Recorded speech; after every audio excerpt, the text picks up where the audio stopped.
of those splits, it's a 3-1, 3-1 for Rand Paul. Yeah, I have to say that, I mean, these are no longer polls. These are real votes. These are real votes. I'm not talking polls anymore. We're not doing that here. That's real votes. Yeah, so just in actual votes. Kentucky closes early. It's really interesting. I remember being on election night in 2020, waiting on the bus to take a COVID test to go to the White House to be around a bunch of people that thought Trump was going to win. And anyway, they were wrong because, well, he did win, but that's a separate issue, right? The point is that they were way too cocky. I remember like looking at Kentucky counties when I was... Real results are the rural showing up, are people coming up in big numbers, and turns out they were in a big way. Okay. Did you have to do the swab? What kind of COVID test? Oh, it was terrible. It was just full.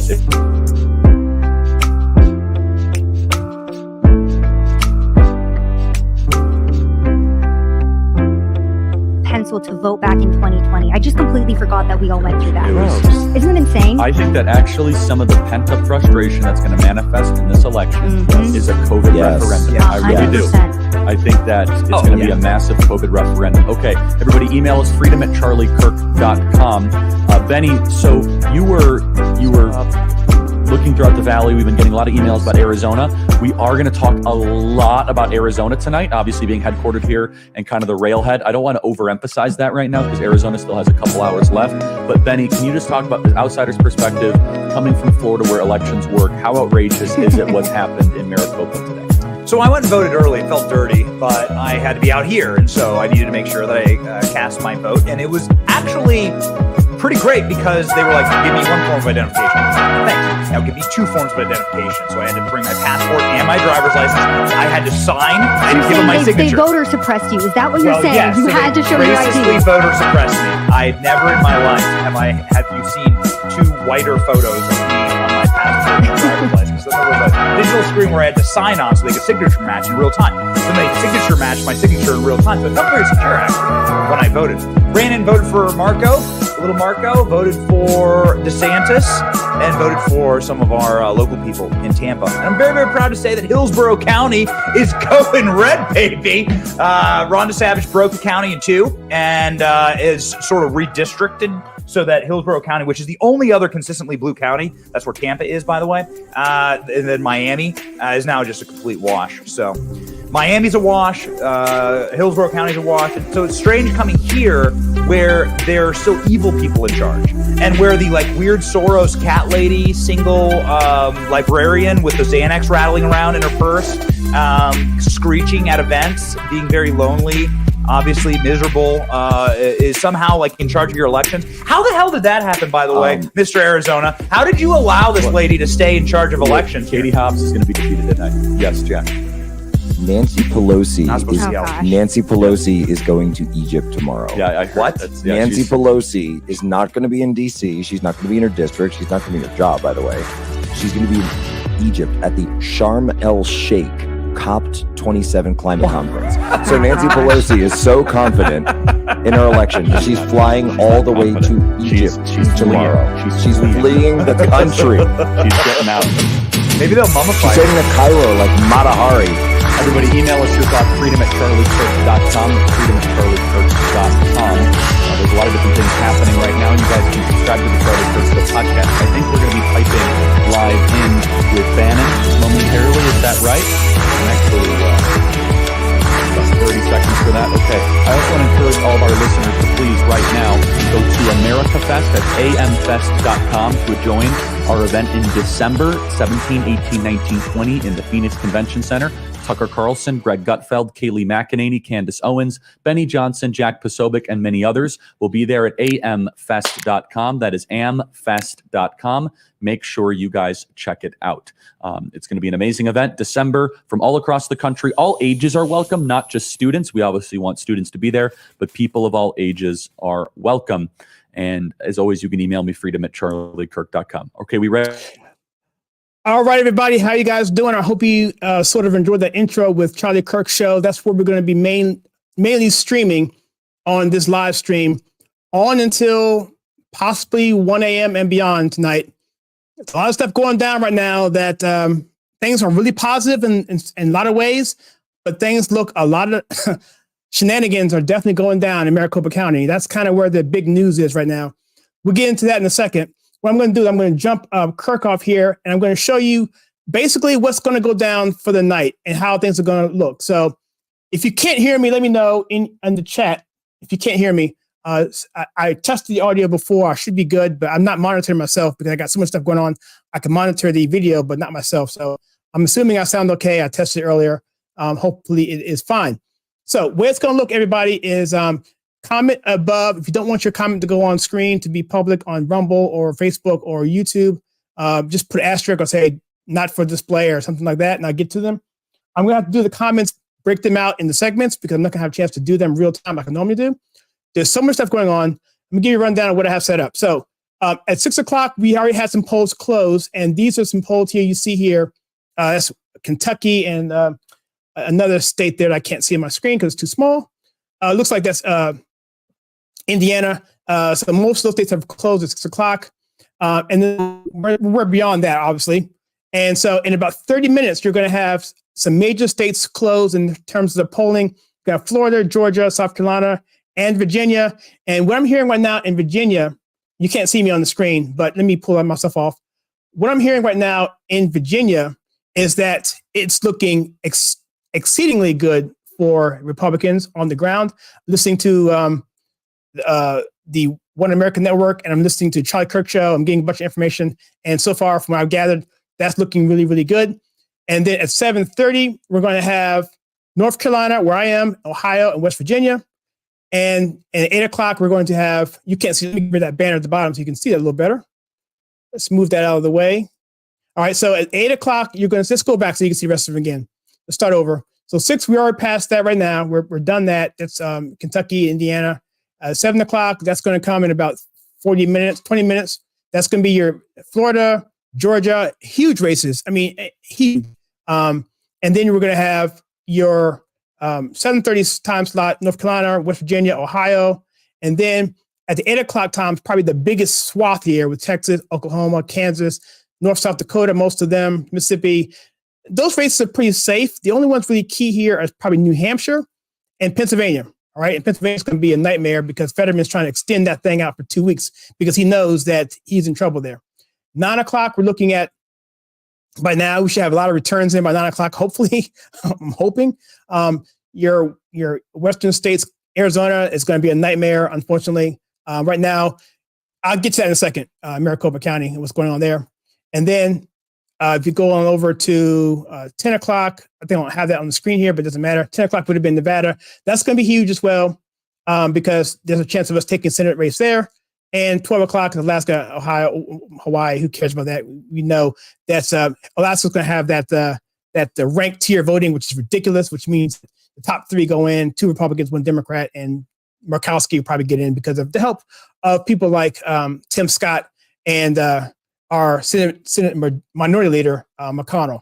All right, so let me just try back on the screen here. I'll let you see what's going on there. So I'm feeding that now, and I'm going to just hear a little bit what they have to say, and then I'm going to prep for my next talking point. Baba, limit your scrolling. And you know what? CNN just came out with this whopper quote too, Benny. CNN just said, stay off of social media, people. Showing me things that make me yell. Sorry, Savannah, go. No, I was just going to say that CNN's also now telling people to stay off of social media if you're trying to figure out if there are really issues regarding voting. Trust your local officials and trust us here at CNN. Who specifically is saying that at CNN? CNN's John King.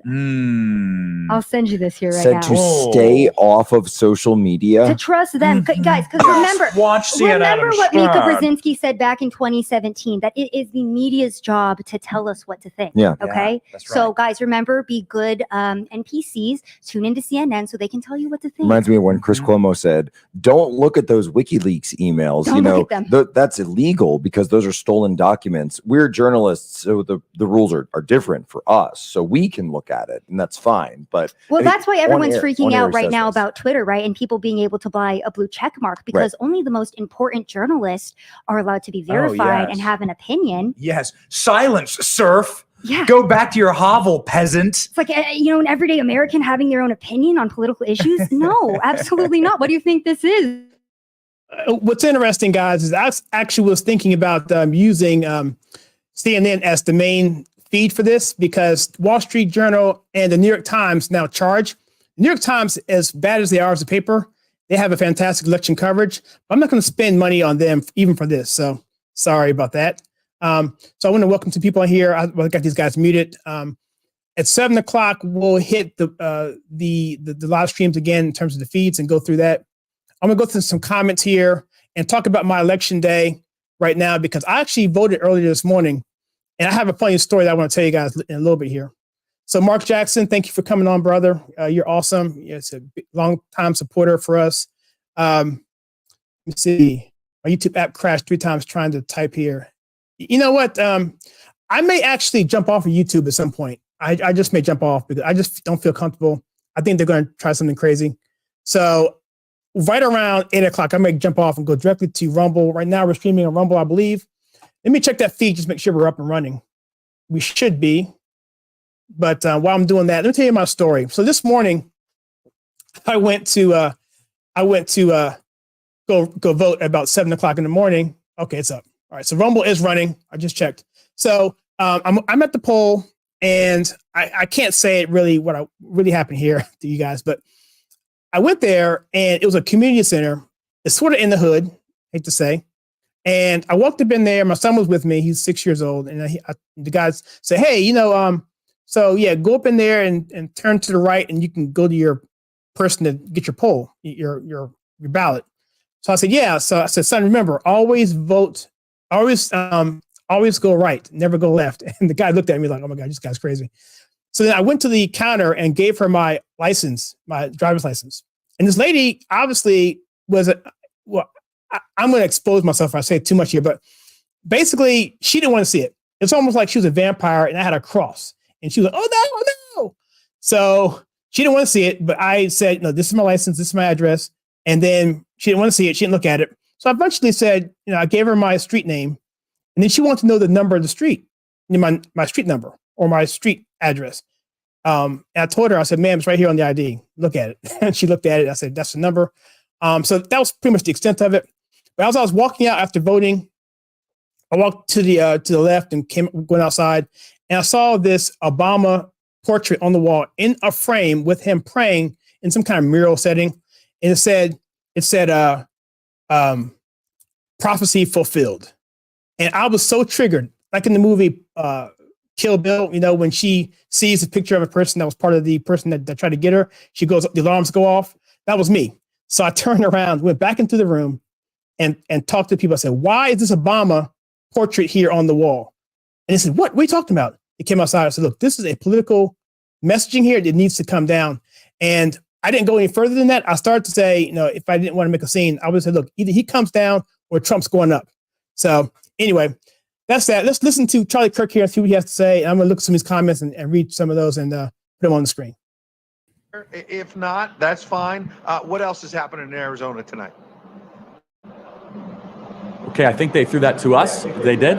I didn't hear the first part of it. Well, so look, Arizona's going really well right now, guys. I got to tell you, people are showing up in record numbers. The 4 to 7 hour right now is really the kind of this big surge. The big mystery right now, we were just talking about it amongst Jack and Benny and Savannah and myself. The big mystery is how many people are showing up to the actual election, the election voting centers, 223 of them across Maricopa County, and dropping off their ballot. There were so many shenanigans here. We were really worried that this was going to result in voter suppression. I think it did, but Carrie Lake, because of her leadership, and honestly, Real America's Voice and Bannon and all of us together, we actually turned this into a positive. We turned this into a positive as millions of more eyeballs into a GOTV push, right? Instead of complaining, not once did someone get cynical, not once did someone get negative, not once did someone get apathetic. So I actually think this is a very positive. We're looking at it in the numbers. I think we are going to end up, actually, I just got a report texted to me because we got data teams all over the valley. I think we're going to end up right around 220 to 230,000 in-person election day voters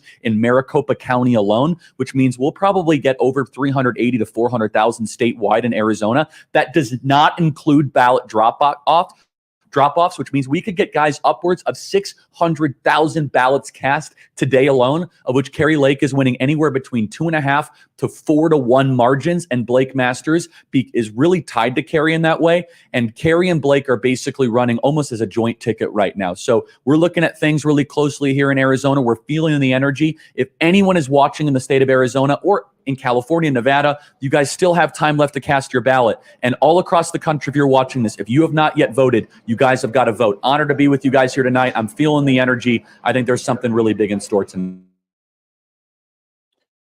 All right, so let me get back to that. So Charlie Kirk was really good over there.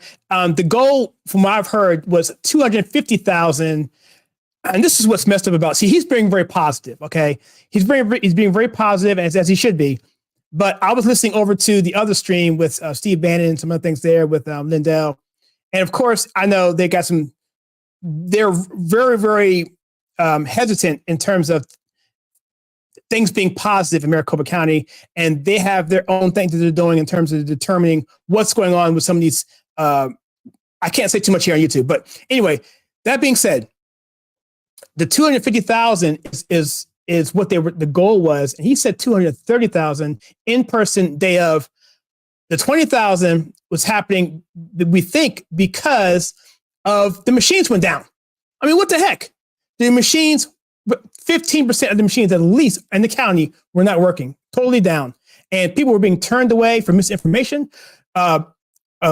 Precincts that were actually working, but because they got the messaging saying that they weren't working in the other counties or the county's other precincts, they were saying to turn them away. People had to go to work. They couldn't come back. And they're saying, look, that's why the drop off, I think, is maybe 20,000 off than what their goal was. But if he's saying 230 is good enough and you still have drop boxes and everything else, and everyone's turning to Republicans the day of, swinging hard to the right, independents and so forth, it might not make a difference. But Maricopa County is just a nightmare. It's an absolute nightmare. And so let's go back to the stream and see what he has to say here. He has Steve Bannon on the screen right now. Let's see what he has to say here. Go to find out where they go to vote. Yeah, so they can go to Maricopa's website. I think it's maricopa.vote. It's a super complicated website. You guys can actually check the voting lines, meaning you can see how long the lines are on the website. There's 223 voting centers across Maricopa County. Stay in line. It is your constitutional right. Cast your ballot. I've been so impressed by people's resilience, their endurance, and their perseverance today. It's one of the great stories that has happened across America is how a negative hand that was dealt in the morning has been turned into this massive populist surge here in Arizona. And when all is said and done, I believe Blake Masters is going to be victorious if we continue to show up in the numbers. There's still time left on the clock, everybody. There's 2 hours and 15 minutes left in Arizona. If we get an extra 50 or 70,000 people to vote in Arizona in this little window, we're going to obliterate the Democrat Party. And so find your local voting center in Maricopa, 223 centers, get your friends and your family members to vote. It's not too late, and we can win this thing. Hey, Charlie, it's Ed here. And I was just on Truth Social as you were talking about an hour ago.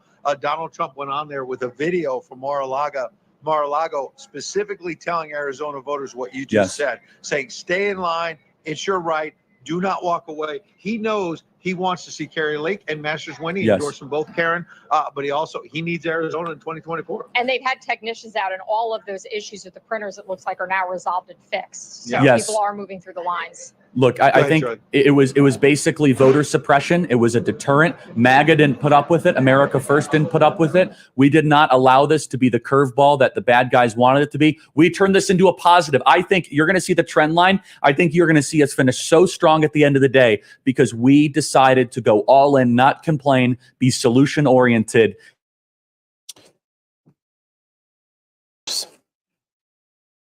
I've got a pretty funny Charlie Kirk story that I want to tell you at some point. I'm gonna go through some of these comments here, and I'm trying to be really, really passive on this stream because I just hate YouTube. I'm afraid that they're gonna come up with something to pull the stream down. So let me just go through some of these comments here. Mark Jackson, he's a loyal member of. I consider him a family, a member. I consider you, Mark, a member of the Conservative Take. I mean, you're more of an insider. We talk out of this whole political stuff. So he says here, now that Twitter is in question and Rumble, Truth Social are getting footing and CNN being ripped apart, we got a shot Ultra Magnus. And Ultra Magnus commented up here talking about how censorship will definitely increase after the wave. It's going to take gradual pushback, but persistent pushback. And even though we didn't get all the things we wanted in 2020 with the post-election integrity, some serious strides have been made. In fact, the Federalists Realignment.com has a really good article this week on if this goes the way we hope it does, we can thank that to the people like Mastriano in Pennsylvania who push for the voter integrity reform that's going on. And, Pennsylvania and Georgia and Arizona, those are the big three. Every other state, for the most part, has it together. Michigan, they kind of dropped the ball there. But those three in particular, Pennsylvania, Georgia, and Maricopa County in Arizona, are the ones that really, really are dropping the ball. And unfortunately for us, those are the ones that are in the balance, right? So you have, the so-called Rust Belt state of Pennsylvania, which traditionally for a long time was Democrat, and Trump flipped that in 2016, and now we're trying to keep it. And Virginia is slowly turning deep red. It really, you want to look at, the top end races, that's fine. We look at the House races and the local Senate races, they're all going red, and Virginia is slowly turning back to its roots. So this stuff ebbs and flows and so forth. And what's really interesting is that the Hispanic vote is really, really going in the favor of conservatives. And that's what's going to be a big shock to these Democrats, because they think that they can, do what they want by having open borders and have that vote be diminished, because they're assuming these people are going to come over and they're going to vote blue, because why else when they vote that way? Well, it turns out that what it does is the people who were blue, seeing that come over, who did it the right way, resent that and are going to vote Republican, regardless of what these guys come over and vote illegally do. So let's go back to the feed and let's see what they have to say.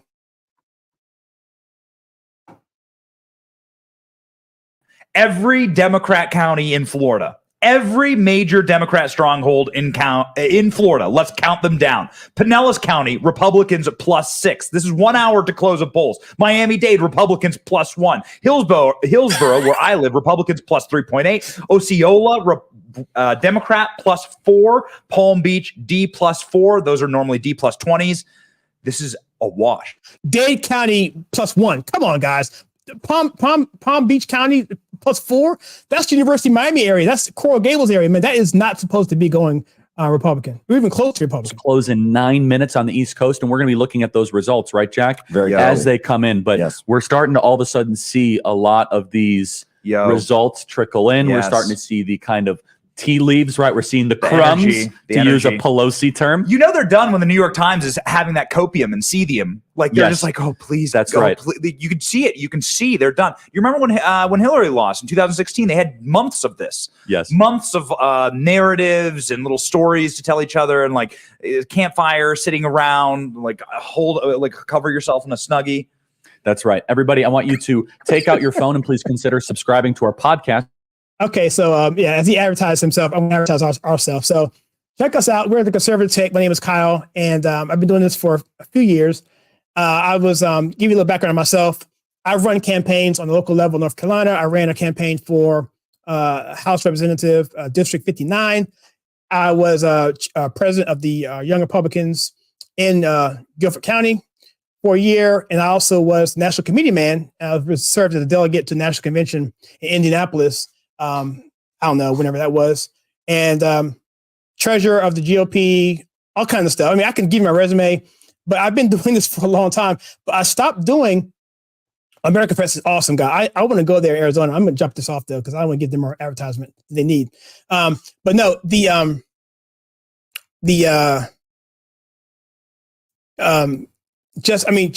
whole deal with just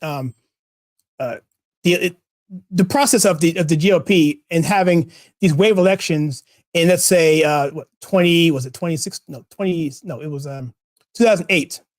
No, 2010. That was the first, that was basically when the Tea Party came in.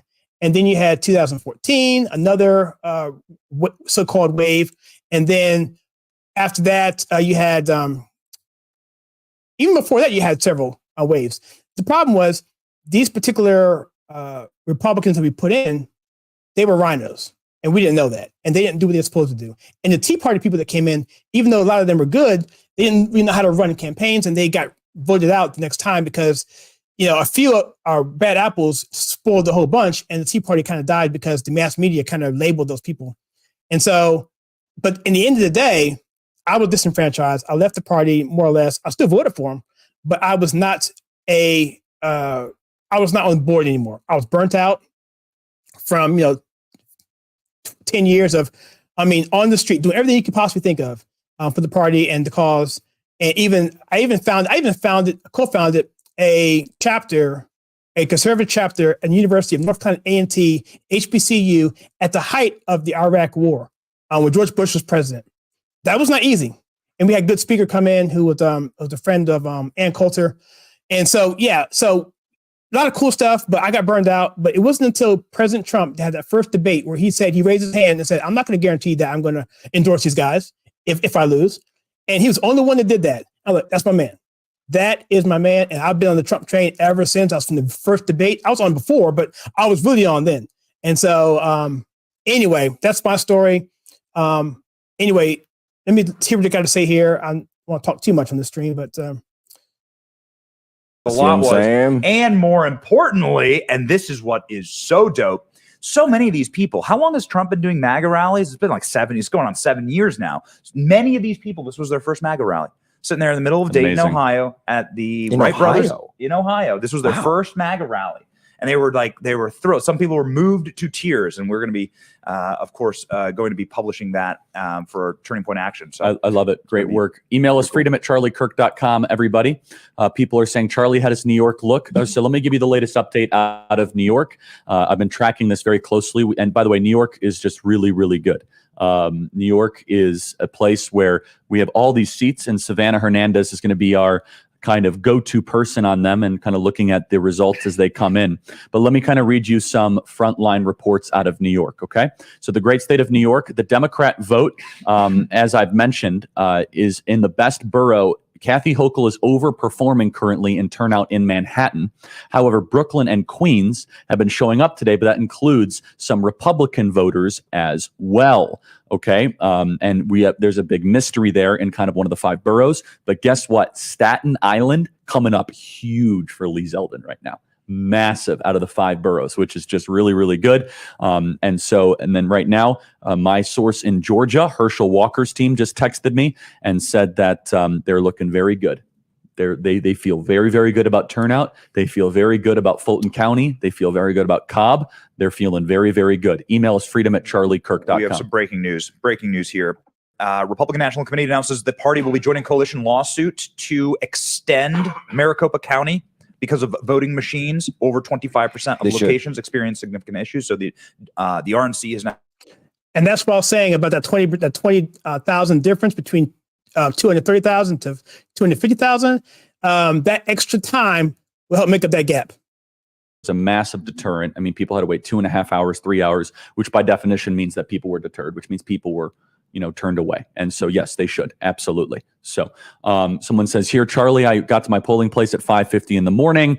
We had to print a ballot, and then it was a 2-hour wait. I mean, this is just incredible. I mean, so that alone should be reason enough to extend voting hours, hopefully anywhere across the valley, so that everyone has a right to vote. It's not even a partisan thing. Right? It really isn't. It's not a partisan thing. This is such an outrage. Stephen Richer and all these people, they were such a disgrace to our country and to our state as we are here right now. And we see really what happened in the state here of Arizona and in Maricopa. For an outsider, like what is a Stephen Richer and why does he exist? And sorry about that, guys, but I want to let you guys know that I have. I hate to do this, but I'm going to be using the Fox News desk for this, as well as the Associated Press desk. So maybe to balance it out.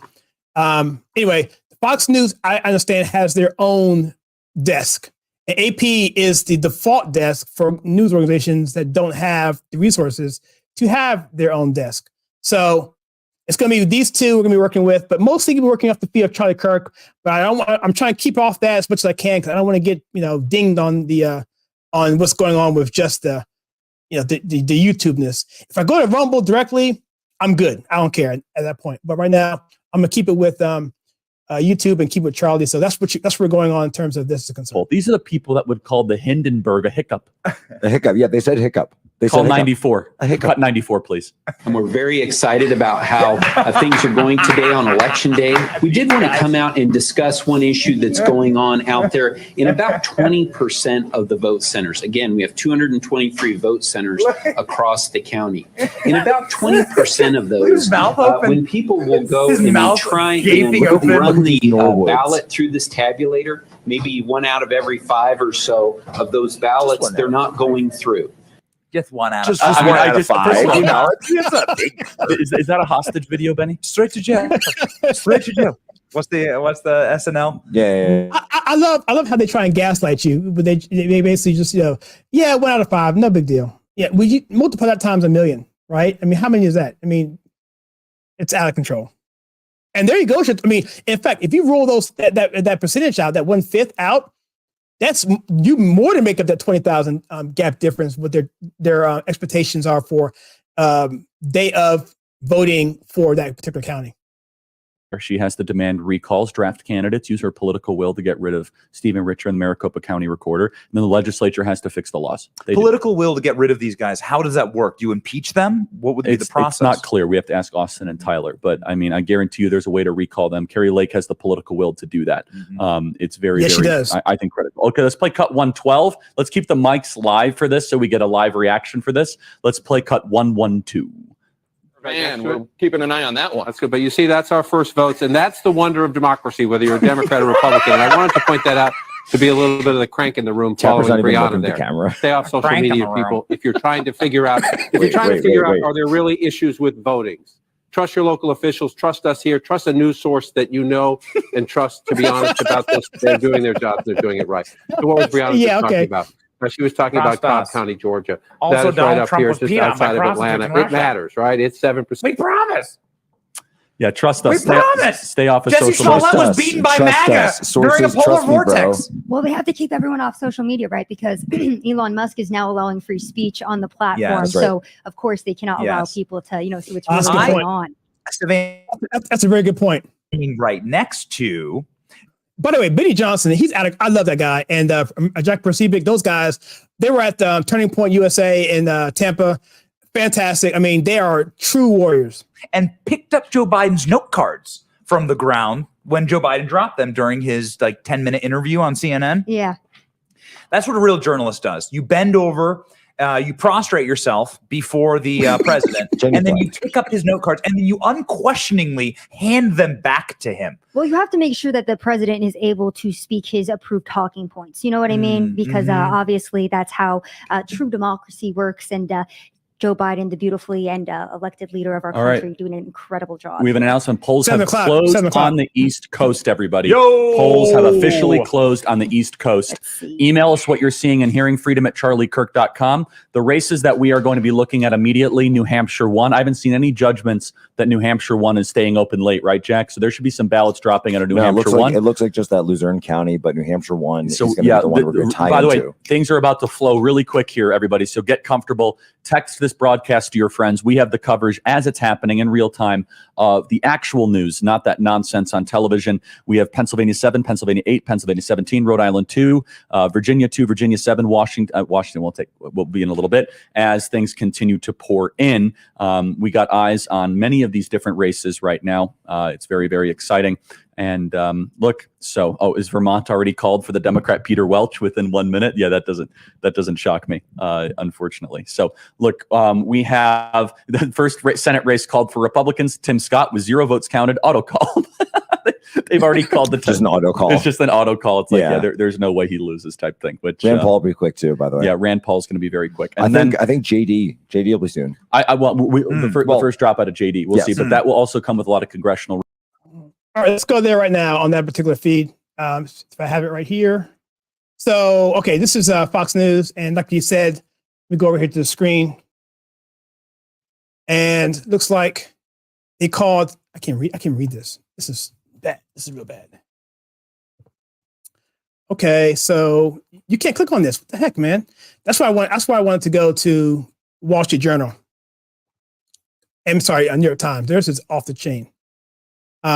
But this is not a good feed. I'll see if I can find a better one. I'll come back to it. Mix between ages was phenomenal. All voting for Zeldin. The vibes are very high here. Tonight, I have also single-handedly brought over 100 people to vote. Thanks so much, Eddie. That is amazing. Over 100 people to vote. Yeah, that's what we said. The vibes in New York are really, really great. Okay, make sure you guys are, we're going to keep an eye on all these different races here as polls continue to drop. Guys, you can kind of see a little bit of a Democrat cope happening right now. What do you think? A little bit of a Democrat coping operation, Benny? Yeah. I'm feeling it. I feel that our base showed up from sea to shining sea. I want to thank all of you guys. I want you guys to email me your voting experience. Email me what you've had. Jack, you look excited. What's going on, my friend? Jim Banks. The great Jim Banks out of Indiana. He's already declared a winner. They're basically already declaring for Jim Banks. Within that's okay. That's not shocking. That's not shocking, but I love to see when good people get it right at the front of the line. Jim Banks is one of these guys who, going forward in the next Congress, is going to be an absolute key player for MAGA. This is one of the guys who, when you're looking at there and to say, so many congressmen, they sit on the back of the bench. They do nothing. They do absolutely nothing. Jim has actually taken his position and made it a national seat. He's trying to be whip. With 2 hours remaining, get it. We'll see.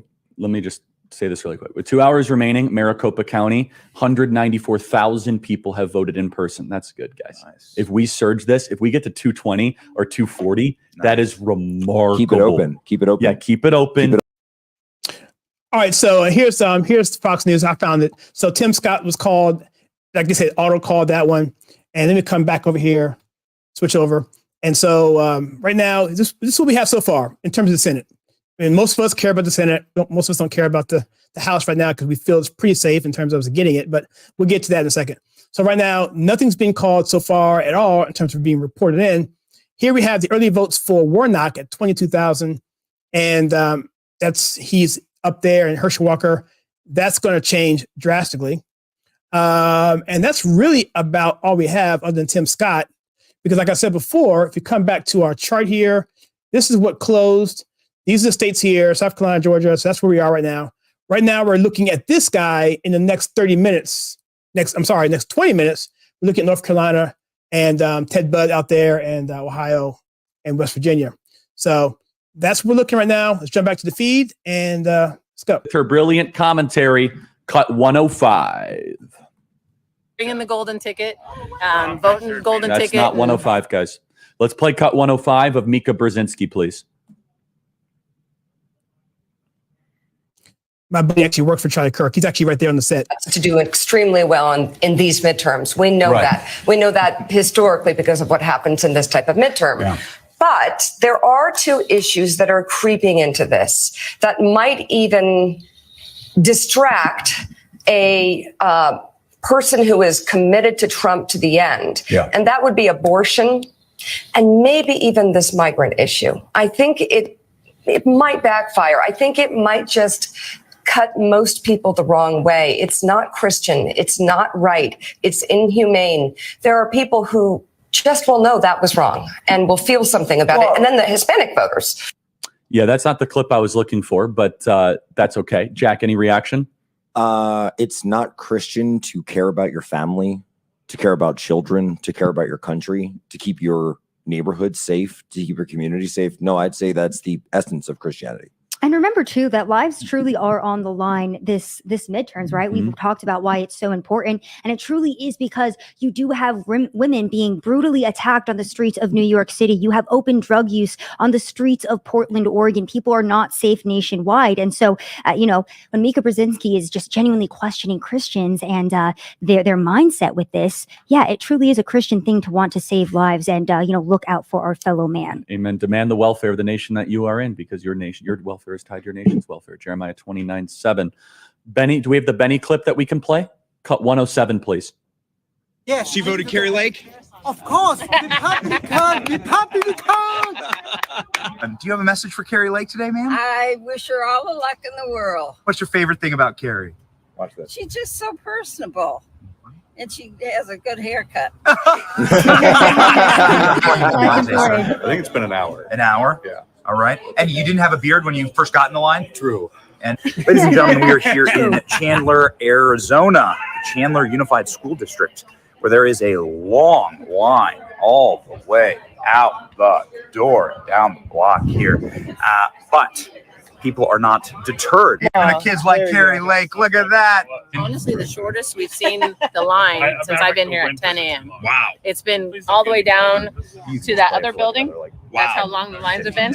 So we've been getting tons of voters. Everything's sounding positive.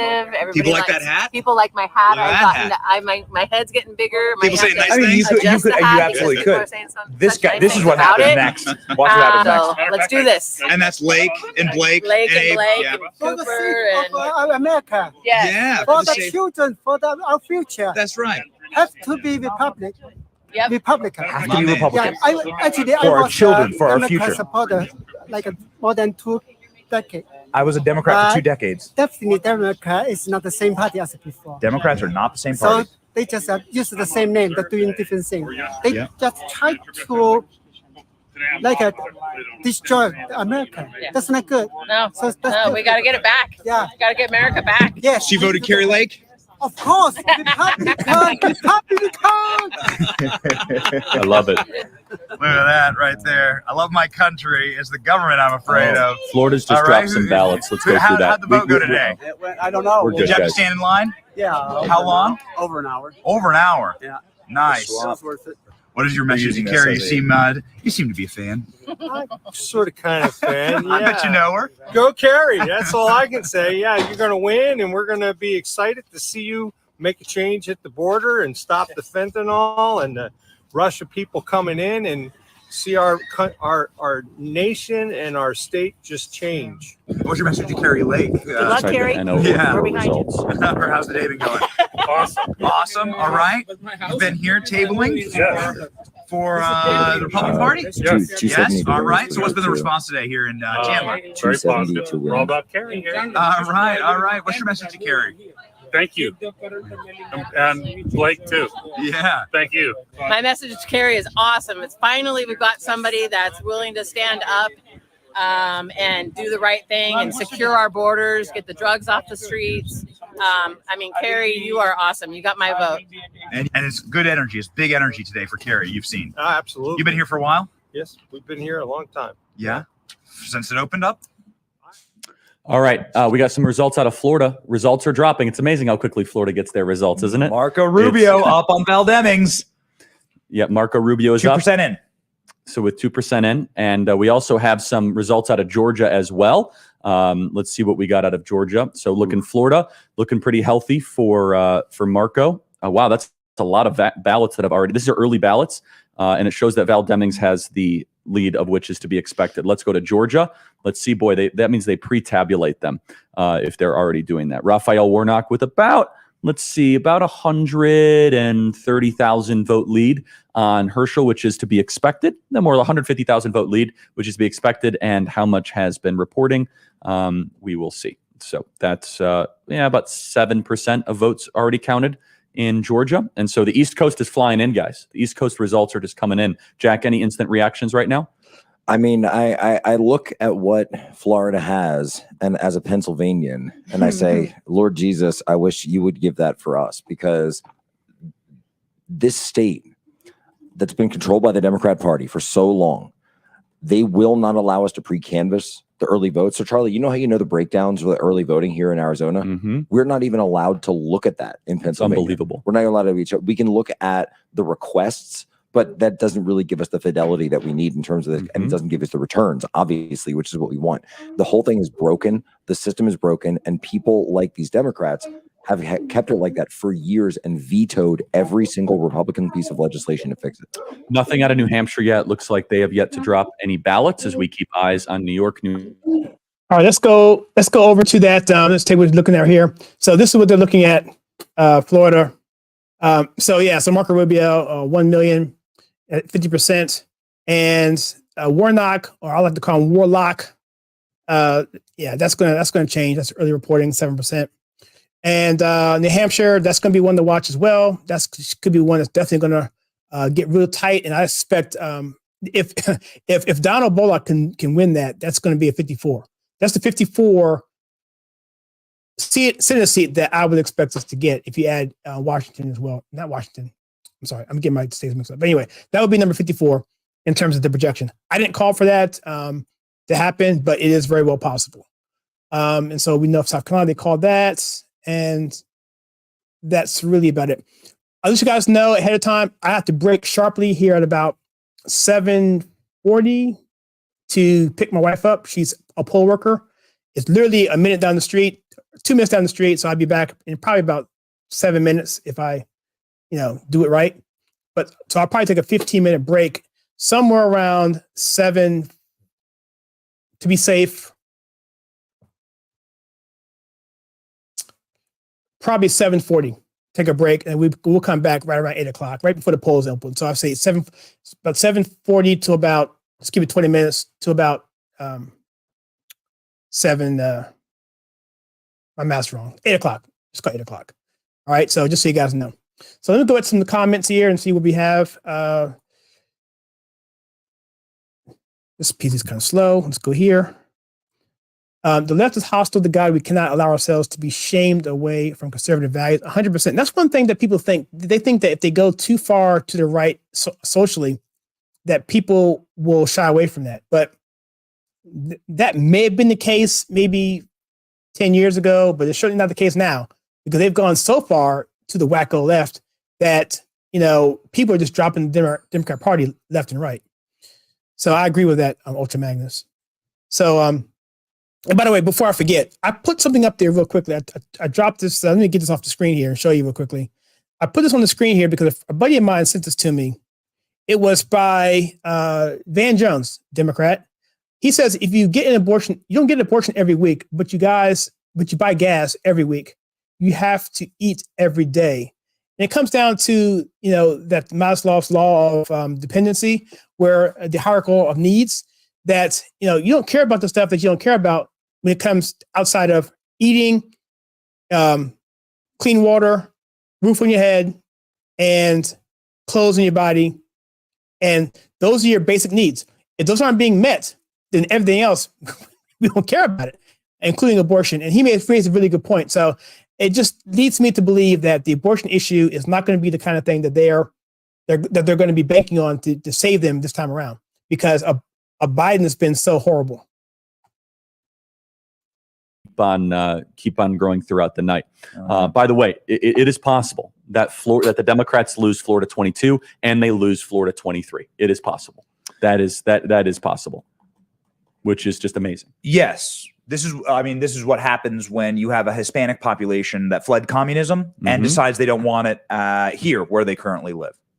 That's right. So, all right. Email us freedom@charliekirk.com. And let's also go to some of these other election results here. Allegheny County reports all approximately 155,000 that the employees that just began processing at 7 a.m. this morning, and they are now scanning. So we should get some Pennsylvania drops soon, Jack. We should be getting some Pennsylvania news very soon. Ron DeSantis with 31% of the votes in has a 3-point lead on Charlie Crist. Charlie Crist is going to lose. Ron DeSantis is going to win. Marco Rubio is going to win in a very, Ron DeSantis will win and Ron DeSantis will win and Charlie Crist will lose. Sorry, I keep on saying that in kind of different ways. People are saying, how is Anna Paulina doing? Too early to tell. I do not see Pinellas that has dropped yet. Has Pinellas County dropped yet? We shall see. Okay, boy, there's a lot of results coming in quickly. Fast. And it's been 17 minutes after. Fast and furious. It's 17 minutes after drops. Jack, any initial thoughts? What are we seeing? We're seeing Republicans showing up in big numbers. Is that right? Charlie, we talked about the aqueducts last night. We talked about the aqueducts. We talked about the high deserts, the high valleys. And I really think that this number, and I know there were a lot of people who didn't want, and Benny, you were there last night.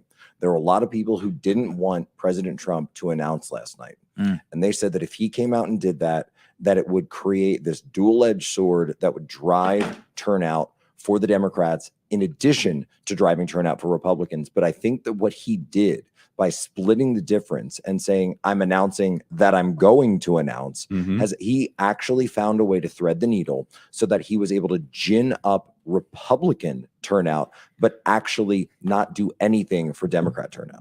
Yeah, this is, look, Democrats are saying what just happened in Miami is a realignment. It's over. I mean, it's a generational. Florida is now a deep red state. It is culturally now Republican. It is over. Look at the screenshot. Miami-Dade, DeSantis +8. I mean, this is unbelievable. Miami-Dade. Okay, so if you've been a political nerd long enough, you'll remember this is the county where they had the hanging chads. This is the county that Al Gore, right, city is around Miami, right? The Broward area. Like, this is like the Democrat stronghold. Broward, Dade, Hollywood. Brenda Lee in 2008, 2018. Brenda Snipes. Brenda Snipes kept refusing to count the ballots, right? And had to essentially be forced. Donald Trump actually told that story last night about having to sending in the FBI in order to stop fraud in this county. And now they've just given up. Now with fair elections, and with Ron DeSantis doing what every governor must do, including Kari Lake in Arizona, which is to start an election crimes unit. You got to start an election crimes unit. You wouldn't be able to solve murder if you didn't have someone who studied homicides, and you won't be able to solve election crimes unless you have an elections crimes unit. Right. And so start an election crimes unit. People are going to jail like hotcakes, and we've been talking about bacon cakes on the show. So people going to jail like hotcakes in Florida. Every single time that you flip open your phone to a Florida news outlet, you find another person going to jail for voter fraud because of a brand new unit called the Florida Election Crimes Unit. And now people are saying, I don't care how much I don't care how many Pall Mall cigarette packages you give me, or how many cans of chaw, or how many $20 bills I get. I ain't going to be going to jail to vote illegally in Florida anymore. And now look at the results. DeSantis +8 in Miami. So in New Hampshire, we have some results, very small sample size, almost nothing, just Democrats taking a lead in early voting, nothing too consequential there. Georgia, keep your eyes on that. The sneaky people in Georgia. Brian Kemp is going to be fine. He's going to win. Stacey Abrams is and the GOP in Georgia is horrible. Raphael Warnock in Fulton County. Of course, there's Gwinnett, there's DeKalb, there's all these other surrounding counties, and the rules are really going to have to show up in big numbers. Right now, we are looking at Quitman County, where Herschel Walker is outpacing Warnock rather significantly. Brantley and Pierce, they're coming up. Every single report I have right now shows Herschel Walker with a 75-point lead in Pierce. That's a rural county. So Herschel Walker is keeping his margins. He won Brantley by 80 points, Gwynn by 22 points. That's very, very good sign. He's going to have to run up the score in the rurals and win the suburbs. I think he's going to do that rather significantly. Email us your thoughts, freedom@charliekirk.com. The races we're going to keep eyes on is the fourth, really kind of out east right now. We're kind of waiting for some calls and some data to come in the... Rand Paul called. Rand Paul called in MTG. Congratulations, Rand Paul, for winning re-election. The second congressional in New Hampshire, the third congressional in New Jersey, the fourth congressional in Nevada, which won't come for a while, and then the 18th in New York. We're waiting for some New York news. I think the New York news is going to be very consequential and it'll be coming any minute now. Email us your thoughts, freedom@charliekirk.com. All right, let me jump in here real quickly and talk to you about my Charlie Kirk story. As a member of Red Liberty Media, we have a conglomerate of people based out of New York. I'm an affiliate there. I do coverage for them. I do videos for them. I do back-end stuff for them as well, promotion. And one of our members actually works for Charlie Kirk at Turning Point. And so at the Student Action Summit in Tampa, Florida this past summer, I was down there. We were together. And so we were on the set with Charlie Kirk and just watching this guy. I mean, this guy is phenomenal because he types faster than anyone I've ever seen in my life. Even other than maybe Clark Kent and Superman when he was typing, typewriter. But it's close to that level. And I thought he was just pecking away. I thought he was trying to clean his keyboard or whatever, and he was actually typing stuff. It was insane. The guy is just, watching him in real life is ridiculous. But more to the point with him is a coverage that he did with Kari Lake at the primary. We know when they tried to do Okie Doke, and she actually had a comeback of 150,000 votes in like 4 hours. And we watched it on our live stream. We kept it going until about 3 o'clock in the morning. And she ended up winning every single county in Arizona. That was amazing. And my point is that everything he said on his analysis, with his breakdowns, with the coverages, the margins, the day of voting, was spot on the money. Spot on the money. He reminded me of Bill Mitchell back in 2016 with the Trump campaign, with saying, look, calm down. The panhandle hasn't come in yet. When the panhandle comes in, he'll win Florida. And those kind of analysis, people I like. And by the way, people like Larry Schweikart and others that I followed back then are no longer on the platform. I did a video on True Social. I did a quick video of all the people that were banned or had their accounts suspended on Twitter who are no longer there on whatever. But it's hard to find good, sound political analysis. And I dig the fact that he does that. And I respect him for that. And so he's very accurate. So I'll keep him on. And by the way, Benny Johnson's amazing. I saw him do improv. Someone asked him, he's talking right now. I'll put him on the screen. I'll put him on the screen right now. I'll keep it muted though. Benny's the guy on the left. This lady said, my mother's a big fan of yours. Benny, can you do something for me for my cell phone just for a couple minutes, a couple seconds, whatever? He goes on this whole improv thing in front of everybody, big crowd around him. These people are really talented at what they do. And of course, Jack Percebic to the right, he's amazing. He's a fighter, total warrior. And he's great. Anyway, let's hear what they have to say. So I misspoke there. And when I say 7 o'clock, I mean 7 o'clock Eastern. So yes, some polls have closed in the East Coast. Just to give you some idea, polls that have closed are Georgia, Florida, South Carolina, Virginia, New Hampshire, and Vermont. In 5 minutes, Ohio closes, West Virginia and North Carolina. And then at 8 p.m. Eastern, we are going to see Illinois close, Michigan close, Tennessee, which has in both time zones, and then also Mississippi, Alabama, Kansas, Oklahoma, Texas, and the Dakotas. So I misspoke. New York is all the way up until 9 o'clock Eastern. That's remarkable, isn't it? Well, you've got 10 p.m. in Luzerne for Pennsylvania and Maricopa. I hope they keep Maricopa open. We're gonna keep an eye on that. So New Hampshire, we're keeping an eye on this. It looks like there's been a strong Democrat turnout in New Hampshire, so we're going to keep a close eye on it. Still very, very early, but it looks like the suburbs of Boston, which is basically what New Hampshire has become, it looks like they spent a lot of money out there. So it's too early to tell right now. 2% of the vote in. Looks like some of the strong Democrat counties have come out, but it's a big mystery. So basically, there's multiple races happening at once. You got the governor's race, you got the Senate race, you got a lot of these different things happening, and as well as the Caroline Leavitt race and the Pappas race. And Spanberger's getting burgered right now in Virginia. So Abigail Spanberger is this woman she's a CIA spook who shouldn't be holding this seat inside of a Republican district. This is absolutely a bellwether district. Bellwether, the 7th congressional. That's a big one. And she's getting smoked right now. It's only 2% in. What bellwether means is it's an indication of the entire country. This county, this district, this precinct is representation of the entire country. Ohio is a good example of that, or used to be, not so much anymore, but Ohio, the northern part of it was very liberal, Democratic, and the southern part of it was very conservative, rural, so forth. And in the middle was more your independent area. That's no longer the case anymore. So bellwether just means that's all it means.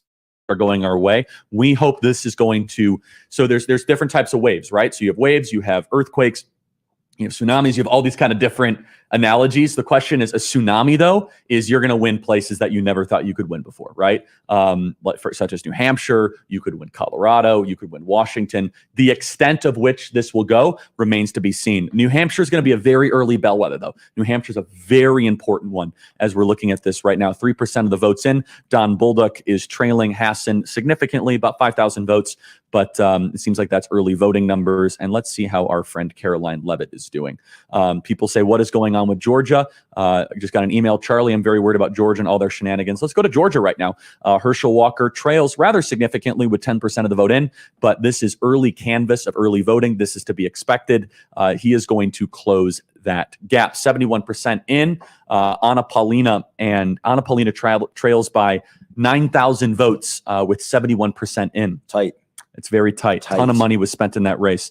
So we're going to zero in on that. I'm going to crunch some numbers there. Dude, Florida counts so fast. Yeah, I wonder. That's interesting. It's funny how that works. You marvel at it, really. Funny. Yeah. As we lament and torment all night here in Arizona, and this goes on for weeks and months, God forbid, I don't want that to happen. But, it has the chance to do that. It certainly has the capacity. Makes you wonder. Really makes you wonder. Yes, so 71% in. Anna Paulina trails by 6,000 votes. We don't know what part of the district has reported and has not reported. It's not a great sign for Anna Paulina. She should be leading by now. That's 29% of the vote remaining, only down 6,000 votes.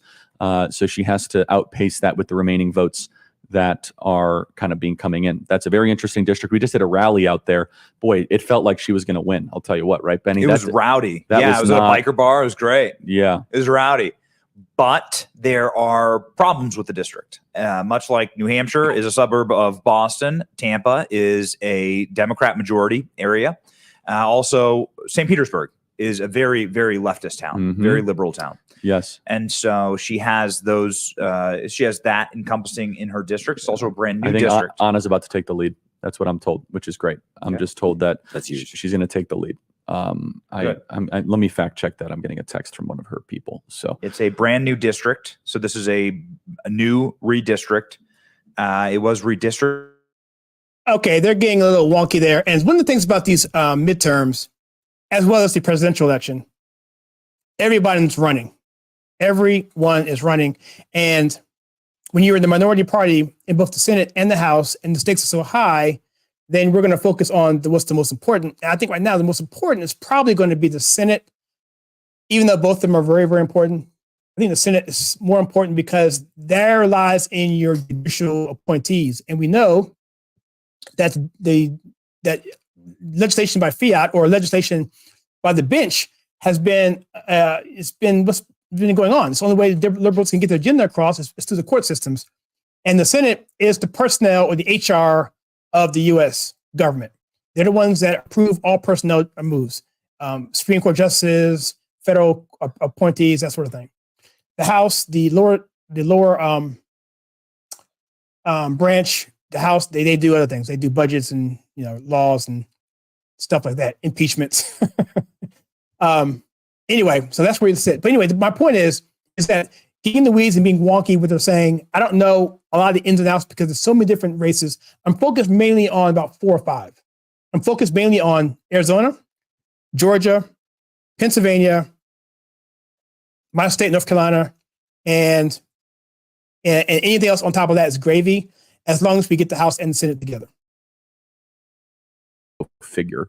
Let me actually just go to the Secretary of State's website and see where they're at right here. Depending on the state, those can be faster. But the problem is that they go county by county at times, and it's terrible. It's really hard. You got to kind of put counties together. Ballots are dropping like crazy in Georgia right now. U.S. Senate race, Raphael Warnock with an early lead in early voting. Here's gonna happen. Okay, it's gonna narrow. And then they're going to stop counting in Georgia because that's just what they do. And then it's going to take days for us to get all the ballots. Then the plumbers come by. The plumbers come down. A water main. The water main. Oh, it's broken. Yeah. I'm sorry, guys. Just happened to be that day. Just happened to be election. Just happened to be that night. All right. The way. Email us freedom@charliekirk.com with what you are seeing. So let's go on over to what they're saying over there for the returns. This seems like a good system. Right now we're in the Senate.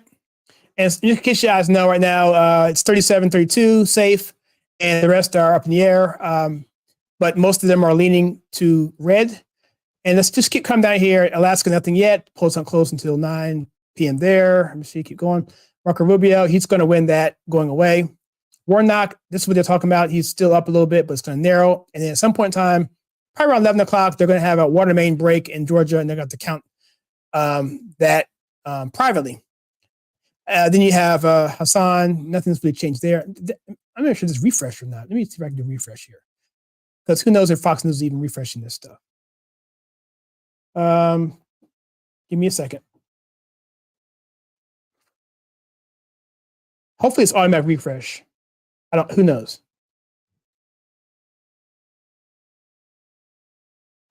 Yeah, I think I didn't refresh it. So no, it's the same. There's nothing going on. We'll just go over what Charlie Kirk says. By about 9 o'clock, we should have more information on this. Ask everyone watching right now to take out your phone and subscribe. We deeply appreciate that. Let me text this right here. And while he's giving an ad drop, I'm going to give an ad drop. Subscribe to our website, our YouTube channel. You can go to our website to get there. Actually, if you're on YouTube right now, just hit subscribe. If you're on Rumble, hit subscribe there. We have a locals channel that we use on Rumble to get information for our videos, PDFs, so that we can have documentation for people who come back and say, you weren't telling the truth, whatever. It's out there in the PDF section of our local section. On YouTube, you can join there as well at 3 different tiers, like $1, $2, and like $5, or $10, I believe, for a month. And then there, I do weekly updates at the highest level, sponsored level. I give information about the analysis of the website, what our plans are in future videos. I show you all the analytics in the studio, back end, all that stuff. And then right now we're doing something that's pretty exciting. I'm gonna show you right on the screen right here, just as an added plug. What we're doing, anyone who is any member of our YouTube family, even $1 or $10, we're offering a class, and this is part of what we're doing. It's the biblical citizenship in America. It's through Wall Builders. It's through Patriot Academy, Jeff Green and David Barton. And so we're going through this slowly. We put up 2 videos already. It tells us about how the country was founded, why the Pilgrims came over, why they're being persecuted, the real things you weren't being told. It's going to be about 10 classes, about half hour each. I'm taking the class for the second time. And so this is all part of that. It's all behind the scenes. You can gotta check that out for yourself if you want to check that out at any level on that. Or if you're on locals at the pay level, you get it there as well. So I will chop this off, and how do I get rid of this? Okay, let's go back to the stream and see what it's saying. Cascading over our land. I feel bad, by the way, for folks that are trying to tune into the Young Turks. I don't know if you guys saw this. We got a report earlier that Cenk Uygur was not able to live stream because LA is out of power right now. and then calls out Mayor Garcetti for being a horrific leader as well. I love it. I wonder if Garcetti, because didn't he endorse Caruso? So I wonder if they cut his power on purpose so that he couldn't stream tonight. All right, okay, we got Rich Barris, guys. Everybody, remote. We do have him, or we don't. I can't see it. All right, so not yet. We are going to have Rich Barris. Okay, but we're seeing a lot of things come in. Okay, so we have flipped.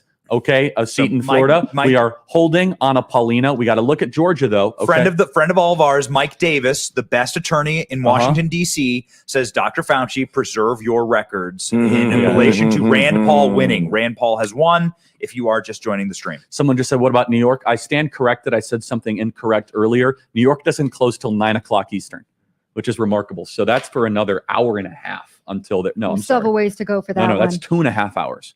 Is that right? What One- time is one it? and a Hour and a half. half. Hour and a half. Speaking of New York as well, I do have people That's coming correct. 9 o'clock. me telling me that they voted Republican all the way down the ticket. So Wow. a couple of my sources saying that they're hoping for, again, a red wave over there. It is remarkable how fast Florida counts their ballots. This is 35 minutes. No, that's not right. What the heck time is it? Yeah, 35 minutes. Yes, 35 since minutes. polls have closed. Am I right about that? Yes. 35 minutes. And Yes. we already know who's going to win a lot of these races. That's remarkable. That is we already have flipped one race here in Florida, and we're waiting for, how about Virginia 7? That one should be coming up pretty soon, right? Florida is the blueprint for the rest of the country. Someone says, Charlie, what about Call it a Red Kingdom? It's no someone longer named says- Florida. It's someone's- called Red Kingdom. Someone says, Charlie, what about Rubio and Val Demings? What is happening there? Rubio's going to win. It's over. Ron DeSantis and Rubio have won. That you can take that.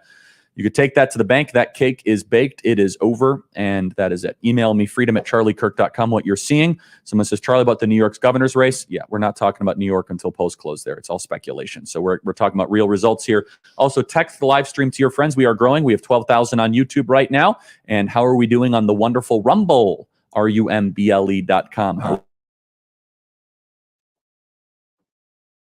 All right, so let me go back to some comments here real quickly. Yeah, Rand Paul, that was a no-brainer. Wasn't it interesting how Rand Paul could be beaten within an inch of his life and no one seemed to care in the media, but yet someone breaks into Pelosi's house, and I'll leave it at that. So, come on, he didn't break in his house. I mean, come on. We know what happened there. Anyway, so yeah, no surprise there. Jerry is a good friend on Facebook. She says here, but I'm never surprised when the Republicans mess up the basics, especially in Georgia and Maricopa County. I try not to take anything for granted. It's true. I get too excited myself. We'll see. Hopefully this won't drag out like they think it will. I think some cases it will. So we'll just see. Would North Carolina be a shoe? North Carolina is definitely a shoe. I mean, Obama barely won North Carolina, and then he ran again. He lost it, and so yeah, Romney beat Obama. No, did Romney beat Romney? But yeah, Romney beat Obama in North Carolina. McCain lost to Obama, which anyway. So, but yeah, other than that, North Carolina goes red on the president almost every time, but it's close because we have Durham County and Orange County. See, Mr.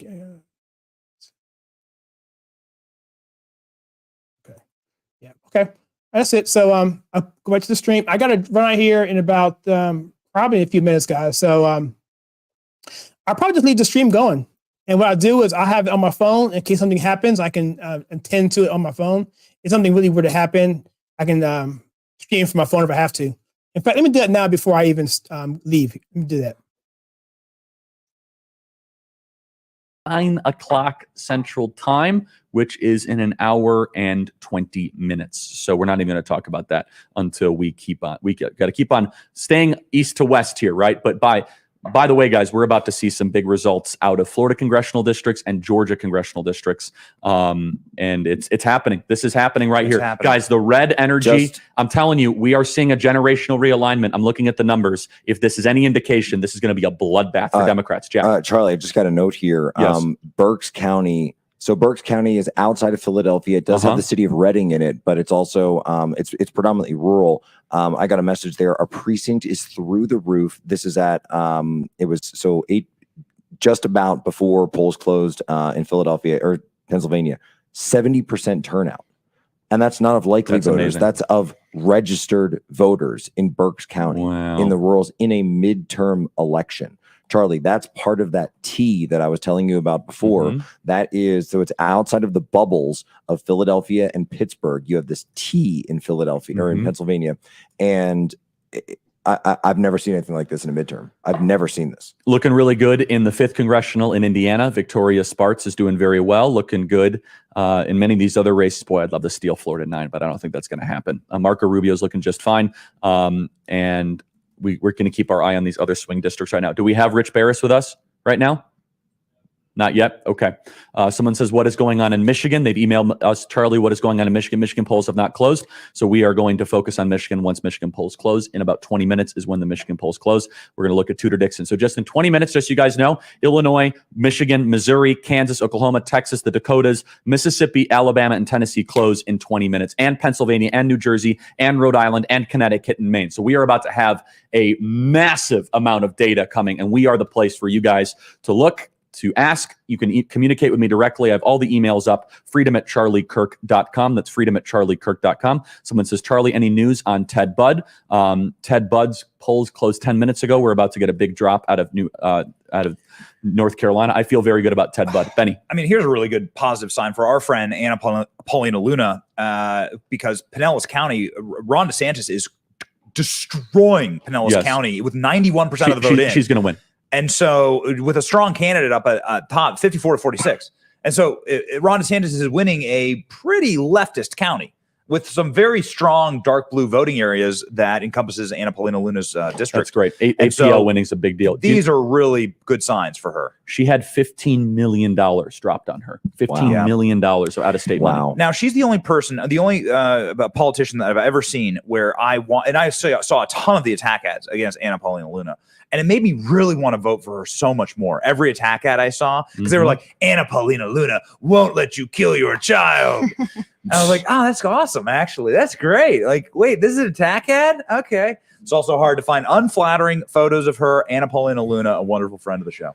Yes, that is true. And a Turning Point alumni. That's right. Traveled many campuses with her. All right, New Hampshire, we're keeping our eyes on this. I'll be very honest. I'm not bullish on New Hampshire right now. I need to see more. I need to see more out of New Hampshire. What percent reporting? It's only 6%, but on Free Spoke they have 11. I'm talking to someone who knows New Hampshire. They're saying they're going to need some life. Okay, they're not thrilled about this. So I'm not trying to be doom and gloom, but we need New Hampshire is going to take a little while. Thanks, to count. Mitch.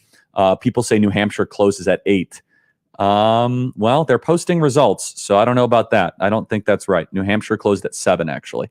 I mean, if you're still voting in New Hampshire, I would love to know how you're still voting in New Hampshire.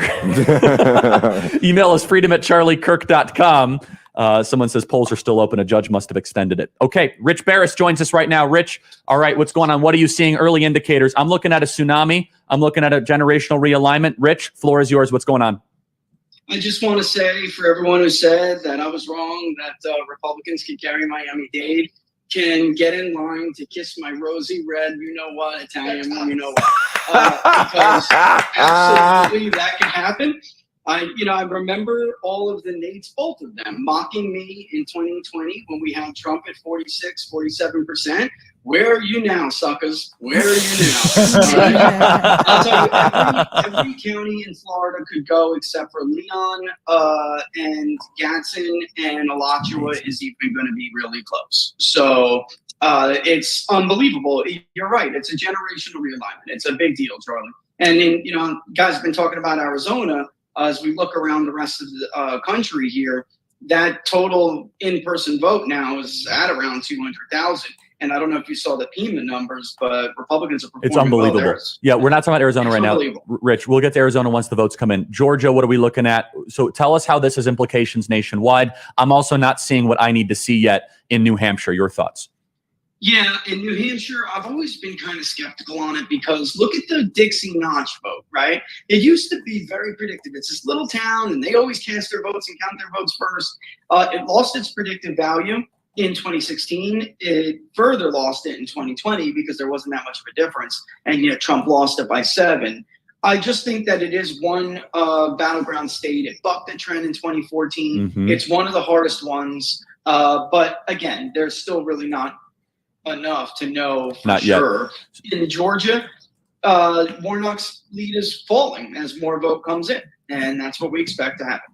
Yeah. So, Rich, what are you seeing right now as far as the congressional races? Anna Paulina Luna is going to win. Congratulations to a turning point alumni. It's a big deal. And she is going to win. It's probably not even going to be close. What an absolute embarrassment to Charlie Crist. Not only to lose his own seat, that was his seat. Yes. You know, not only to lose it, but to lose the governor's race in his own seat. It's amazing. An incredibly bad night and this is why when we get out west, I'm going to be really excited to look at it. Because I know. Not yet. We're not there yet. We got to focus on the East. I know. All right. So Virginia. I'm dying to, though. I know. Trust me. We are just getting warmed up here. We're like another 5 hours from now, Rich. You and I are going to be right here talking about Arizona. That's right. 5 hours, everybody. So get comfortable. Rich, Virginia, what are we seeing in the congressional districts? What are we seeing there?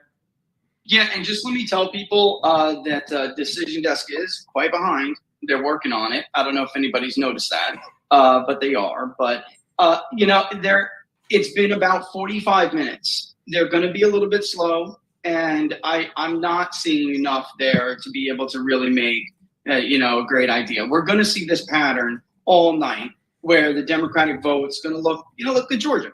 So the Democrats going to look good, and then that election day is going to come in. I'm not thoroughly impressed with what I'm seeing in Virginia right now. I'm not, but we'll see. Yeah.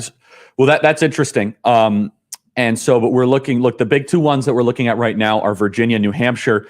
But boy, Ron DeSantis, what a leader. He has completely changed Florida. Florida is now, Rich, do you believe this? Structurally, culturally, and politically far more Republican and conservative than Georgia.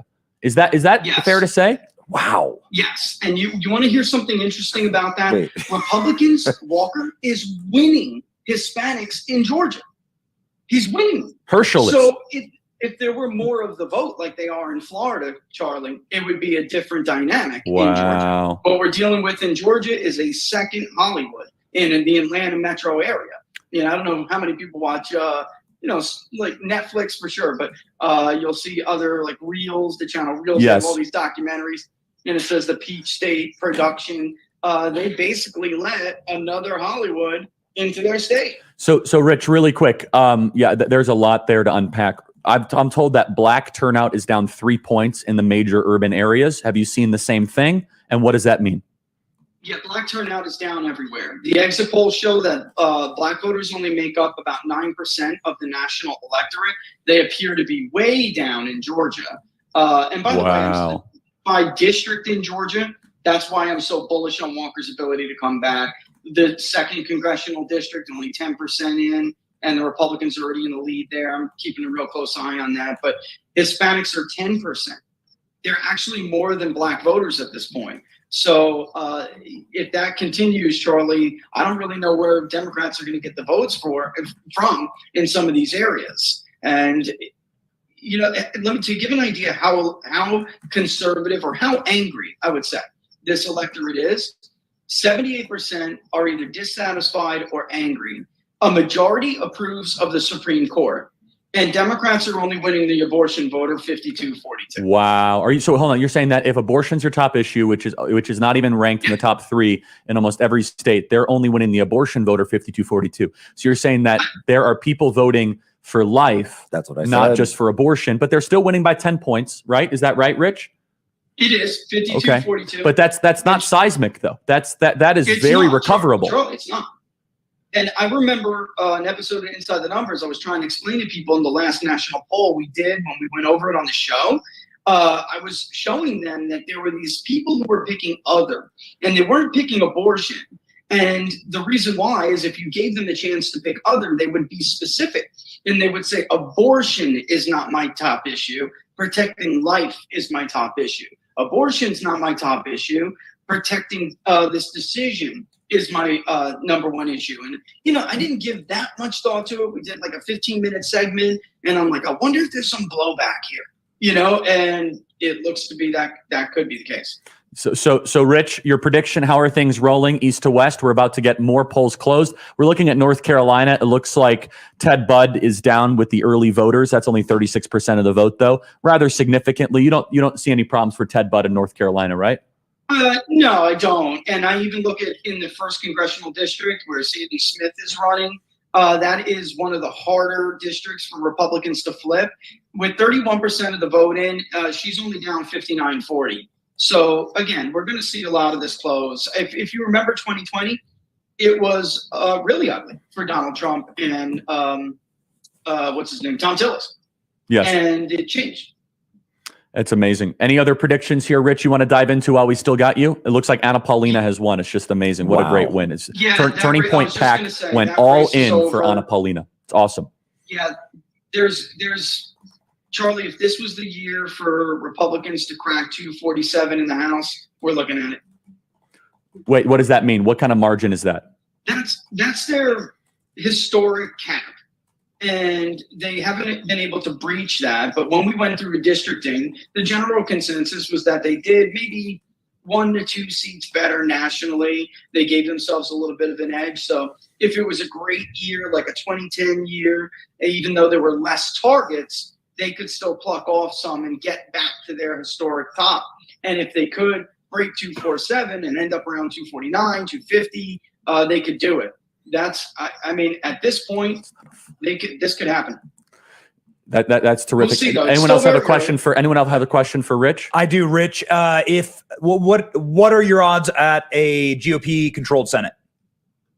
Oh, I don't even 10% the Democrats keep it. I mean, they're in trouble, man. They're in real trouble. Nevada is going to be a stomp, it looks like.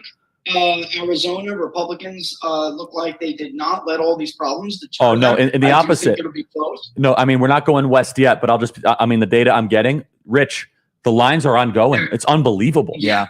I mean, Arizona is unbelievable. What's happening right now? We were out there today in Chandler, which is a suburb, right, of Phoenix, and it shouldn't be as hard red. And every person I talked to in line was a Kari Lake voter. Every person, Rich, for an hour.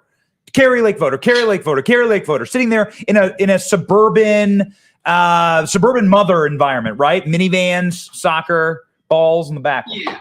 We're at 217 right now, Rich, in Maricopa. We're Look at how quick that margin just closed in North Carolina. Rich, we're at 30-point margin's gone. Rich, we're at 217,000 in-person election day voters. 217,000. We could end up over 240. That's insane, Rich. Don't forget those ED drops. Oh, I haven't forgot about them. Don't worry. That's our insurance policy. Final question. Final thing for you. Final thing. Yep. Final thing for you, Rich. Final thing. One. See you soon. Oh, he's got to go. Right, Rich, that's fine. We'll talk to you soon. Thank you. All right. Benny, what were you going to say? We're good. I was going to ask him about you rapping. No, stop it. Jack, what's on your mind? You will rap if we win the Senate. Charlie Kirk will rap live on this feed we if are we win the starting to Senate. get some Ohio results Yes, what's going in. What's going on? Same deal as before, though, that the early results are still coming in. It's that early vote, right? So it's the early vote that comes in. It's 3-1 Tim Ryan over JD Vance. That's what we expected. It's only 3% of the vote in. It's a massive vote, by the way. That's 139,000 voters that have come in. So 3% in Ohio, huge drop for Tim Ryan. But here's the thing. That's all Tim Ryan's going to get. He's only going to get a couple of these early drops, and then JD Vance is going to start winning. You're going to see that flip 2-1 against him. You can't look at these early ballots. That's why you guys got to watch us. Okay, we're going to walk you through all this. We're going to tell you the truth. We're going to tell you what's really going on. There's a lot of misinformation out there. Ohio's going to be fine. Okay, JD's going to win by 7 points. All right, all my Ohio Patriots out there, I want to hear from you. freedom@charliekirk.com. Someone says, Charlie, why is a certain network showing that Tim Ryan is so far out front? I may not be reading it correctly. It's because it's the early votes, guys, and the counties. Just because they're not explaining that to you. There's like 75 counties out there that JD's going to win by like 30 points. Okay, that's just the way Ohio works. And by the way, those counties don't have.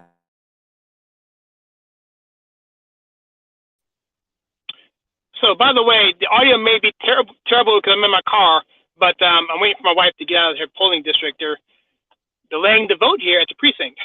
So, anyway, I'm in the car waiting for her to get out. So, I'll keep the stream going and I'll answer comments as best I can, but the phone is very limited. Don't have to. Oh, I just got a text from my wife. Hold on a second, guys. She just said, let me pull this up. She just said,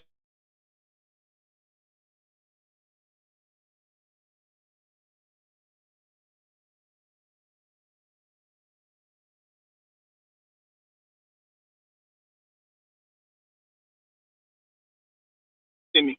So if you can hear that, my wife just texted me and said that the polling machine is broken. So we're going to go home and we'll have to take another break later on. But right now, I'll probably get my son some food and I'll keep the stream going. I'll check in a few minutes. Yeah. Let me get this back. This is hard to do on my phone, Jonathan. Okay, just add unmute. I'm done. Okay, I'm done being nice with these people. Okay, you are stealing their right to vote. There's someone, they just emailed us, Charlie, they just turned me away and told me they cannot vote. I'm not putting up with this, and you shouldn't either. It's not right if it happens to a Democrat, if it happens to a Republican or a Libertarian. This is a disaster. It's a catastrophe. What do we have in Ohio? In Ohio right now, let me take a peek. Looks like the early balloting in Tim Ryan's direction, right? Yep, Tim Ryan, 62.5%. He is leading right now. Not going to be that big. I'm not that worried about that at all. I think JD is going to win by 5 or 6 points. This happens every time in Ohio. Don't worry about it. It's going to be just fine. Charlie, I'm in Ohio, voted red ticket along with everyone I know. We are sick to death of Tim Ryan. God bless you, Bonnie. That is terrific. Charlie, Texas, Rio Grande Valley. Can't wait to see the red wave flow from Galveston all the way to California. We are going to see how the Hispanic voters are going. Well, look, Hispanic voters of Miami-Dade County, and that's a different culture, right? That's Venezuela. That's more South American. You know, it's different than Mexican, Nicaragua, and kind of that Central American triangle. It is. Well, okay, fine. But Cuban, like the Rio Grande Valley has gone all red. We have not seen that yet materialize in Arizona totally yet. Yes, Jack? Majewski.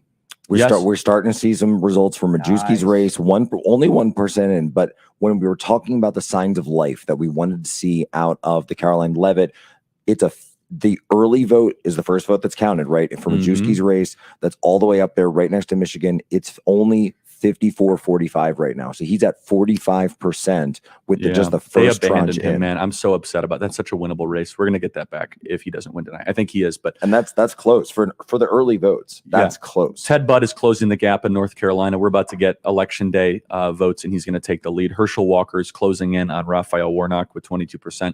Guys, you can't freak out. That's why you got to watch us. I'm going to tell you when to worry, as Rush Limbaugh would say. We know this data like the back of our hand. Herschel, I think, is going to win in Georgia. I'm confident Ted Budd is going to win. JD is going to win by 5. You could take it to the bank. Rubio's just pulling away. Rubio, it's done. Totally. Here's what happens. They count the early balloting and they canvass them, and then they count the same day election, then take absentee, and that's why you see this kind of crazy misalignment. Look, and now suddenly JD Vance is up to 35%, and Tim Ryan is down to 64%. Yeah, just wait. How did that swing? And what counties have been reported also, right? I mean, I guarantee that I haven't even looked at Ohio yet. I'm not worried about Ohio. Okay, I'll tell you when to worry. If we're worried about Ohio, it's going to be a different type of night. That's just what we're getting. It's not going to happen. Okay, but yeah, look, I mean, you look at the counties that haven't reported. Athens hasn't reported. Monroe hasn't counted. Right? Jefferson hasn't counted. What? Marjorie Taylor Greene's opponent raised $15 million. He spent $14 million on it, and the race was called within 5 minutes. Oh, rough. I love it. I love it. I love it because 15 million. That's 5 15 million. million. That's That's 15 what happens million. when you run against America First candidate. That's 15 million that couldn't be was from- spent. that was from Greg That Price wasn't on spent Twitter. in New York. That's 15 million that wasn't spent in Pennsylvania. That's 15 million that wasn't spent here in Arizona. Any of those key races. That's a great right? point. So you're draining their That's a great resources. point. and Anna directing Paulina them has to one, these guys. areas. It's been announced everywhere. That's amazing. She's speaking right now. I Turning believe, Point actually. PAC has spent a lot of money on that We race. should see Turning if we Point can get PAC, that, we the went clip. all in. It's she is terrific, and we got her across the finish line. That's a really great news. The Florida transformation is complete. Okay, really quick, Jack. Sorry, I just want to give people a little peace of mind. I got a lot of emails here. Charlie, I'm freaking about North Carolina. Calm down. All right, I was a little high energy earlier today. Would you say that's fair, Jack? Because I was a little worried. And by the way, full on panic mode. No, Panic you mode, haven't Charlie seen Kirk. mode. You haven't seen full It was on panic cocaine versus weed. No. We're in a much better spot now. People showed up. Benny got it. Look, you got to understand. I was getting at least 100 emails a minute about people can't vote, machine problems, lines. It was a tough morning. We turned it around. We turned it for the better. I'm feeling a lot better about things. I am feeling a lot better about who is showing up. If you are in Arizona, go and vote. We are going to crush this. 217,000 people have voted in person in Maricopa County. That is remarkable. That doesn't count drop-offs. Okay. So let's go. I'm sorry, really quick. Let's go to it's super okay, quick. Jack, You're gonna go like ahead. it. I'm hearing they've turned off MSNBC in the West Wing. Oh, your source in the White House has said that? I'm hearing they have turned off They're done. MSNBC. They in know the what's West happening. Wing. All right. Speaking of MSNBC, cut 115 about how they are running out of paper in Pennsylvania, and we tried to warn them. Play cut 115. They see this is something that maybe on the state or on the county here, we'll want to dig in more into this, but the idea that they ran out of paper, that's a, as we like to say, that's a them problem, perhaps. Well, I said it's 6 o'clock. Email us, freedom@charliekirk.com. Polls are closing momentarily. I was Gotta asking Benny. gotta MC the Republican Party of Arizona. I asked Benny, I said, when do you have to go? He said, at 6. I said, Benny, it's 6 o'clock in 5 seconds, which reminds me that means polls are closing right now in Michigan, Illinois, Missouri, Kansas, Oklahoma, Texas, the Dakotas, Pennsylvania, New Jersey, Delaware, Maryland, Massachusetts, Connecticut, and Maine. Wow. That's a lot, isn't it? We got a lot coming in. This is glorious. Okay, so in South Carolina, there's this Crystal Matthews. She was a candidate, and she was, I think she got stung by Project Veritas. Am I remembering this correctly? Oh, yes. The Senate candidate. She's crazy, and she just deleted, after losing, she deleted her Twitter account. So she is now officially deleted herself from social media after losing. She's memory hold herself. To Tim Scott, yes. All right. So polls have closed here. Ohio is about to here's my prediction. In 1 hour, you're going to see J.D. Vance in the lead in Ohio. Just go, if you're worried about Ohio, just go take a walk around the block, have the Charlie Kirk Show in your earbuds, and then just kind of go back and it's all going to be fine. Okay. I want to encourage all of you across the country to come to America Fest. Okay. Really quick, cut 55, get it ready, amfest.com, December 17, 18, 19, 20 in Phoenix, Arizona. Kaylee McEnany, Tucker Carlson, Candace Owens, myself, Anna Paulina will be there, and many others. So let's please, and Jack Posobiec and Benny Johnson and Greg Gutfeld, let's play our America Fest promo right now.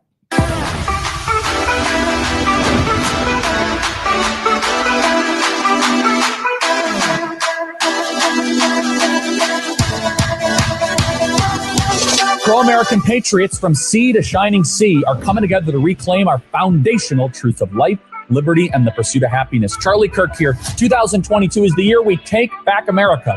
So let's make history again. The movement starts here at Turning Point USA in Phoenix, Arizona. Join us December 17th to the 20th at America Fest. Purchase your tickets right now for the biggest conservative party in America at amfest.com. That is amfest.com, amfest.com. See you there. Okay, special offer today. General admission, $17 with the country music ticket, $76. Put it together, $17.76. amfest.com, best event in the movement. Check it out, amfest.com, to support the great work we are doing at Turning Point USA. Email us freedom@charliekirk.com. I think we're going to pipe in with them in just a second, right, guys? With Ed Henry and John Solomon and Steve Bannon. Once you guys get in my ear. So I'm going to just kind of go through some stuff here. Okay, look, Senator Marco Rubio, the race has been called by AP. Hey, we called that 30 minutes ago, but not exactly tough to look at. So if we look at the prediction markets now say it's a 73% chance that Republicans are going to control the Senate. That's what the prediction markets are showing. Not a shock to anyone. No, not at all. But Florida race calls, Fox News decision desk, Ron DeSantis, Marco Rubio reelected. Official call. Not surprising. I told you guys that cake is baked. You could take it to the bank. That is what we're doing. And so now we're going to transition to some other races here. The House of Representatives is about to be called and flipped. Tim Ryan looks as if he has a lead in Ohio. Do not buy it. That thing is about to be inverted. JD is going to win anywhere between 5 to 10 points. Same thing with North Carolina and Ted Budd. Just a moment of time before this whole thing inverts once they count same-day votes. North Carolina is admittedly a little bit closer than I thought it would be, but they are flooding the early voting counts in Wake County, in Durham County, in Orange County, in Edgecombe County, in Nash County, in Halifax County, and others. Okay, we're about to join with my friends right here. Charlie, yes. What are you hearing on the ground in Arizona? Karen reported a short time ago that the Republican National Committee, as I assume you know, has now actually filed suit to keep the polls open there in Arizona. What's the latest?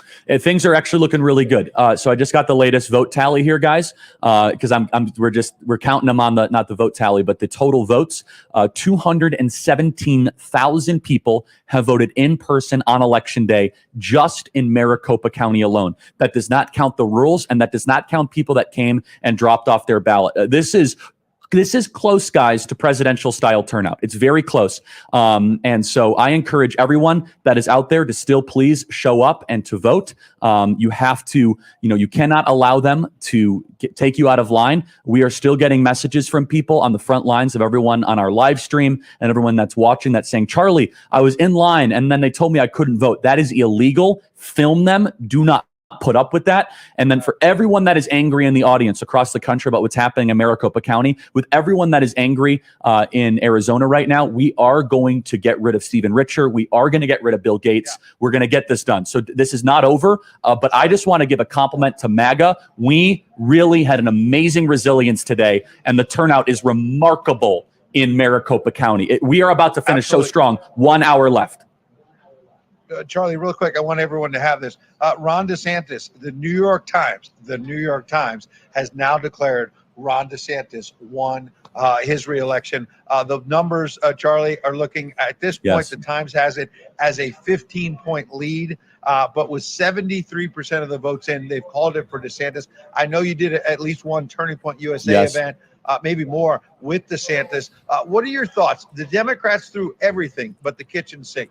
They wanted to knock him back. They know that whether it's, if Trump can win the nomination in 24, DeSantis in 28, they know he's a rising star. He's already risen. They wanted to stop him and they couldn't. They failed miserably. Ron DeSantis is going to win significantly, and congrats to Marco Rubio as well. Another amazing victory. We were just here the last weekend with Turning Point Action. We spent some serious money with Turning Point PAC as well, supporting Ana Paulina Luna, an amazing young Hispanic candidate who has flipped Charlie Crist's district. She is going to Congress. It is over. She has won despite having $15 to $20 million of out-of-state dark money spent against her, of people that really wanted to see her lose. It is APL that is now going to go up against AOC. An amazing victory in Pinellas, Hillsborough County. It's just amazing. God bless Ron DeSantis for his leadership, for his amazing courage. Florida has now completely turned. Florida is now a deep red state. The media is freaking out. The Florida transformation is complete. And guess what? We're going to do it here in Arizona next.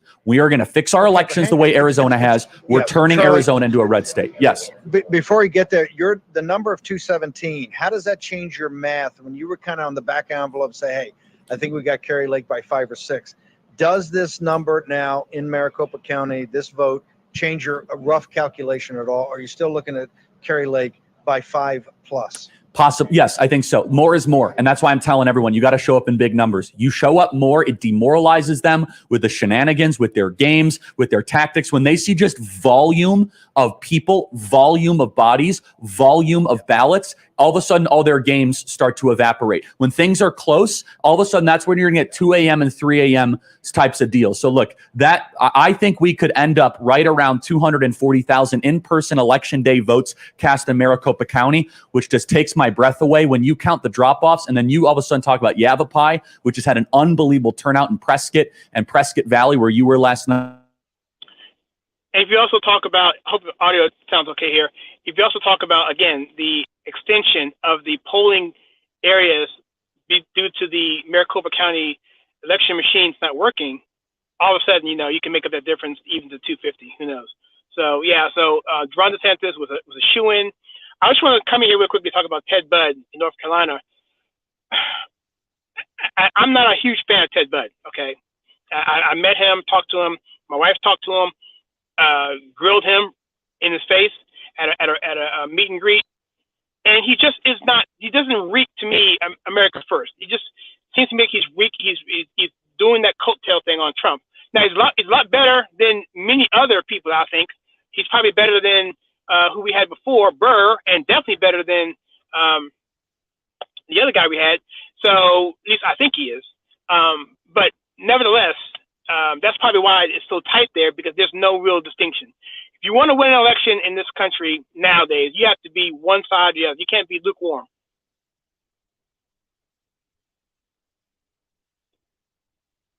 Thing, some marginal Republican stuff here and there. He says if these trends continue, it is a Democrat cataclysm. Yes, that's right.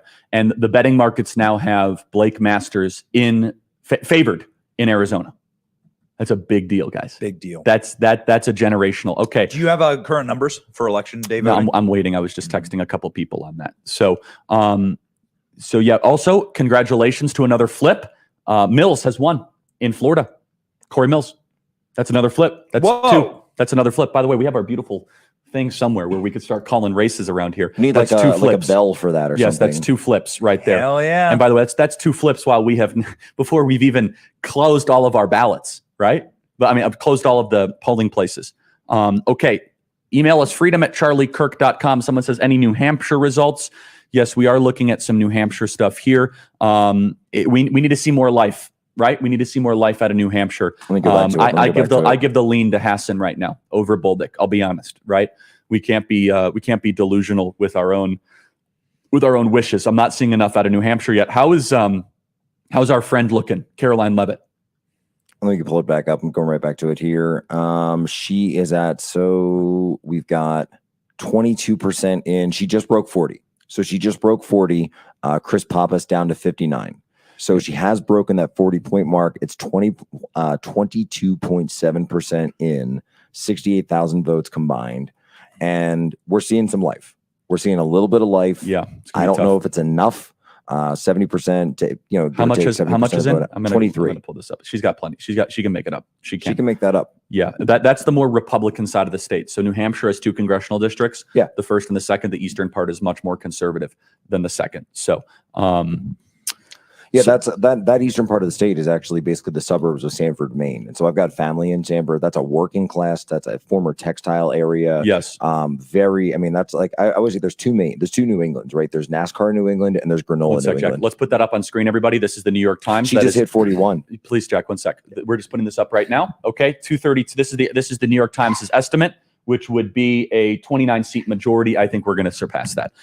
That's a 29-seat minimum for the New York Times. That thing just keeps on ticking right and ticking right and ticking right and ticking right. I'm getting 2016 vibes. You remember when you remember the inception point when the New York Times said, Trump's going to win. I remember where I was. It's very good. Email us, everybody, freedom@charliekirk.com, what you are seeing firsthand. Someone says, Charlie, how about Texas? Texas is going to be just fine. I am curious about the Rio Grande Valley. That's going to be the most interesting one for me. And let's see how we are doing in some of these other states as well, kind of around the horn, some other states that just closed. I'm looking at Ohio's congressional races that are also very interesting to me. Very interesting. Republicans have defeated in more ways than one. And by the way, look at this. People always attack Trump, right? Trumpism literally did the impossible. It flipped Miami-Dade County. That's Trumpism. Yeah. That's Trump's home. 100%. That's where he lives. Think about, no, well, he doesn't, but he lives in Palm Beach County, but he lives nearby. Yeah. Right. But he does have, he does have a hotel there. Right. Backyard. So geographically, this is his home, right? Like it's next door. He's next door to Miami. And now he lives in the Red Kingdom. He lives in the Red Kingdom. Savannah, what are you looking at? What are you seeing? I am checking out New Hampshire, of course, keeping my eye on the Texas governor election results. We only have 15% of the votes in so far, so we're going to keep our eye on that one. But I'm very excited for Texas's 34th congressional district. That's my good friend Mayra Flores. She's a part of a lot of the Latina GOP candidates who are really trying to bring back border security in Texas. So, of course, that's where all of my focus has been. But again, so far, a lot of energy from the right wing, a lot of energy for Republican candidates. Again, not a surprise at all, though. Yeah, I'm seeing that, and so we're going to keep our eyes on that. So look, Caroline Leavitt has some ground left to make. I think she's going to win in the first congressional in New Hampshire. It actually looks like she's running ahead of Don Baldock. Oh, I believe that. Yeah, I believe that. Someone says, Charlie, are you worried about Georgia? No. Next question. I think we're fine. Nice. Don't worry about it. It just depends on how much late night shenanigans they're going to pull. It's that's what they do in Georgia, and we're going to see. I think we're fine. Ohio, how we looking? It hasn't inverted yet. That's fine. Only 12% of the votes in. That's going to be just fine once it does. And the New York Times says Vance is very likely to win. Yeah, no kidding. Just wait till all of those beautiful mid-size Ohio cities start to report, and that has not yet happened. I was in Dayton last night. Yo, let me tell you, that is, those people are based. And there were a couple of Amish horse and buggies. I love and they had Amish. Trump flags on the back of them. And those people were based. There's nothing cooler than seeing the horse and buggy, the carriage, and then the Trump flag and the American flag waving. It's beautiful. Extremely. By the way, dope. we're getting this clip right here of CNN freaking out that the numbers in the exit poll data don't correlate to polling data, and they can't figure it out. They're like, why are all these polls so wrong? I don't understand it. Why are people not talking about climate change all the time? Oh man, Spanberger's gonna lose. Democracy's out of the 45%. That's a Republican flip. 45% in, and she's up by 9 points. That's a Republican. Vega is up by 9 flip. points. I mean, I don't know how this holds out. There's no way. I don't. No, see that's a path. Republican flip. We can call There's that no race. path in That's Virginia. 3 flips already. Everybody, Republicans are going to control the House. I think we might have a 40-seat majority by the end of the night. Yeah, that's a huge. And there are some sleepers. Just wait. I'm still waiting though. Just so we're clear. I'm still waiting for 1 sec, Benny. I'm still waiting for a cascade. I'm still waiting for something that's going to all of a sudden reach that level beyond expectation. A Baldock New win? Hampshire. New Hampshire would be that. New Hampshire, yeah. New Hampshire's not there. I'm being honest. We're not seeing what we need to see right now. Yeah, and that would have been like, oh my goodness, we got a crazy nut in Pennsylvania. What's going on in Pennsylvania? Got a 3% in Pennsylvania. It's what you would expect for your first votes. Oz at 15%. So this is your early vote. Oz at 15. Fetterman 82. Yeah, that's a waste of time. And we'll see. We'll see. That's a waste of time. So North Carolina is also looking pretty good. Let's play cut 118. Is that the numbers in these exits do not line up with what we were seeing in the polling data going into this election about what people cared about and the order in which they ranked it. So we have had a lot of questions throughout this time about new voters, people that hadn't been in there before that were perhaps not getting captured by the polling. So maybe this is a sign that we're going to see a little bit more of that tonight than we expected. We obviously don't know yet. And you know what's missing from this 1, 2, 3, 4, 5 top 5 issues? Democracy. Oh, yeah. It's not even in here. It's not to say that it's not an issue. Democracy. It's so cringe. It's unbelievable. Democracy, Jack. Democracy. I mean, this is what we were talking about earlier, right? Where it's like, God bless our democracy. When all the machines were failing, when Luzerne County didn't have the paper, you couldn't even get enough paper to print the votes out. People couldn't vote. They're standing in line. This is our democracy. The courts have had to order in many of these areas. Hopefully, they will in Maricopa as well, to keep the ballot places open, keep the ballot locations open, the centers or whatever the heck they're called out here. This is completely insane, by the way. You guys run elections here in Arizona. It's absolutely insane. Take no It's criminal. responsibility for it. I mean, I can't even say that stuff on air. What should be done? That being said, we're still fighting it. We're overwhelming it. There is a wave crashing at the gates right now. We are in the midst of a generational realignment in our politics. Something that I mean, everyone's going to be going back. And then the 2012, Charlie, do you remember the 2012 autopsy? I do. Yeah. The 2012 autopsy is itself now dead and buried, and we're never going to speak of it again. Email us, everybody, freedom@charliekirk.com. What are we looking at, Benny? Well, I would just like to pause for a second and state, to Jack's point, all of the democracy people, democracy. All those people seem weirdly silent. They're very loud on social media, but weirdly silent today. Didn't hear a peep about Arizona. So you have people literally being disenfranchised in Arizona. You have legitimate voter disenfranchisement and suppression in Arizona based on what? Malevolence? We're not sure yet. Based on total incompetence, we're totally sure of that. And you didn't hear a peep out of them. Now, if this were happening in Atlanta, perhaps you would hear CNN would be like they'd be burning the place to the ground like General Sherman. But you don't hear a word from them, thus proving, very strangely, that these people are just complete piss and vinegar. They are virtue signalers. They have no virtue. They don't actually care about democracy. That is simply a metaphor for elect Democrats. The voter suppression was helping Democrats in Phoenix today, where we are broadcasting right now. So they didn't say a thing about it. Someone just said no love for Missouri. Missouri polls have not closed, and Eric Schmidt is going to win by at least 10 points. So that is going to be Missouri. There are, excuse me, Charlie, 7 votes. 7 votes have been counted. In Missouri? In Missouri. Okay. Well, we're waiting. Oh, by the way, Ohio is obviously tightening. It's about to invert. Keep your eyes on that. Do not worry about it. And I know we're getting a lot of emails about Ohio. My goodness. And a lot of emails about North Carolina. North Carolina is a little tighter than I thought it would be, but I think we're going to be just fine. Ted Budd is going to win. And that's going to be comfortable. Okay. Email us freedom@charliekirk.com. People says, Charlie, we're not a democracy, we're a republic. Jack, how often do I actually? We're saying it jokingly. So but yeah. We're not I was getting this all over. I actually had to delete something on my Telegram earlier today because people didn't realize that I was mocking. We're saying it ironically. The people who are, what do you call them, Benny? The democracyistas?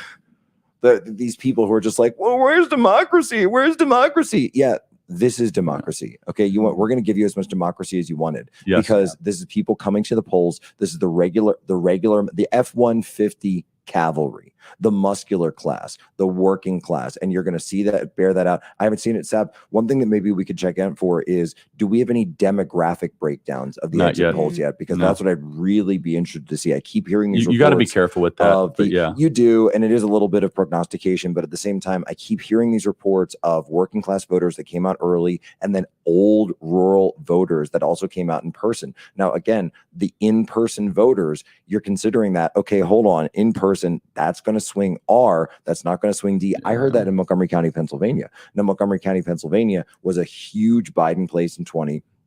This was an area, it is one of the largest Republican counties in Pennsylvania, but at the same time, huge number of seniors. If the seniors and the super seniors aren't voting by mail-in ballot, if they're not using Dropbox, why are they showing up in person? Because the Republicans. So someone says, Charlie, thoughts on Bolduc versus Hassan? Could New Hampshire become red? I need to see more. I need to see more. I am not bullish on New Hampshire right now. I'm sorry. The bones are not there. They spent a ton of money. It's a Boston suburb. If Bolduc would have had money from McConnell, that would have been a different race. And I'm not saying it's over by any means. I'm just honestly looking at the trend. I'm looking at favorability. And Bolduc has a hole to climb out of, for sure. You know, Charlie, just, to interview you for a second there, have you heard anything from Alaska all day today? No, Alaska's been eerily quiet. Just complete. I mean, I'm just like the dog that's not barking. I mean, all of the attention's been on Maricopa, which I think, ironically, actually worked as a GOTV campaign. It really did. In Arizona. It's like all of those shenanigans made everyone more fired up. I mean, these numbers, guys, I'm telling you right now, I'm looking at these Arizona numbers. There's a chance that we could surpass 250,000 in-person election day voters and not count drop-offs. I'm going to be honest. Like, Blake Masters will be a senator if that's the case. That's Mark. Is that record breaking? I don't know, but because we don't know the election day drop-offs, we don't know the people that came and dropped off their ballot. That's just kind of a mystery because we do things like they do in Honduras here, and we just don't know. It's kind of this big open question. Okay, everybody, email us freedom@charliekirk.com. We keep our eyes on these races, and we are going to have in the next. Arkansas closes in 10 minutes. Can we call the race for Sarah Huckabee Sanders? Come on. Sarah Huckabee Sanders. We can call it. I'm excited for that race. I'm excited for that state. We can call it. Looks like Caroline Leavitt has taken the lead. Can we get New Hampshire, please? Do we have New Hampshire one up? Is that right? Somebody said she just took the lead. I don't know what they're talking about. Maybe they're looking at Secretary of State websites. I have a source there. Yeah, check that one out instead. Yeah. At 6:28 a.m. this morning, Charlie Crist tweeted, "Today is the day we vote out Ron DeSantis." Oh, no. So how about a swift kick to the nutsack? Charlie Crist. Wow. Looks like Judge Don Roder. Oh, that's right. There's tons of problems right now in Harris County, Texas. We need to talk about that, guys. There was a huge problem with all the multiple polling places in Texas that all of a sudden had huge issues. Have you been following this, Jack, at all? Huge problems in Harris County. I saw the headline of it. I didn't have time to dig into it. What was actually going on in Harris? I mean, I'm not exactly sure. Something about outages or machine issues. There was something really going on. Harris County is a bigger county than Maricopa. Machine issues we've been seeing. Here's a tweet up from Allie Beth Stuckey. Look at Harris County, Texas. Huge county.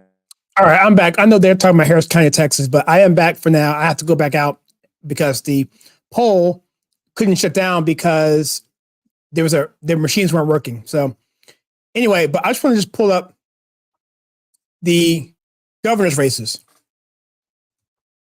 So take a look at this. Arkansas closes in about 7 minutes.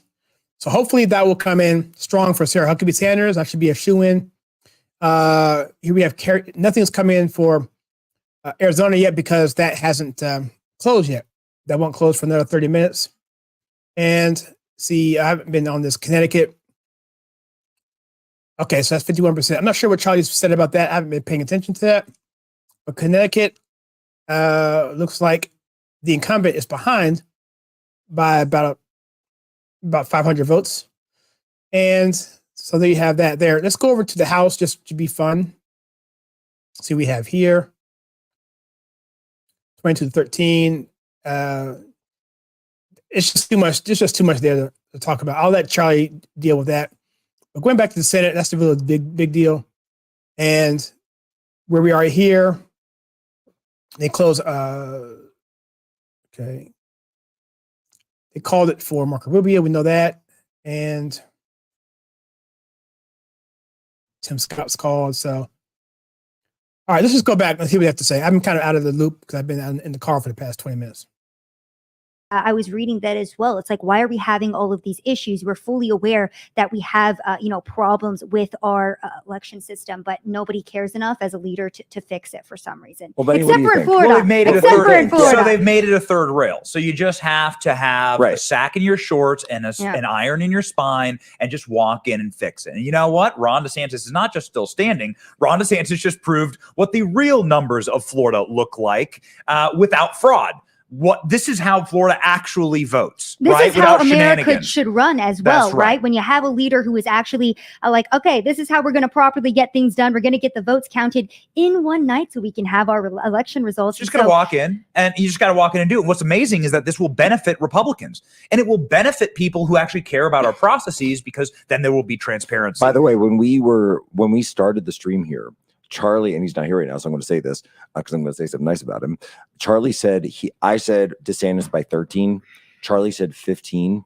He's currently up 17. Oh my gosh. 17. Yeah, we said 13, huh? We said 13. He's currently up 17. Incredible. This is what happens. There's a lot. Okay, so there's a lot of election security. Ron DeSantis is up by 17 right now.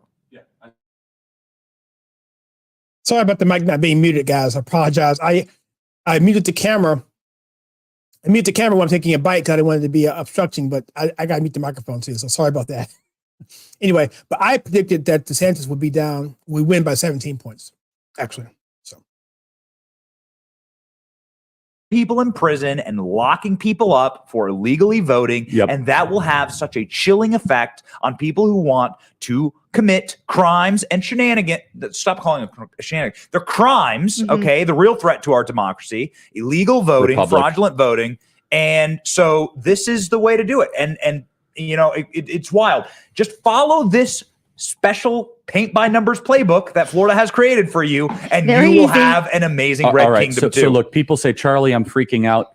These other networks show that Democrats are beating Republicans in North Carolina and Ohio. We're unfazed by this because this is the way tabulation works. Okay. They count early ballots and it's okay. Some people aren't into the weeds like we are. Okay.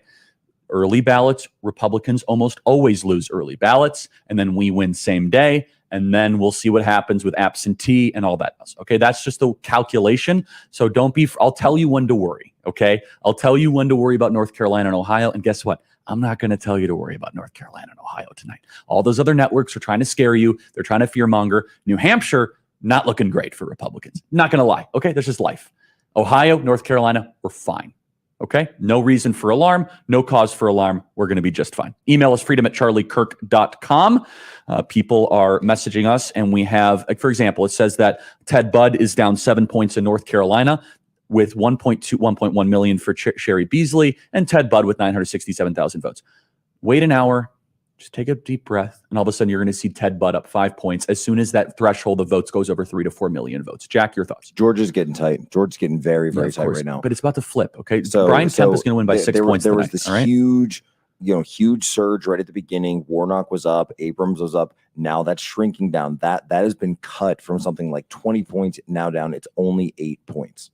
We're looking for Kemp. We're looking for, and then I'm going to switching over to that. Yeah, I mean. I was actually wrong. Kemp Abrams is only up 4 points right now. Yeah, and that's without the strongest counties reporting. This is crazy. Yeah, look, Brian Kemp's going to win by 8 points. Herschel's going to win by 2. That's my prediction. Benny, okay? that Red Kingdom you're talking about, that's going to extend from Just stop tuning into all these fear mongers. They do this. They DC are all the way they're down, all the way manipulating south. you guys. Yes, it's all going to be red down here. Red Kingdom. They are manipulating you. Okay, there's some interesting exit polls though on the New Hampshire Senate race. It looked as if, trying to just kind of synthesize all of this, that 56% of men voted for Don Bolduc, 59% of women. No, I'm sorry, 51% of women. No, I see what that's the composition of the voting. Voted for Hassan. And that's about all we get out of that. That's the NBC exit polls. Exit polls can be very, very deceiving. Now in New Hampshire, Sununu is up for governor. He's going to win. So Yeah, he's very popular. He's very popular. And by the way, I think that's a deal was cut by the Hassan Democrats that they weren't going to run a real opposition against him, and he wasn't going to help the Republican candidate. There was a deal, very, very sneaky, very subterranean in the way that they did. Very swampy. Okay, but I think there's another Republican race that I want to focus on here that I think is really important. There's another Republican race that is really interesting. Where are we at here? Yeah, that's right. I mean, look, I think we can call Virginia 7 with Vega, man. I don't think that's too hard. That's too steep of a hill for Spannenberger to climb. I really do. I don't think that's going to happen. I really don't. Republican Mike Collins just defeated Democrat Tabitha Johnson Green in Georgia's 10th congressional district. And Benny, we are 47 seconds out from us being able to call Sarah Huckabee Sanders the next governor of Arkansas. Hey, my girl. That's right. Sarah Huckabee Sanders. Sarah. Someone said, Charlie, what's going on with Massachusetts? The Democrat just won the governor's race in Massachusetts. Sorry. Mario Diaz-Balart, Republican, has just won the race for the House seat on the Florida's 26th district. Can we get Donald Trump's commentary there in the chat? Can we pull that, please? Thank you, Danny, for pulling that. People says, Charlie, should I be worried about what I'm seeing in Texas? No. I'll tell you when to worry about Texas, and I'm not going to tell you to worry about Texas tonight. All right, Savannah? No, we're not worried about Texas. Stronghold. People says, Charlie, how is people say NPR and the cable channels are showing that Robert Francis O'Rourke is winning? I mean, yeah, if you do look at these polls, it looks terrifying, but we're not here to fearmonger. We're keeping the positive energy. I'm telling you right now, it's not even a matter. Yes, thank you. I agree. They're not real polls. Well, they're I've results. gone out on the streets and I've talked to Texans. We're fine. Trust me. We are fine. Let me look at Texas. I haven't even pulled up Texas yet. Okay. Trust me. You don't win Miami-Dade County and lose Texas. Things happen in waves. Okay. Robert Francis O'Rourke has about 150,000 vote lead with early voting. This guy's about to get obliterated by 10 points. Okay. Mark it, take it to the bank, deposit the check. 10 points, Robert Francis O'Rourke loses. Okay. How do you know that, Charlie? Okay. I'm looking at the entire portion of West Texas that hasn't reported a vote. I'm looking at Amarillo. I'm looking at Midland. I'm looking at Lubbock. I'm looking at Midland. I'm looking at Odessa. I'm looking at El Paso. Well, El Paso is going to go for Robert Francis. I'm looking at the Rio Grande Valley. They haven't calculated a vote. Okay. So we're fine. Just Texas, we're good. All right. Take a breath. Yes, Jack. John Ralston again. So remember, Charlie, what have I been saying all day here? I've been talking about this rural landslide, the F-150 cavalry. John Ralston just stated, do you want to see what a rural landslide looks like? Here's today's in-person numbers from Elko County, Nevada. Yep. Well, the fifth largest rural county. Democrats, 134. Others, so that'd be independent, 364. Republicans, 1,023. Yeah, that's just the partisan split. Look at that ratio. But look at the ratio. The ratio. How many Democrats voted? 134 to 1,000 Republicans. That is unbelievable. Sarah Sanders has declared victory in Arkansas officially. Yes, and Katie Britt is going to win the Senate race. 29 minutes until New York polls close. 29 minutes. Okay. Texas is fine. Ohio's about to flip. I just can't wait to call J.D. Vance a U.S. Senator. So we're going to be just fine. Don't worry. There's a bunch of counties that have yet to report, a bunch of counties that haven't reported enough. We're going to be just fine. It looks, I mean, you got some of the strongest Republican counties that haven't. Wayne County, you got Mercer County, you got Darkey County, you got Van Wert County, you got Paulding County, you got Defiance County, you got Henry County, you got Fulton County, you got Seneca County, you got Huron County, you got Richland County, you got Marion County, you got Clinton County, you got Fayette County, you got Highland County, you got Brown County, you got Adams County, you got Seguido County, and you got Lawrence County. JD's going to be the next senator. Okay. Email us freedom@charliekirk.com and subscribe to the Charlie Kirk Show podcast. What's on your mind, Benny? Okay. So, Anna Navarro, former Jeb, whatever appointee, whatever she was for Jeb Jeb with an exclamation point. Now she's on The View. She's screechy lib on CNN every once in a while. She tweets, in 2018, DeSantis barely won against a black progressive little-known mayor. In the last 4 years, Florida GOP invested in registering new voters and painting D's as scary socialists, which they are. Democrats ignored the smoke alarms and fell asleep at the wheel. Today, the whole damn house burnt down. Ana Navarro lives in Florida and is crying sweet, salty tears of flowing lava. Someone says, Charlie, what is happening in Michigan? Too early to tell. Pennsylvania is too early to tell. And they say, Charlie, how do you see Nevada? We're gonna have a good night in Nevada. Charlie, do you think Bo Hines will pull it off in North Carolina? What district is North Carolina, guys, again? In Bo Hines, he's a great candidate. I want to try to see what that is. We're gonna be just fine. Yeah, Sarah Huckabee Sanders defeats Chris Jones in Arkansas governor's race. Congratulations, Sarah Huckabee Sanders. She's a superstar. She's gonna be a great leader. Which one is it? 13. Okay, let me take a look. What other races are we looking at here right now, Jack? How are we doing? We are also looking at, Charlie, so I'm going back to New Hampshire now. I'm looking at Caroline Leavitt because I want to see, are we seeing any signs of life? Are we seeing any breaks? And she's chipping, but she's not breaking, right? Yeah. So she went from 39 to 40, 40 to 41, but it's not that break that you would expect. She's not getting the breaks that she needs in these drops to be able to crack it out. That being said, 75% of the vote is still out. Okay, 75% of the vote is out. She's in the more conservative part of the state. If anyone's going to do it, it's going to be her in New Hampshire. Pennsylvania is still way too much. Michigan's starting to come in just a little bit. I'm looking to see, do we have Gibbs? Nothing for Gibbs yet in Michigan 3, but the northern tier of the state coming in super red, coming in huge red waves across the entire northern tier of the peninsula there for Michigan. That's obvious. That's what we saw. But of course, it's going to come down to Macomb County, and what happens in Macomb County stays in Macomb County. Yeah, that's right. When they start putting the the barriers up on the windows and the glass and all of that. Play cut 123, please. Donald Trump's reaction.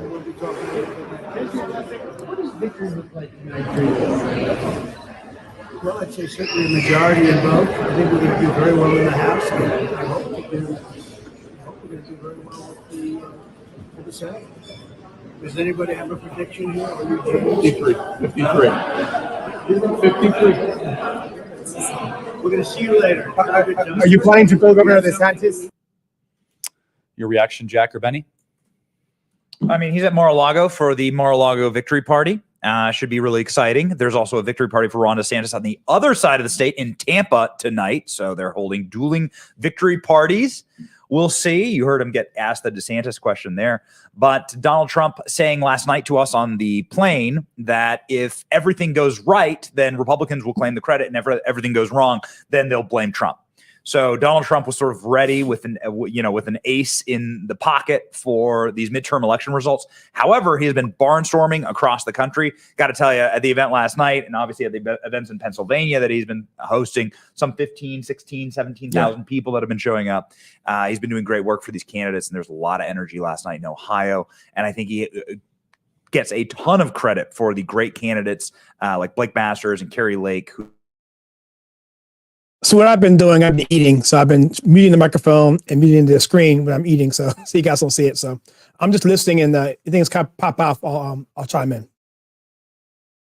Should he have announced before or after? And I guess we'll never really know at this point. But when I look at some of these races, like the New Hampshire, when I look at some of these candidates, and again, it's still early, right? So I don't want to go too far down the rabbit hole.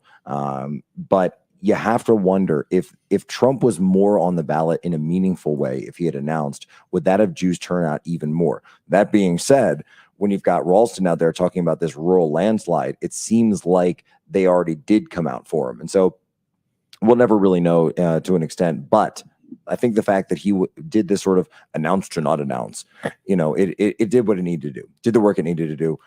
These guys, though, that I'm seeing, have you seen any good news for Democrats out there anywhere? No, I think actual good news. Yeah, I mean, the New York Times thinks that the Democrats have a little bit of a chance to get the Senate. I don't buy that. There's still a lot of results left. We're going to put the image up at 124. This is the New York Times. Again, you guys can laugh at all. I think this thing's going to get out of whack and really quickly in our direction. But look, this is waiting. We still have some huge ballots to drop in what's going to happen in Georgia and North Carolina in the next 30 to 40 minutes is going to tell us a lot. They say chance of winning House control, Senate control. Charlie, you might say, oh, what do you care about the New York Times? They do have some rather sophisticated data projection algorithms. And I'll say this, they're also really cued into when things are about to get a little sneaky. Honestly, they were ahead of the curve in 2020 on that when they were like, oh, George is going to go for the Democrats. And so, look, the Democrats are having a really tough night. The question is this going to reach that threshold, that kind of top threshold that we are looking at? We don't know. So, look, North Carolina, we are waiting. We are looking and waiting for some North Carolina results very soon. And it's going to be fine. I'm not worried about North Carolina or Ohio, but that drop is going to happen. And I think the New York Times is going to adjust with that. Yeah, that 55% of the votes in. They're saying New Hampshire. And so libs on Twitter are saying that New Hampshire is the sign that there is no red wave. We'll see what happens. Yeah. Yeah. I mean, look, New Hampshire is a suburb of Boston. It was always a, was always a reach, right? And so we'll see. I really hope that Caroline Leavitt can pull it off. I really do. I hope so. Email us freedom@charliekirk.com. People says, Charlie, Michigan, what's happening? Little too early. There are some results that we can share in just a second. It's just a trickle that's coming in. I mean, I wouldn't even really want to get into it that much because we're not seeing Michigan in numbers that would give us anything serious. Though that being, it's like 0.02. So no, I don't want to get into it yet. Robert Francis O'Rourke is now trailing Greg Abbott in the Texas governor's race. And I'm telling you right now, Greg Abbott is not going to look back. Okay. So yeah, I'm seeing, thanks for shopping. Yeah. I'm seeing Abbott up something like 14 points. It's insane. It's dead. Don't worry about that. Okay. Ohio, JD Vance versus Tim Ryan. There is about 170,000 vote delta there right now. JD Vance, I think, will overcome that. And so we'll see. The Democrats on Twitter are trying their best to try to say there's not a red wave, but just wait. There's something cooking right here. What is it right now? 8:40 Eastern? Yeah, we'll see. Just wait till same day votes are counted in Ohio and North Carolina and Georgia, and let's see how confident that they're feeling once that happens. All right, and Pennsylvania. Email us freedom@charliekirk.com. Texas is done. Robert Francis O'Rourke is already in second. And do we have that we can put up, that New York Times logo? So look, this is what the media thinks is about to happen. I'm telling you right now, I think this is highly unlikely and wrong.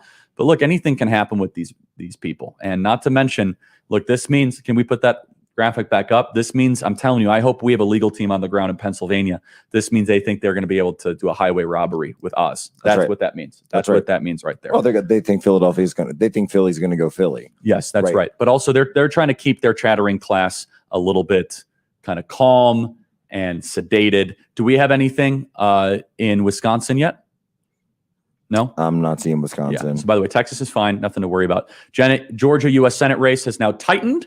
40% of the votes in. Herschel Walker is down 90,000 votes to Raphael Warnock.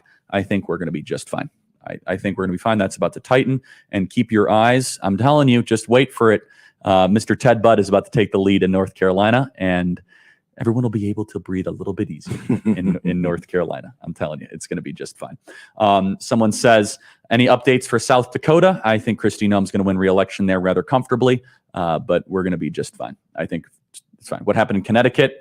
Too early to tell. We're looking about it. Scott says, Charlie, Ohio, I'm worried, Charlie, very worried. Don't. We're fine. Don't worry. Just 30% of the votes in. JD Vance is only down 6 points. Yes. Speaking of New England, Rhode Island 2, Alan Fung.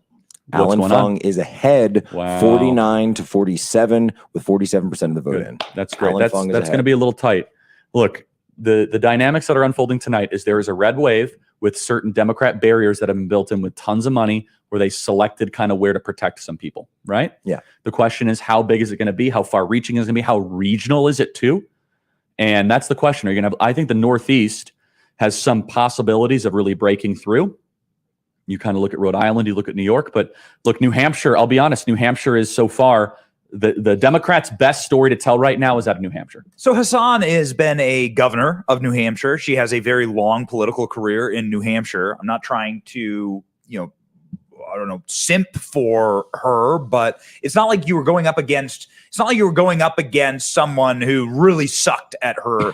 Like she does suck at her job, but it's not like you're going up against some type of first termer there. She is a very, very storied and legacy politician in that state. Quantity. Yes, Yeah. she's a very storied and legacy politician in that state. Mitch McConnell pulled all of the money out of that state as soon as Don Baldock said he wouldn't support him for leader in the Senate. And Don Baldock is a 300 Spartan. He walks around with a shield. He has a physical, literal shield. It has arrows in it. It's pretty dope. We love Don Baldock. He's been on the show. We think he's amazing. The polls tightened. We'll see what happens. So look, people are freaking out over Ohio. I need everyone to take a very deep breath. It's going to be fine. Okay? Just please. I will tell you right now that I know Ohio. Spent a lot of time there. I was there with JD in the primary. I know the data. If I start freaking out over Ohio, some people are sending me pictures of the Ohio Senate race, look, on a certain network, and they're just saying they're fear-mongering like crazy over it. Okay, look, I am not here to try to get ratings off your fear, okay? I am here to tell you JD Vance is going to be the next senator of Ohio. Okay. Email us freedom@charliekirk.com. People says, Charlie, any polls reporting for John Kennedy in Louisiana? Amanda, no, not yet. Charlie says, Charlie, I got my mother to watch your stream instead of watching the mainstream media. Give Susan King a nice welcome. Hello, Susan. Thank you for watching. God bless you. People says, Charlie, what about California? Too early. Minnesota, too early. Pennsylvania. Jack, you're hawking Pennsylvania, right? We're a week away. Call me in a week. Yeah. So, all right. Upset alert. Looks like the Republican is going to win in Rhode Island. I think it's going to happen, man. I think that now that's a defeat for Democrats. It's too early. They do a lot of shenanigans there. And boy, I'm getting a lot of emails about Ohio. People are really worried. Guys, please just go take a deep breath. Okay. I'll give you another 30 minutes and then I'll dive even deeper into it. Okay. Benny, what are we looking at? So listen, it depends on what is your Markwayne Mullen wins in Oklahoma. So he will be the next senator from Oklahoma. Markwayne Mullen is a. I'm sorry. Let's just talk about what Charlie Kirk's talking about in terms of Ohio and Texas and what's the other one? Ohio and Texas. Let's just go there. That just relax. If Charlie is talking the way he's talking, it's going to be fine. The same thing was happening with Kari Lake when she was down 150,000 votes and with hardly anybody reporting because of early voting. Same thing happened in 2016 when the Democrats ran the numbers up in Florida. But then the people who actually ran the state got off of work and started to vote. So Ohio's not going to be an issue. Texas won't be an issue. Pennsylvania, of course, they're going to try their little plan B there. And New Hampshire is a little disappointing. Sounds like, however, we never counted that anyway. I didn't count New Hampshire. So I think Charlie is right on point. He knows the numbers. And I think we're going to be fine. People just emailed me. They said, Charlie, the Ohio anxiety is annoying. I get it, though. I understand. People say, Charlie, what's happening in Texas? Everything I said that was going to happen in Texas. All right. So let's just look. All right. What are people freaking out about? It's okay. What are people watching? What are people watching? You know what they're watching. Yeah. You know exactly what they're watching. Stop watching it. Watch our stream. Okay. Guys, Robert, people project. They manipulate you guys. Try and get you scared. You'll keep watching if you're scared. Right. It's called a hate click. All right. Okay. In Texas, Robert Francis O'Rourke is going to lose by 10 points. Okay. Texas is done. I'm looking right now at all of my modeling. JD is hitting all of his modeling in Ohio, Let me say that again. The early voting has been tabulated and counted, and he's about to surge with all of the same day voting. They hit all of their margins, and it's going to be just fine. Okay. So don't worry about Ohio. Yes. I mean, do you want to dive more into that? Because we were in Ohio last night. We were in Dayton last night, man. He said the same thing in Kari Lake in the primary.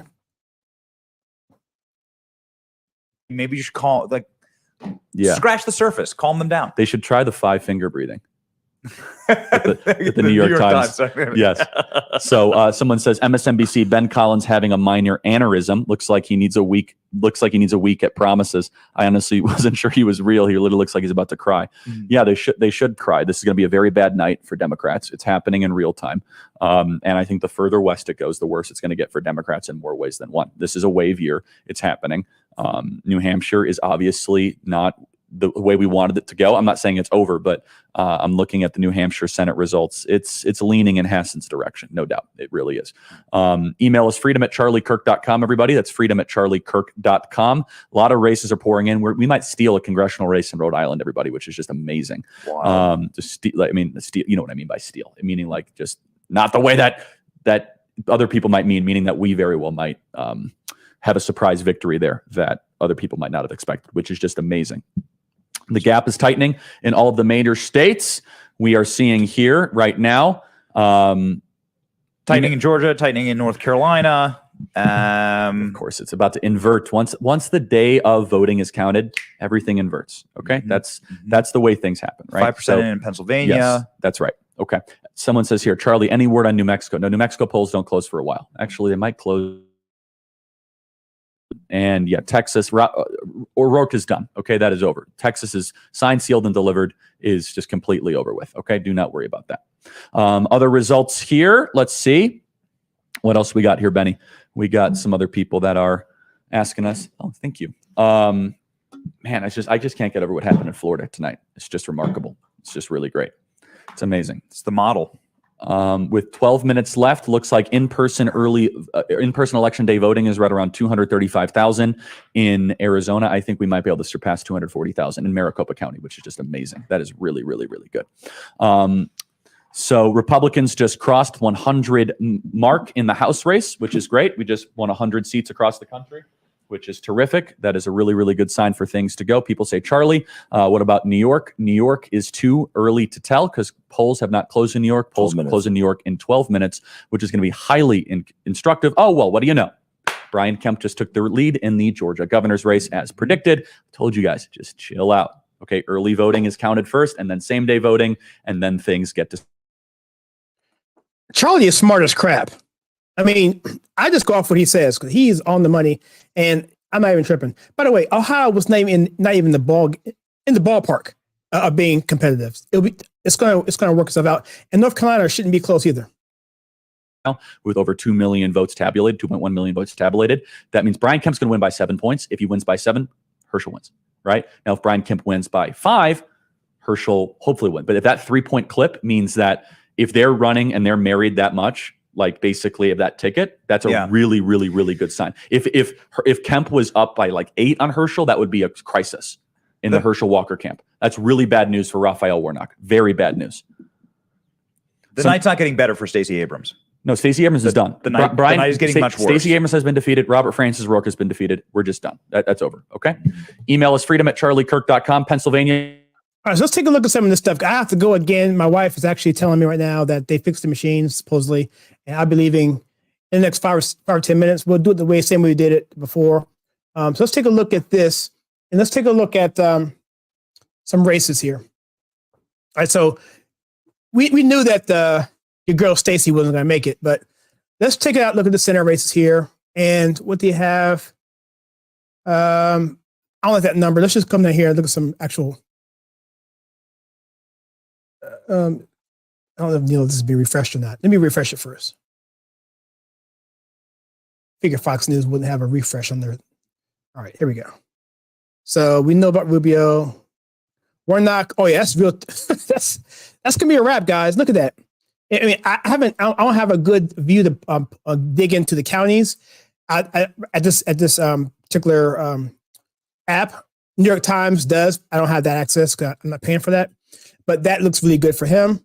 Sherry Beasley, that's tightening up. That's going to be a wrap. She's done. Warnock's done. Let me see who else. Hassan, that's going to be New Hampshire. That's probably not going to be. That's not good. But we never count that anyway. And the other ones are still waiting to be called. So yeah, so Charlie, I think he's around the point there. I'm going to go ahead and say that Warnock's going to lose, simply from what I'm seeing and what I'm hearing. With Kemp up, I think he's up 7. Let's take a look at Kemp real quick. Sorry. All right, my wife's calling me. I gotta go, guys. Hold on, see if she's. I'm on a live stream. I can't talk to you. Okay, hold on. All right, guys. I gotta run. Gotta pick my wife up. So I'm gonna go back to the live stream, and hopefully I'll remember what I said before, and I'll get back to it. So I mean, it's gonna be so close.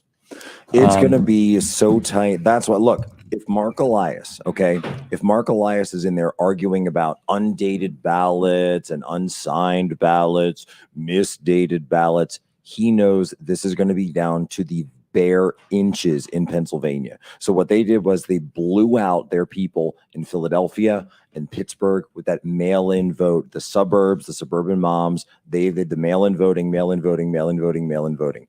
But they weren't counting on the rural landslide, the F-150 cavalry. Now the F-150 cavalry and the rural landslide are going to collide against that voter, that mail-in voting wall, and you're going to see this all play out in court because it's going to really be something like it's going to be down within a couple hundred, maybe tens of thousands of votes different. That's it. What if they drive Chevys? Silverados are fine. We're good with that. Toyota Tundras, we're good with Tundras. Let me take a look at the Illinois governor's race. I could tell you if Darren has a shot, people are blowing me up over Illinois. I think that race was called too preemptively. I could tell you. Andrew, what else is going on while I take a look at the Illinois data? Well, I was looking into Georgia. I mean, there's so much rural vote still out in Georgia. You've got Raphael Warnock up 40,000. Actually, that just tightened. Yeah. That just tightened it. It's 27,000-ish, 26,000. What did I tell people? And there are, so many rural counties. Good. You got Bibb County, Crawford County, you got Peach County, Bullitt County. Just tons of rurals are still waiting to come in. Meanwhile, you've got 65% of the vote in Fulton, so that's going to obviously be a setback. You've got DeKalb, that's the big one, right? DeKalb. It is only 7% in, right? Obviously highly populated, so that's going to be a problem. But again, there's a lot of rural vote out there. I think it's going to flood that that Atlanta, greater Atlanta area. So right now, feeling very positive about Raphael Warnock, Herschel Walker race. I think Herschel's going to keep closing the gap here. But we don't know. That one's a close one. That one was polling before election day. That was polling both ways, right? I think the trend was our friend there, where there was a number of polls that had us up in the final stretch. I think some of the attacks on Herschel's character, fell on deaf ears. I think Georgia wants to go red this term. I think it wants to go red. It's one of those states that you could feel it pulling in the red direction, unlike New Hampshire, right? New Hampshire we were getting close, but it didn't feel like it had made up its mind yet as a state to go red. Yeah. Nevada is another state that wants to go red. Okay, I got two things here. So Oklahoma governor's results. Sorry to interrupt, Andrew. No, that's perfect. Yeah, it's just kind of keep an eye on that. Governor Stitt has taken the lead. It's very tight, though, with 20% reporting. I think Stitt is going to pull it out. Ohio is just fine. I double-checked my certainty with just someone who helped and run JD's campaign. They said, dude, we're fine. We're hitting all the metrics. Okay, so just everyone, we're fine. Okay, one more just thing. I'm looking at Illinois. I think they've just called the race for J.B. Pritzker. I think that's a little bit premature, but honestly, knowing Illinois pretty well, if J.B. Pritzker is really winning Lake County and McHenry County and Kane County and Will County, I know that's early voting, but the margin, where is that those are the collar counties of around Chicago. Darren needs to win every one of the collars, like 60-40. The suburban voters. Yeah, so that's Will, it's Kane, it's DuPage, it is Lake, it's McHenry. It's literally a collar, like if you had a collar around a shirt around Chicago, around Cook County, which is the second largest county in the country. Well, again, but and I want you to put your Chicago eyes on this as the night unfolds. Again, I started off the stream for those who have joined since I started. I started off the stream saying we may not win Illinois tonight. I mean, Darren Bailey's a phenomenal candidate. He got a lot of energy behind him. But if we start to see the collapse of the Democrat machine, if we start to see chips in the armor, that's the sign to look for, because we might have another bite at that apple in 2024. I agree. That's right. And so look, the Georgia's Senate race is now virtually tied. So not virtually, but it's about a 20,000 vote lead for Warnock. We're good with some of the reddest counties have yet to report. Yes, Jack. Here's what I want to explain to everybody that we're seeing. This is actually, they told us there was going to be a red mirage. What's actually going on now is a blue mirage. There is a blue mirage going on, and that's what you're seeing on every other outlet tonight, other than this one right here, because all we're doing is going through the numbers. We're looking at this. We're seeing the trends. We're watching the trend lines. We understand which ballots get counted first. They're seeing a blue mirage. They're seeing it in Ohio. They're seeing it in a number of these states. Pennsylvania, obviously too close to tell, but too early to tell. But That's the actual scenario. And you've never heard that phrase before tonight. Blue mirage. That's what's going on. Yeah, the North Carolina Senate race is virtually tied. He's about to take the lead. Ted Budd is going to win by 3 to 4 points, which would have been nice by 5 or 6 because it could help the other congressional candidates. Yes, what do we got in Texas 28? You see that, Savannah? New update. I know. I'm looking at Texas right now for just for the governor results. And yeah, Greg Abbott up, just like you said, Kirk. And let's see here. We got Cassie Garcia first results in Henry Cuellar. How do we say that? I think, yeah, former. Sure. The former way you said it. So this is early votes, right? This is another race that we are looking to pull off. One of the Latinas from South Texas. We just had Cassie Garcia on the show. She's feeling really good about her polling. Her internal polling was very strong. First results in Henry Cuellar, or Cuellar, depending on if you're doing the American or the Hispanic. Just pick one, man. Just pick one and go. 30,356 to Cassie Garcia, 22,691. So it's about a 57-42. Very good. Okay, email us freedom@charliekirk.com. Someone says, Charlie, if my drinking phrase was "we'll be fine," I would be inebriated by now because I keep on telling people we'll be fine, we'll be fine. The Charlie Kirk drinking game, we'll be fine. People want to panic. The problem is that most people really don't engage in this kind of stuff that much. And even I engage in it quite a bit, but not on an everyday level in terms of politics, because previously, prior to January 6th, this was pretty popular on this channel, this kind of stuff. Since then, it hasn't been. And our membership, we had to go outside of the political sphere and get people to come in. And that was through Tom McDonald videos. That was through, people doing stuff in the crazy woke culture, movies and that sort of thing, with like The Woman King and even stuff like Bubba Wallace. People were coming in to this channel who don't really have that kind of propensity towards political wonkiness and intrigue, like this sort of thing. So people get nervous when they see what they see, especially when they're being manipulated by mainstream media that wants to keep them engaged because they're fearful.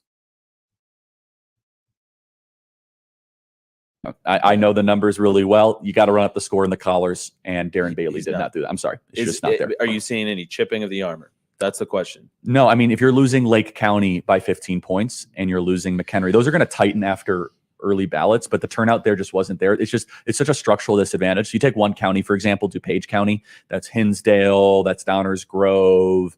I mean, I know that's the part of the world really well. It's now a 16 plus Democrat advantage there. I mean, you just can't. That used to be Judy Biggart's district. It used to be really strong Republican territory. Bruce Rauner won every single one of those counties, and it was still a tight race.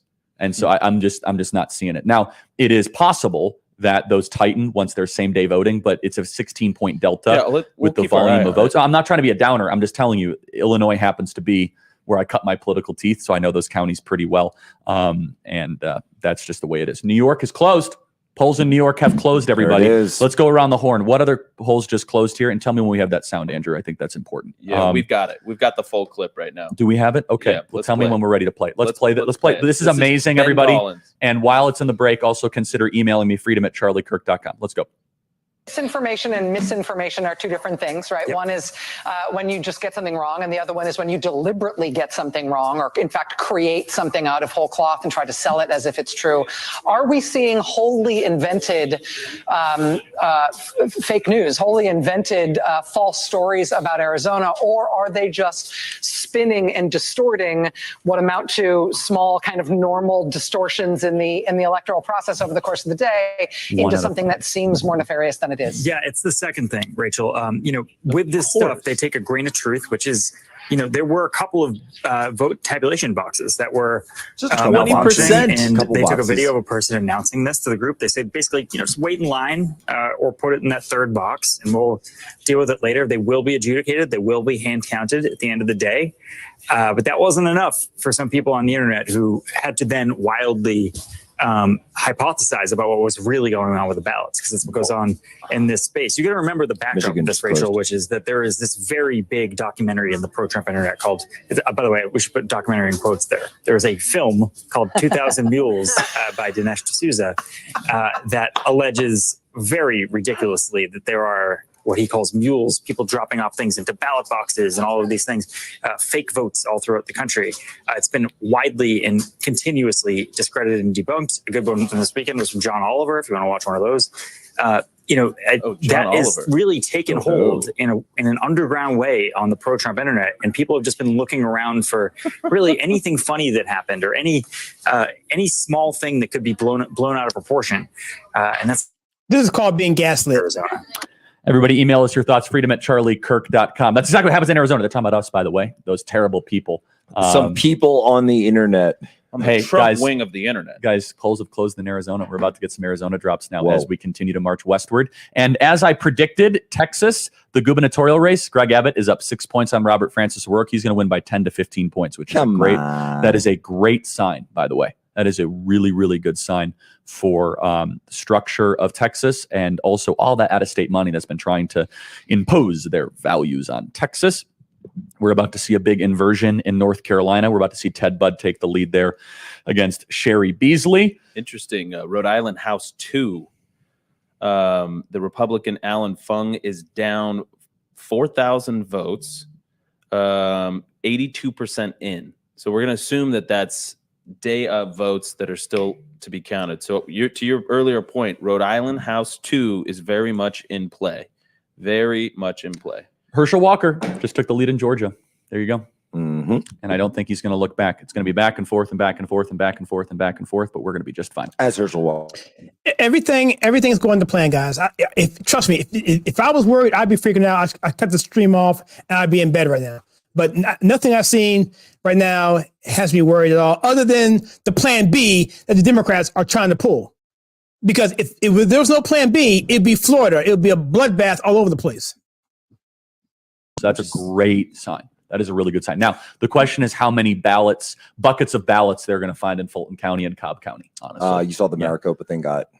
What, the judge said no? Denied. Yeah, of course not. Yeah. That sounds about ridiculous. Right. Of course, absolutely if Republicans ridiculous. are disenfranchised, they don't get any extra. Here's the problem. Here's the problem in Georgia. Just one note of caution. DeKalb is still only at 7% in, and Warnock is winning that county, and now Warnock just to 11. Yeah, Warnock just retook the lead, so it's going to go back and forth. And it's going to go back and forth. One note of caution there. Yeah, but look, DeKalb has a lot of outstanding votes. There's a ton of counties left, though, guys. There's Pickens County, there's Bartow County, there's Lumpkin County, there's Banks County, there's Stevens County, there's Irwin County, there's Sumter County. There's a lot of counties left there, so don't worry. Email us freedom@charliekirk.com. Someone says you need a cowbell for every single. And by the way, all those counties you just mentioned are all going to be won by Herschel Walker. The only county that we're not have a chance on are the high population centers like Fulton County. That's pretty much going to be it. Surge past that. And what do you know? Ted Budd is only down 3,000 votes as votes continue to pour in. I think we're going to be just fine in a moment in North Carolina as things continue to come in. New Hampshire's kind of come to a standstill. There hasn't been new votes posted in New Hampshire in quite a while. I'm so confused about this. It's really going on up there bizarre happening because in New Hampshire. They were flying in. It must honestly, it must be because the changeover from the early voting into the game day voting. So it very well may be, Charlie, that all the votes we've seen so far in New Hampshire were early votes. And that would make sense because we haven't seen any of the tightening that I think everybody, even the Democrats, were predicting there'd be some tightening up there for her, not only for Caroline Leavitt in the first, but also for Dan Baldock. And so we're waiting to see. I'm hitting refresh on a couple of different pages here for New Hampshire. I'm not seeing these tranches dip in. It's 16%, 22%, 23%, various sites. So let's see. In fact, one of the sites is actually going down a little bit. It was at 23. Now it's down to 21. So something's going on in New Hampshire. We're going to keep our eye on it. Yep. So what happened, by the way, update on Georgia. What actually happened was, as I predicted, right when we were talking about it, DeKalb came in. They're now at 68% of the vote. Again, Raphael Warnock is winning that county 87-12. So we had a big vote dump from DeKalb, and then we had Gwinnett County also come in. They're at 40%. And he's slightly less ahead in Gwinnett, but that's 66-33. So those are some big vote dumps. Fulton County's only at 65%. So when we look around Atlanta and the suburbs, obviously, it's all in the modeling. This doesn't worry me, but when you see Herschel go up for a moment by 9,000 votes, and now he is down again by about 100 and let's say 119,000 votes. I mean, just like Yeah. that, those urban cores came in. Can I just comment on something? So a couple things. So it's too soon to tell whether or not it's a red wave or a red ripple or red tsunami. White upper class women in the Northeast are not delivering for Republicans. It's not. So that, remember we said that could end up happening.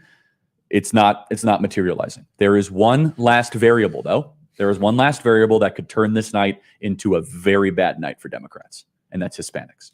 We have not yet seen where Hispanics are landing yet. Miami-Dade, we do not know how that's going to end in the Rio Grande Valley, and we do not know how that's going to end in, right, Savannah? I mean, I'm excited because again, I've been to these areas, I've been to the border quite a bit, and the Hispanic community has a lot of energy, again, behind the Republican Party because of what they've seen, what they have been put through. I mean, remember that the majority of people who live on the border are those Hispanic families directly affected by the bad border policy that's been pushed. So I have a lot of faith. Also, too, we are seeing some of the results coming out of New York. I'm taking a peek at these congressional races. Of course, across the board, we are seeing a Democrat lead, but we just got these results in New York's 11th district. However, we do have Nicole Maliotakis currently leading That's right great. now. That's a great sign. And just really quick, Ted Budd is taking the lead in North Carolina. We're good. I can close that tab. That is over with. Ohio is now a 3-point race. J.D. Vance is about to surge to victory in Ohio. J.D. is going to win by 5 or 6 points. So we're not that far off, everybody, but we are not seeing yet that extra 3 to 4 point surge that we might have expected on top of polling. I'm just being very honest. We're seeing a good night. It's too early to say if it's a great night. Now, Andrew, I have a theory, though. I think the West might shock the world. I think inflation, crime, immigration, woke values, Arizona, Nevada might actually outpace the red wave of the East Coast. Am I wrong in thinking that? I think you're right. I mean, there was a couple precursors that we heard about in some of the news reports, namely Hispanics, right? You touched on that before. I mean, NBC had this big sort of like five alarm fire article about how Hispanics, the vote seemed like it was depressed. They were worried they weren't going to come out. They were going to stay home. So Arizona, Utah, Nevada, to a lesser extent, but yes, still in Colorado and Oregon. I think that's an X factor that could absolutely be a determinative factor. But again, if we start seeing good signs out of Colorado, right, closer than we expected. I'll be really honest with you. I don't expect Colorado. I don't expect Joe O'Dea to win. I don't expect Canal to win. But if we see those really close, that could be a good sign. If we see Mike Lee definitively beat McMullen, I think that's going to be another great sign. Keep your eyes out on Smiley in Washington, and then the Oregon governor's race. That's where we need to look. There's some troubling news out of Georgia. It's not awful, but Kemp is running 8 points ahead of Herschel. That was what I was afraid of. So what I think happened is that the suburbs of Georgia are breaking, and that if Kemp is running 8 points above Herschel, that's going to be a task for Herschel to overcome. I'm going to be honest. That's going to be a hill to climb. So we'll see if that holds, but it looks about, if I'm looking at the same consolidated data, that they've counted a little bit more Kemp vote. Oh my goodness. Yeah, that's right. Yeah. Kemp is running 8 points above Herschel. It's amazing. Oh, by the way, it's now called Greg Abbott has defeated Beto O'Rourke. There you go. Do we have something for this, right? Just hang tight. Is it done? We'll get it. We'll get it. We don't. Apparently, it got lost in the shuffle somewhere, but we've got it. It's coming.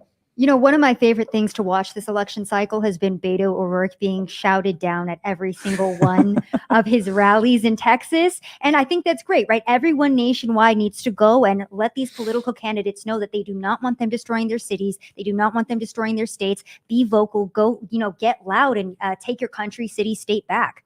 We do have that clip. Let's play cut 126 as we say goodbye to Robert Francis O'Rourke. Hell yes, we're going to take your AR-15, your AK-47. The question is, how do you feel about NFL players who take a knee? No, I don't think it's disrespectful. And I can think of nothing more American. I can't believe you're a sick son of a... to come to a deal like this to make a political issue.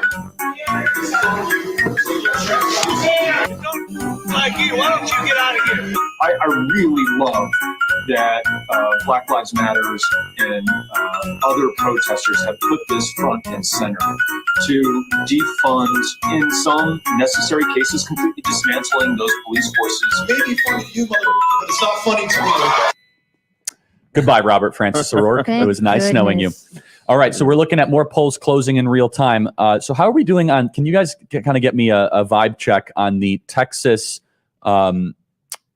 congressional districts, Rio Grande Valley? How are we doing with those heavy Hispanic districts? By the way, Ted Budd is now up 22,000 votes in North Carolina. Look at the 15th right now. So that's Monica De La Cruz up huge. The Republican down on De La Cruz for Garcia. Garcia's still, there's not a lot of votes in there, but still, it's still 42-57 for the Democrat for I'm going with Quaylar on that, by the way.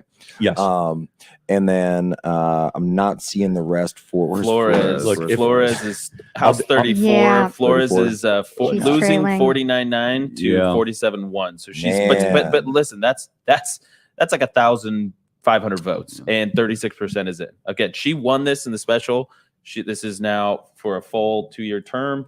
I'm feeling good about Flores. Yeah, I am too. I That's mean, 1,500 votes with 36% in. Again, we're looking at early votes versus day of. I'm feeling good about that. and again, too, she has been one of those GOP Latinas who has really campaigned on, again, border security. Her husband, a Border Patrol agent, and a lot of energy behind her because of that, specifically just her border security, I think will hopefully, help her pull this out. So I'm looking at some just trends here. Ted Budd is fine. JD Vance is fine. Can we get Wisconsin, Ron Johnson? I haven't been Wisconsin usually takes a while to report because there's so many small counties. And so we need to get a Wisconsin vibe check, but I think like two vibe check. Johnson up 66-34 with like 1%. Yeah. Okay. That's going to come in super quick, by the way, like really quick. Yeah. And so, by the way, yes, again, I'm getting emails. Charlie, what about North Carolina? It's done. Okay. It's over. Ted Budd's going to win by 4 points. Okay. So what this is looking like nationwide is Florida, because of DeSantis' leadership, massive victory. What is DeSantis at right now? Is he up like 15? I'm just worried. I'm just concerned, not concerned. I'm curious. He's up 18. Okay, 18. So this is what I'm looking at, okay?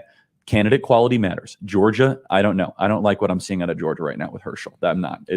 I think Herschel, right now, the polling looks to be just about spot on. He's either going to win by one or he's going to lose by one. Is this a year where pollsters got things right? It might be. I mean, frankly, they've been so ripped to shreds, and rightly so. Maybe they finally Someone said the shenanigans. They said, Charlie, is Kemp going to lose? No, Kemp is up big time. Okay, Kemp is already up 4 points, 3 points. It's done. Okay, Stacey Abrams is defeated. Brian Kemp has won. Herschel is the one that I'm worried about. Okay, Herschel is there. By the way, JD Vance is within 40,000 votes of Tim Ryan with 42% reporting. That's fine. Okay, so someone says, Charlie, you should be worried about Georgia. Warnock is a communist. No. What I mean worried is what I mean by the results coming. I'm worried about all these people. Okay. Pennsylvania. I'm not going to touch Pennsylvania tonight unless Jack has something. It's such a mess in that state. Honestly, do you agree, Jack? I'm not even hearing much from Pennsylvania because they're going to take all week. We all know. Okay. We all know. And so what we're seeing materializing is a good night for Republicans. What could become a great night is if the American West rises in Arizona and Nevada. Is that fair to say, Andrew? Yeah, because Ron Johnson's going to win in Wisconsin, right? Ted Budd has won. That's great. It's a mystery on Pennsylvania with Oz right now. Okay. And Arizona, I'm telling you. So we just got the final numbers. Did you see these final numbers that they sent over? No. It's really good. It's really good. So what people that were hoping for like a 50-seat majority, I just want to manage some expectations. That's probably not going to happen. We're probably looking at a 20 to 30 seat majority tonight, which is great. Praise God. 51, 52. No, I think we're going to get to 53 because of Laxalt and Masters. I think that Herschel's going to win. I think Laxalt's going to win. I think Blake is going to win. If Oz holds, if your buddy holds, Jack, if Oz holds, then we're at 53. And by the way, if we get Shabaka in Alaska, it's like winning another Republican. Yeah, and that's something people... All right, so let me just level set what's going on here because Charlie's being really conservative in this talk because he wants to be accurate. And so right now, what I'm looking at right now, I'm not seeing anything differently than what's been projected. We're still fairly early into the night, right? It's still, it's 9 o'clock Eastern Standard Time. And if we look at the next poll to be opening, I'm sorry, I got the wrong mouse. I got two mice here. If you go and look at the next poll to open, that would be 10 o'clock. And that would be California, Washington. That will tell us a lot, but we won't see any results from those states until probably early in the morning. But we should get something from the West, from Arizona, particularly by about 10 o'clock. And so hopefully, if Maricopa County is done right, then Kari Lake will win. Masters will win, as expected, has been projected. And then you have over here in Pennsylvania, like Charlie said, that they've already told you that's not going to happen anytime soon. And Georgia, we always knew that was going to be either a runoff or it's going to be a straight up win by Herschel Walker. Now, if Warnock comes out with 51%, then it's game over tonight. So, but what Charlie is saying is, I'm sorry, let me get back to the screen. Sorry, show you my screen. Sorry, guys. So let me get back on the screen here so you guys see me. So if Charlie is right when he's basically saying, look, Kemp is running 8 points ahead of Herschel Walker, and that concerns him. Why does that concern him? It concerns him because what he's afraid of is that people are splitting their tickets, that the suburban people are loving Kemp, but they're not loving Herschel Walker. If they ran neck and neck within 3 points, then obviously I'm voting for Kemp, I'm voting for Herschel Walker. But there's a discrepancy there, and there's something in that that's keeping those two apart, and that's what's keeping those numbers tight. Because if he was in lockstep with Kemp, then he would be up right now by about 2 points on Warnock. And that's what concerns Charlie Kirk because he's smart. But at the end of the day, most people said this was probably going to go to a runoff, which means that in Georgia, if you don't get 50% plus one vote, then it's going to go to a secondary election in about a month or two, I guess. Who knows? And that's going to be a head-to-head up and down vote to see who gets the seat. So again, nothing I'm saying out right now is any different than what we've seen. Now, there is the notion that this could have been a tsunami, but with the way the system is rigged, the way the system is right now, with the way the Democrats are, I could never really expect it to be like it was in the 80s and 90s when things were actually counted somewhat fairly, right? We can't expect that anymore until we get staunch election integrity in place. However, we can still draw the numbers and still do our best to vote ahead of the curve that they need to actually change the election in their favor. So that's where I'm sitting. You guys comment below. Let me know what you think on that. I'll add the stream right back right now. Or on election There's day. entire counties that haven't even reported that are super strong R counties. Even in the liberal counties, you're still going to get that election day vote that's still going to skew more Republican. Yeah. So look, what we're seeing here, and I look at trends, right? Because we are a trend show because we're a national program. And yes, we are going to get to Arizona, everybody. Arizona drop will be in 40 minutes. If Kari Lake is down 4 points, I will anoint her governor. It's done. If Kari Lake is down anywhere between 6 to 8 points, it's over with. If Blake is down less than 10, he'll be a senator because it's the early voting drops. Okay. So that's kind of where we're at. But the point is this, is what we're seeing is a good night, which could become a great or an excellent night. But I'll be very honest. This is not the historic night that some people thought they were seeing, right? That would have been like a tight New Hampshire race, which we don't know enough yet out of that. But I'm just trying to manage people's expectations. Jack, am I right? It's actually like this is what you see in a midterm election for the first time during a first-term president. Usually you see Republicans do well. I would say we're running above average in terms of that. Yes. It's not this historic it still could be, though. But the night is young. The night is young, and we go. The more west we go, the more angry people are about the top three issues. Inflation. The two highest cities in the country of inflation are Phoenix and Las Vegas. Crime. Phoenix and Vegas have seen huge crime waves. And then finally, immigration. The porous southern border. What's going on in Texas? Robert Francis O'Rourke is done. Border states are going hard red this cycle. Hard red. And that's a big deal. So hopefully the Rio Grande Valley kind of gets back into alignment in some way. But, geez, this is unbelievable. Did someone just say the New York Times turned off the needle? Is that true? I'm sure they've done that. With 95% reporting, with 95% reporting, DeSantis is winning Palm Beach County. A Republican has not won Palm Beach County in 35 years. Yeah. DeSantis is winning by 17 points. Yeah, I saw that. 17 points with 86% of the vote in. This is just incredible. Just keeps climbing. Florida, but here's what I'm worried about. If I'm being honest, I'm worried that Florida is this sort of machine that is just churning and rolling. And we heard lots about, DeSantis inherited a voter. What was he? He was down like 150,000 in registrants. D's over R's. Now Republicans have a 300,000 voter advantage, registered voter advantage in Florida.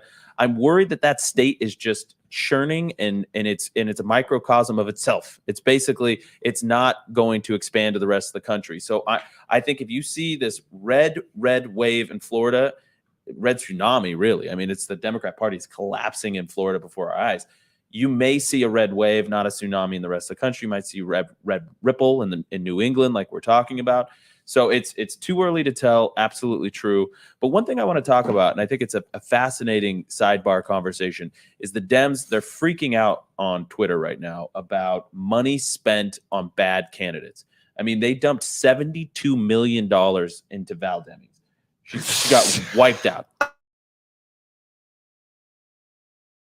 right, let me just jump in here real quick. So I've been through several of these tsunamis, even the big ones, the huge ones. And what did that result? What did that give us? Jack crap. Gave us nothing. So yeah, you can have this red wave, whatever, but if the people who are in there don't do anything for you, then you're screwed. I'd rather have, I'm not saying this is going to happen. I'm saying that there was an article that came out that I posted on my Truth Social that this liberal paper put out that essentially said there's 3 outcomes: a red wave, a red tsunami, and a red trickle. They're all red wave. They're all positives. And so taking one of the houses is absolutely essential. We never thought that the Senate would be, even in the grand scheme of things, even possible 6 months ago, a year ago, put it that way. I thought it could happen, but most people are saying, yeah, it probably couldn't. So the important thing I'm talking about is, can we get Kerry Lake in? Can we get DeSantis in? Can we get Blake Masters in? Can we get real people who are going to do things who are not rhinos? So I'd rather have a trickle with a bunch of MAGA conservatives in key areas, because that's going to do us better in the long term. It's not going to disenfranchise us later. It's going to at least give us more and voter integrity laws to go further, because this country is a total nightmare in terms of that right now.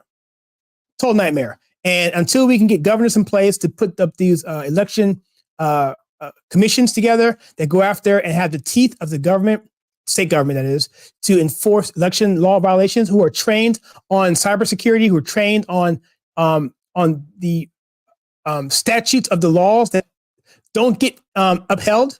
Like, by the way, Wisconsin 2020. If you have a mail-in ballot, you have to actually have a personal record on file for your vote. If I vote, if John Doe votes in Wisconsin absentee, there better be a physical hand-signed document registered in that person's name 1-to-1. Otherwise, that ballot gets tossed out. You know what? Had they adhered to those statutes or those laws in Wisconsin, that flips for Trump in 2020. That alone. And there's other things as well, outside of anything else that could have happened. So my point again is this, is that I'd rather have a solid red wave in terms of quality versus quantity, because sure, it's a big ego thing, but if you have a bunch of rhinos, who cares? All it's going to do is turn back and make you look worse when they go back and do nothing for you in the end.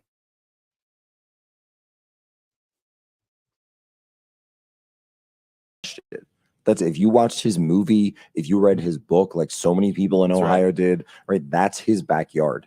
And it wasn't just so much that it was about him. It was the fact that he told their story. He told the story of Middle America. He told the story of the Rust Belt, how it became the Rust Belt, how it became gutted, and he rose up to be their champion. Yeah, that's right. The story of J.D. Vance. That's right. That's right. And they tried to just obliterate him in this. All right, so we can put to bed Ohio, we can put to North Carolina. Hopefully Wisconsin will be able to put to bed in about an hour. Marco Rubio is done. Chuck Grassley, I'm sure, is fine in Iowa. I don't even think it's worth looking at. Grassley was pulling Look, up these trends are there, but the trend that is yet to materialize is same-day Hispanic Latino voters. We do not know what that is yet. We do not know same-day Hispanic Latino voters. And so I'm going to go to some of these here. For example, in Texas 28, that's the one that we were looking at, right?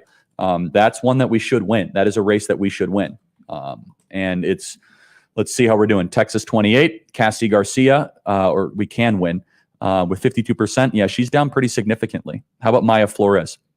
How's she looking? Let me take a peek. Do we have the map up here? Yeah, can we get the other map I sent you guys? The one more similar to that, Ryan? That's Myra right now is Flores, a little, yeah, you can she's hold down that for too. Now. It's fine. She's down 1,500 votes, which is 49 to 47, only 36% in. So people say, Charlie, what do all these points mean? By percentage points, guys. So if I say they're up 3 points or up 4 points, that means they're up percentage points on the other. So one thing I'm thinking about is going over to the Ron DeSantis speech, but if I do that, I may screw up the whole stream, so I'm not going to do it. I thought about it, but I think it's better just to celebrate him after the stream is over. So anyway. Play the trailer.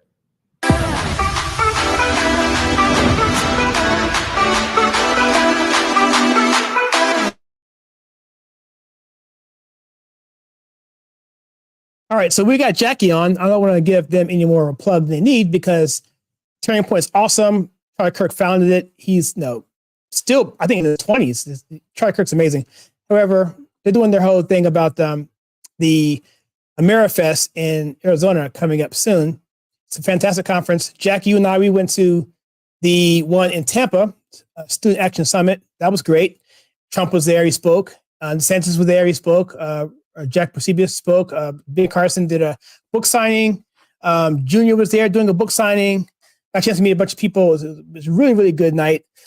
So probably won't do AmeriFest because the price is way out there. It's further away from me. Tampa was only about 8 hours away. So we did that. So Jackie, what are your thoughts on tonight? I know you said you thought this wasn't a red wave, and I think it's still a little early to tell. Probably based on what Charlie is saying, it's not going to be a historic night, but I don't really care. I mean, I wanted to get, this is what I want. This is what I want. I want at least 20 seats in the Senate. 20 seats in the House, minimum, to give us a full control, get Nancy Pelosi out of there. Then I want us to elect a sound speaker, not wishy-washy guys. And then I want to see us with a solid majority in the Senate of at least 52. Because 51, you can get one that can flip on you. But that's what I would want.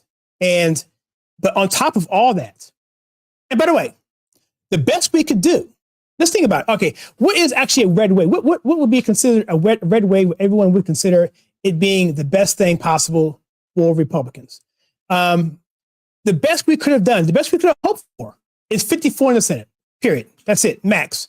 And then the best we could hope for in the House maybe 50 seats, which is great, but you're probably not going to get a bunch of solid MAGA conservatives in those seats. And so whatever. So even with that, if we get what I am hoping for the 20 to 25 in the House and 3 in the Senate, give us 52. Hey, that's a banner night. And of course, the media is going to spin it that we didn't do well. But what we did see, right, and we are seeing and have seen, is that Florida is the golden child. It's the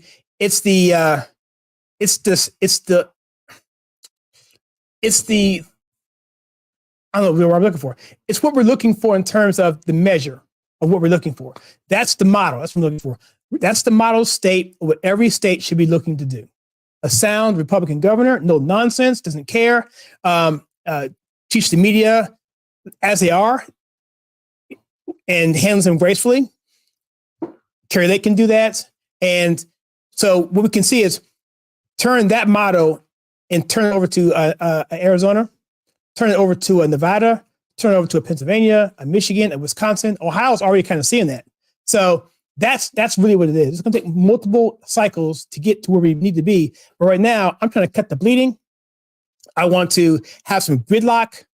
We were never going to get a veto power over Biden. That was not going to happen regardless. So the only kind of way that makes any difference is if you're going to have a 67 seat majority in the Senate to override any veto, or enough votes in the House to override a veto in the House as well. So that wasn't going to happen anyway. So now we're just kind of fight our battles and quality people in there. Here we go. Here's DeSantis. Just listen to him. Our taxpayers, and we reject woke ideology. We will never, ever surrender to the woke mob. Florida is where woke goes to die. That's amazing. It's just terrific. Ron DeSantis might have a 20-point margin. Wow. He's such an incredible leader. And I mean, 20-point margin. that's what Americans want, right? Is just a leader that actually speaks for them. And I think we're seeing that very beautifully with this election. Yeah. I mean, it's just incredible. To me, the main thing that DeSantis does, it's the fact that he listens to the voters, he hears them, but he actually delivers on the issues that matter to them, period. That's the key difference, because we've heard so many other leaders, and Democrats and Republicans, you can say this for both of them. They'll listen, they say, oh, I'm going to do this, I'm going to do this. They never follow through. All Ron DeSantis does is follow through. That's right. I want to hear about things. Go on freedom@charliekirk.com. Ann says, Charlie's so excited to go to America Fest. Thank you for being so youth friendly. Wish I could go. And guys, by the way, it's not just youth. People of all ages are able to come to America Fest. It's going to be incredible. Okay, let's go to here. Yeah, they're going to call the race in North Carolina any moment here. That's awesome. That's great. So the question is, how much is it going to outpace the polling, and whether or not that is going to extrapolate? Oh, guess what? Robert Francis O'Rourke he just keeps on going down and down. Ohio Senate race continues. The margin continues to go. JD Vance will be able to give a victory speech tonight, which is just terrific. Very excited about that. Okay, let's look at some of these other races that are closing rapidly. Okay, so let's go through the map here, if that's okay, guys. So, well, if we could keep that up, guys, that would be great. Thank you. Georgia is in contention. Pennsylvania, we're going to be here all week. Literally, we're going to be here streaming all week. We have plans all week to be here. Wisconsin, I think we're going to call soon. Missouri, I think we're fine. Can we look at Eric Schmidt? I think he's just fine. Colorado is a question mark. Arizona, we should be getting the first Arizona drop soon in the next 30 minutes, because they've been pre-canvassing, pre-tabulating. Okay. New Hampshire, not exactly seeing the sizzle out of New Hampshire yet. Andrew thinks we're a little too ahead of our skis there, but too early. It's too early. We haven't seen what we need to see yet. 16% in. Yeah, we have not seen that yet. And then 30% in, actually, an update on that. If you want an update on New Hampshire, again, these are going to be early votes. 110,000 votes to 75,000 for Bulldog. So it's a 58.7 to 40.1% race in New Hampshire. Too early to call. And an update on Eric Schmidt. He is up by 13,000 votes with 10% in. So and we're looking at like 126,000 votes to 113,000. So Missouri, you're looking strong. Everybody had him polling way ahead. We're feeling good about that. Everybody can email us freedom@charliekirk.com. Jack, what are we looking at? Actually seeing I'm gonna make myself a little bit of a liar, because I said I wasn't going to talk about Pennsylvania, but I'm going to say it. Oz is now up to 40%. Oz is now, he was down in the 30s, he was in the 20s, he's now all the way up to 40%. 40.9. So 40.9. So we're actually going to see we are now. That's it right there. Oz. Here is starting to get thinner. It's starting to fade. And now we're going to be faced with actual reality. The question is, how far does it go? How far does the blue mirage fade? And then how much of reality of game day vote do we actually see? That's right. Everybody, please take out your phone and consider subscribing to our podcast. People are saying, Charlie, what about Tennessee? Everything in Tennessee looks pretty good. I didn't think there were any contested districts in Tennessee. Were there? But everything looks pretty strong in Tennessee, to be perfectly honest with you. So unless there's something I'm missing in Tennessee, I'm happy to look into it. So right now, Brian Kemp is up 6 points on Stacey Abrams, and Raphael Warnock is up 2 points on Herschel Walker, which means that there's an 8-point delta between Kemp and Herschel. Right. And so we saw some of the polling have Kemp winning by 6. If that's the case, Herschel doesn't win. If Kemp ends up winning by 10, like a lot of people had him up 10, some even had him up 11, 12, I saw, then Herschel Walker's going to be senator. So if those trend lines hold, it's an 8-point delta. I still find that hard to believe that there's an 8-point delta between them. But again, maybe one of the themes of the evening is that the polling was actually pretty accurate. New York Times thinks that the U.S. Senate's going to go to a Democrat. Democrats, wow. We'll see what happens. It all depends on Arizona and Nevada. That's what happens. Let's see. Yeah. We're going to see what happens in the next. And we are hearing some exit polling from Fox and in Arizona, and CNN is all of a sudden turned on Republicans. So maybe that's what they're looking at. They're apparently, I'm not sure where that's coming from. Actually, exit polling can be very deceiving. Hold on. Could be very deceiving. Where are you looking at on New York Times for the? I have the need. Looking for Michigan. Oh, where's that? Michigan, you mean in terms of the House or the? You must be talking about the governor's race. So let's look at that. Hold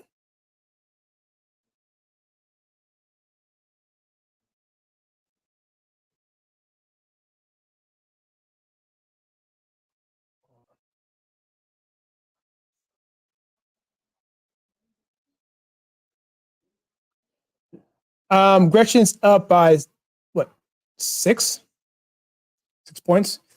Again, that's probably all early voting. Almost 10% come in, so that's not a lot yet. They already called New Hampshire for them. Okay. Does that work, Mark? Does that work? Dan Baldock at 39 with 20% in. It still doesn't feel like he's doing what it is, but at the same time, he's doing what he needs to. But at the same time, I look at this and say, how is New Hampshire not giving me these results yet? Why is New Hampshire still at 20%? This is ridiculous. Yes. Those polls have been closed for how long now? We have news. Yeah, Brian Kemp, Stacey Abrams is defeated. Yep. Brian Kemp, Stacey Yes. Abrams is dead. Yes. That's a good sign. I know that might be expected. It might. Yes. Yeah, it was expected based on the polling, but again, so much money got siphoned up by Stacey Abrams. Right now, she's going to lose by. And here's the other important part. Right, Stacey Abrams barely lost to Brian Kemp. Remember, she didn't. She still hasn't admitted defeat in 2018. I mean, she'll obviously contest that now. She lost by a wide margin in the round 2. So round 2 of this shows that her star is falling. That's a good thing for America. Okay, if Stacey Abrams is less of a Democrat operative, less of sort of a pageantry person that they're going to throw up and raise money off of, less of a voter integrity, sort of throw the gates wide open on voter integrity. That's from Signature. A pageantry person. Yeah, she's a pageant gal. Pageantry person. If there's less juice behind her to get to weaken our signature verification standards and all of that, drop boxes, that's a good thing for more America. relevant because she gets, it's what she represented too. Yes. It's what she represented, that change to this super and it was an absolute focus, to your point, on the machinations of how we run our elections. Right. She was the super close focus on that. When you talk universal mail-in ballots, when you talk reducing the threshold for signature matching, when you talk these drop boxes, it was all Stacey Abrams. That was really the incubator for so much of this. And 2018, by the way, her race there was a prototype experiment for 2020 that we saw go forward. However, because that law in Georgia went forward, because that law went forward in 2021. Now you look where Stacey Someone Abrams just is said, now. Charlie, I have friends being told to go home because they cannot vote in Maricopa County. That is not true. What do you tell them? You tell them to sit in the polling place and literally, Arrest me. Have them message us Please or whatever. arrest me. All right, let me talk a little bit about Stacey Abrams. I'll leave this on the screen here so that I won't miss anything in case they put up a speech or something like that. So, one thing and I'm not trying to say anything differently in terms of this being a red wave or not being a red wave. But one thing we're not looking at the House races state by state. Because one thing I'm learning from my biblical citizenship class is that, and I've known this for a long time, so politics is local and that things change at the local level. And when it comes to a presidential election, we learned this in 2020, that it's very important for and by the way, the Supreme Court is going to rule on this pretty soon in terms of what is does the state representation, state House, state senators, do they have the plenary authority like the Constitution says? Now, I know there's other laws that came out after the fact in terms of opinions, but in terms of the Constitution itself, would that be enough for them to dictate the election all by themselves, as the founders said in the Constitution? Because that was one of the problems that we had in 2020. They abdicated their responsibilities to state legislators, to governors, to secretaries of state, to that sort of thing. And that was causing confusion. And should the Supreme Court step in or should not step in? So that decision needs to be made at a Supreme Court level. But ultimately, I think what needs to happen is you need to have representatives at the state level that are actually going to have the cojones to actually do their duty. We need people like Doug Mastriano up in Pennsylvania, all over this country. And we haven't looked at that yet because there's so much other things going on. I would bet you anything that this country's getting redder and redder at the lowest levels. And if we understand one of the reasons why Trump was able to come into office, what he did was because Obama screwed up everything, because on the surface, he was winning the national elections, but he was losing House districts left and right. You saw North Carolina flip from blue to red. You saw many southern states flip from the House state levels, move from blue to red across the country. And that changed us without us even knowing it changed until the big election happened, and other things were happening with appellate court judges being voted in, and other things happening too. So I don't know, I don't have that number in front of me, but I'm going to be looking at that after this stream is over to see how we're doing at the school board levels across this country. What's happened there? Because those kind of things are going to transform this country at a more foundational way. It keeps the left, they don't see that. They don't see that stuff happening really low. They see the Stacey Abrams, Herschel Walkers, the Oz and the Fettermans. They see all that kind of stuff. They really don't pay attention to the grassroots stuff, really, because if they did, they would be focused more on House races and House Senate races as well. So look at that and tell me what you think if you get a chance to look at that, what we're seeing right now on that. We've got an interesting clip I want to play, 128. This clip is going viral, apparently. Right now, everybody's looking at it. It's Rachel Maddow, basically, again with our friend Ben Collins, who she's warning. Coming after me. She's he was, but in this instance, she's talking about. It's sort of coming after us. Far right, open carry state in Arizona. Willing to use their open carry privilege as a form of political intimidation. Play cut 128.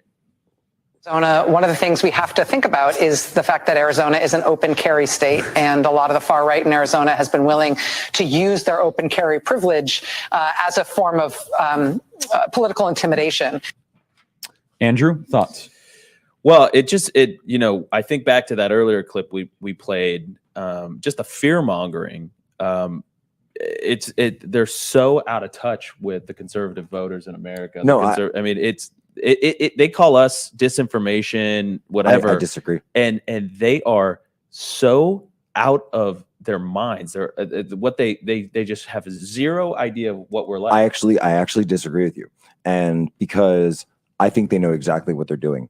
I think they know that Kari Lake is going to win. I think they know that Blake Masters is positioned to win as well. And they need to find a reason. They need to find a reason to explain it away to their people, to be able to say what happened in Arizona. How could somebody that they demonized like Kari Lake, and they went after her like they didn't go after any other candidate nationwide in this entire country. If she wins, they've got a huge problem on their hands. So in the same way that Trump had to become a Russian agent, it had to become this idea that Trump was a Nazi, Trump was Hitler, remember? So how does Trump win? Well, we make it he cheated. So that's what they're starting to sow the seeds of now. They're starting to sow the seeds of explaining that Republicans were out there with guns. And by the way, if that had actually happened, there'd be videos of it everywhere, right? Nobody would stop showing videos of that. We'd all be looking at it, the front. All right. Do you guys remember this? Does anybody remember this? Back in 2008, when these Black Panthers were at the polling, I think it was in Philadelphia, I believe. Yeah, Philly, with weapons and telling people, you better vote for Obama or else. On video. Does anybody remember this? Does anybody even care that this ever happened? And yet, when they do it, it's perfectly okay, no big deal. And they did it a long time ago. But when we do it, I'm sorry, we don't do it. But I'm saying when they accuse us of things that they've already done, and it's just, to me, it's just absolutely utterness, ridiculousness. It just really pisses.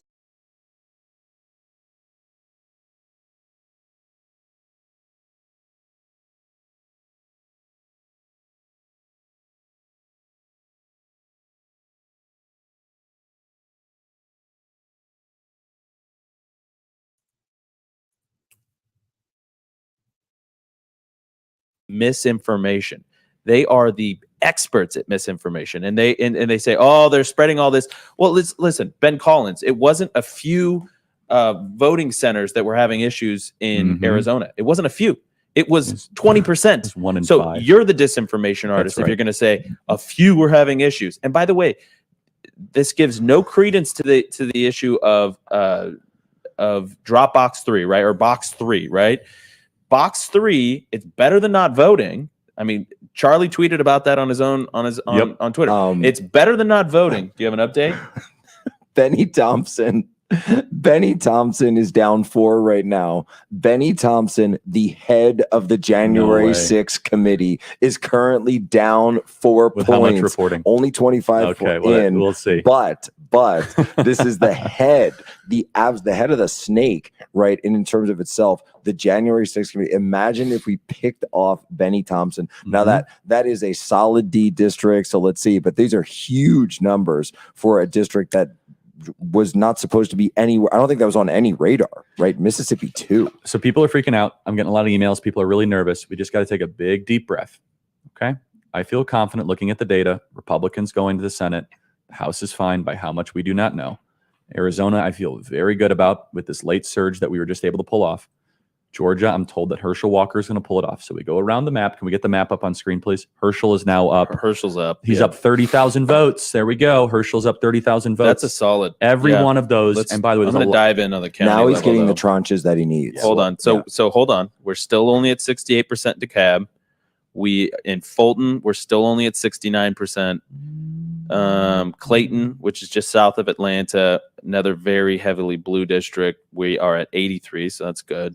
We want all those votes off the board. All those votes off the board. See, that's what they do, man. They take those counties like in North Carolina, Durham County. They hold them back. See, I'm gonna have to go to Rumble on this one. So what they do, and you got to read between the lines on this.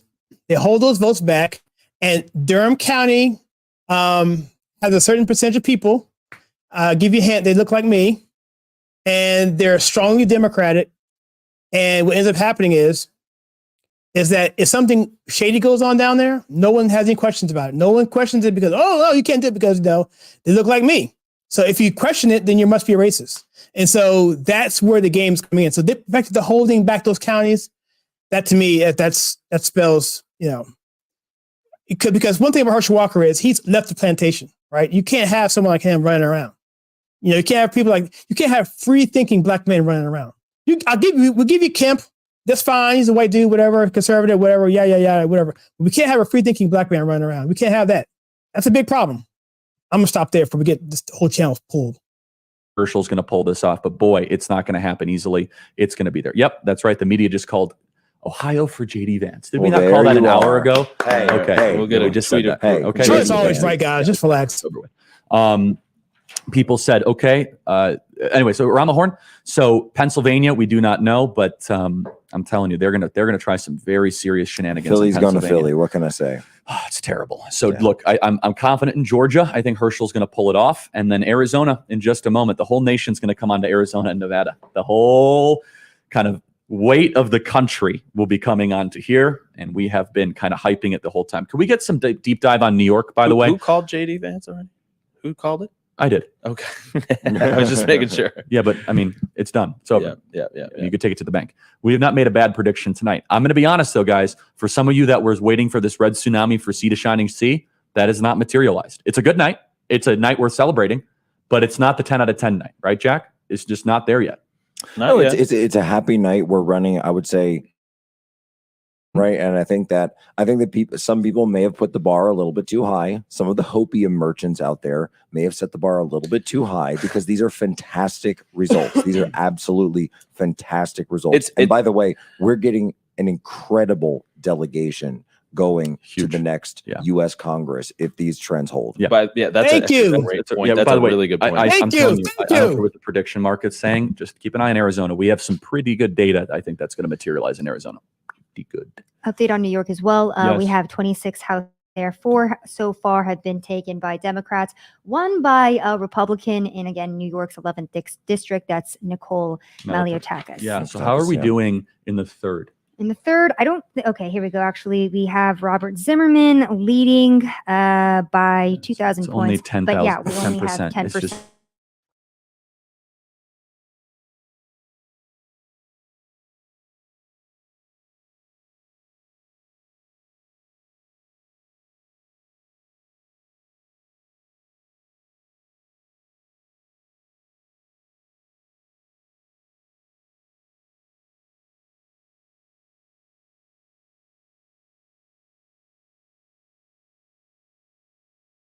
I am muted. Let me start over. So let me just say this real quickly. So is this a good night? Yes, probably. Is it going to be as good as 94? No, because 94 was a wave election that hadn't happened in 40 years in this country. And it was done from 40 years of hard work on the ground, the grassroots, taking up Reagan conservatism and training them, bringing them up and putting them out for them to happen, and for Newt Gingrich to have the contract with America to actually push Bill Clinton to be actually a halfway decent president, because he was a halfway decent president because he was led by a Republican, a staunch Republican, America First Congress. But that won't happen again until we have voter certification, a voter verification, signature verification, until we have none of these drop boxes, paper ballots, and we have enforcement at the state level to go after these criminals, cybersecurity and voter integrity, and understanding the statutes of every single state and county, so they can enforce it on a timely basis without having to lawyer up and spend $1 billion just to be told you can't do it. So, yeah, this could be the first step in others, but this is definitely setting us up, I hope, for a 2024 run where we just take everything and then do it more and do better and better. But something had to be done in this country because Biden is just screwing up.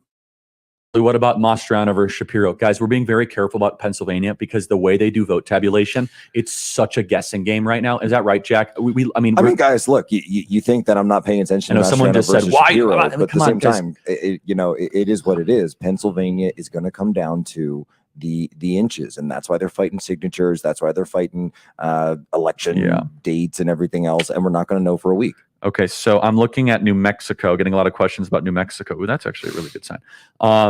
It's winnable for Ron Ketty, but he needs to keep sign, New Mexico. 11 points in early voting. That's actually not bad. It's not bad at all. It's not bad. That's right within the margin. However, Albuquerque hasn't reported anything. So that's that in mind. Huge grain of salt there. But look, we love Pennsylvania. We love New Mexico. We're going to keep that eye. Someone says, Charlie, do you think Doug Mastriano will win? It's too early, guys. It's too complicated. Like when I mean that they take forever, it's all over the place. Okay. Pennsylvania is tightening right now with Fetterman and Oz. The problem with, let's take a look at some numbers here real quickly. Let me pull up on the screen. I think I lost it. I'll do that in a second. But anyway, about Doug Mastriano in Pennsylvania, he was a state senator, I believe. He was the one that led the charge for getting this decertifying the election in Pennsylvania. Didn't work out because rhinos everywhere. So anyway, he made a lot of enemies, and the establishment in Pennsylvania refused to fund him. He's a fantastic candidate. The problem is no money, which means he had to compete in uphill, and that's why he's behind in that race in the polls. But he still seems to be within, hopefully, the margin of error in some polls. So hopefully he can pull it out. If Mastriano pulls it out, then I would consider this I'll say if Mastriano pulls it off, and if, let's say, New Hampshire ends up coming, and we get Washington as well, then that's definitely a red tsunami. There's no other way to look at it other than that. And of course, Kerry that gets in and so forth. But, we have to wait. And Pennsylvania, of course, we won't know for about 4 years for that one. So Pennsylvania, we won't know until 2024. So actually, the Senate race, you would think would be Ron Johnson would be closer than Michaels. It's just interesting. So you got a 14% split versus a 17% split. Guys, Herschel has a 40,000 vote lead with 70% in. This is good. Let's go. This is good. Yeah, Let's he just go. keeps climbing. And by the way, there's a ton of red counties that haven't reported a vote yet. Stevens County, Lumpkin County, Franklin County, Coffee County, Sumter County. Stewart can be a little bit liberal because I might be confused. I think that's where Columbus, Georgia is, if I'm not mistaken. Yeah, it is. It could be a little bit liberal. And then, but boy, that's Herschel's in the driver's seat, guys. That's really good. That's really good. Okay, someone says, what about New York? Guys, we're keeping our eyes on New York. New York and Pennsylvania are very similar, and they actually border each other. It's just a goof. All right, let me go back to Georgia again. Going into this, people were saying it's going to be a 1 or 2 point race. No one was saying Herschel's going to win by 7 points. No one was saying that. In fact, most people were saying Herschel Walker is going to win at the minimum, and I say win in quotes, a runoff. And that if he wins the election, that's icing on the cake, of course. But this is always going to be close. Herschel was always going to be close. Always. So, Pennsylvania, I just hate the system. I hate the system the way it is. We're living in a banana republic, and it's frustrating to me. It's frustrating. Why does every election have to be like 2000 in Florida? Why? It's and because I'm getting so angry right now. I'm getting so angry because this could be done. This right now in a normal situation right now we're at 10 o'clock right now. This would have been, this was 92, 94, anywhere in there, 2004, 2006, somewhere in there. This would have been called right now. All these races would have been called. The media would have been like, okay, this is a red tsunami. It's done. But because they put so much crap in the way, because the media is so dishonest, because they do whatever they can. You know why? Because their opinions and their policies have gone so far to the wacko satanic left that they can't defend themselves any other way other than name calling or the other thing, the plan B. That's it. And so all of this works together, and it really just infuriates me. And that's why I have to be patient, that we can get baby steps and then hit them again in the municipals. Don't forget the odd number years where we get to city councils around the country. Those count too. And then 2024, is that right? Yeah, 2024. Then we hit them with a DeSantis, a Trump, a Kerry Lake as president. Who cares? Anyone's the MAGA first. I don't care who it is. I want it to be Trump because I think he's earned that. Because I think that's just the rightful thing. If he wins the election and turns it over to DeSantis on the day of inauguration, I'm good with that too. But it's a matter of point. It's a general principle, baby. Anyway, I'm getting hyped. So anyway, but that's what I'm saying. So that's what we need to work for, and then go from there. The Democrats really shot themselves in the foot this cycle, and now they're trying anything they can to maintain power any way they can. But apparently it was pretty deep. His girlfriend looked pretty worried. His wife. His wife. Yeah. Sorry. Yeah, they're married now. That's the sacrifice the Charlie Kirk Show goes for election night. Everybody email us freedom@charliekirk.com for 115,000 closest friends. If you guys can subscribe to the Charlie Kirk Show podcast, open up your podcast app and type in Charlie Kirk Show. Rumble says we are one of the... As he gives a plug, I'll give a plug.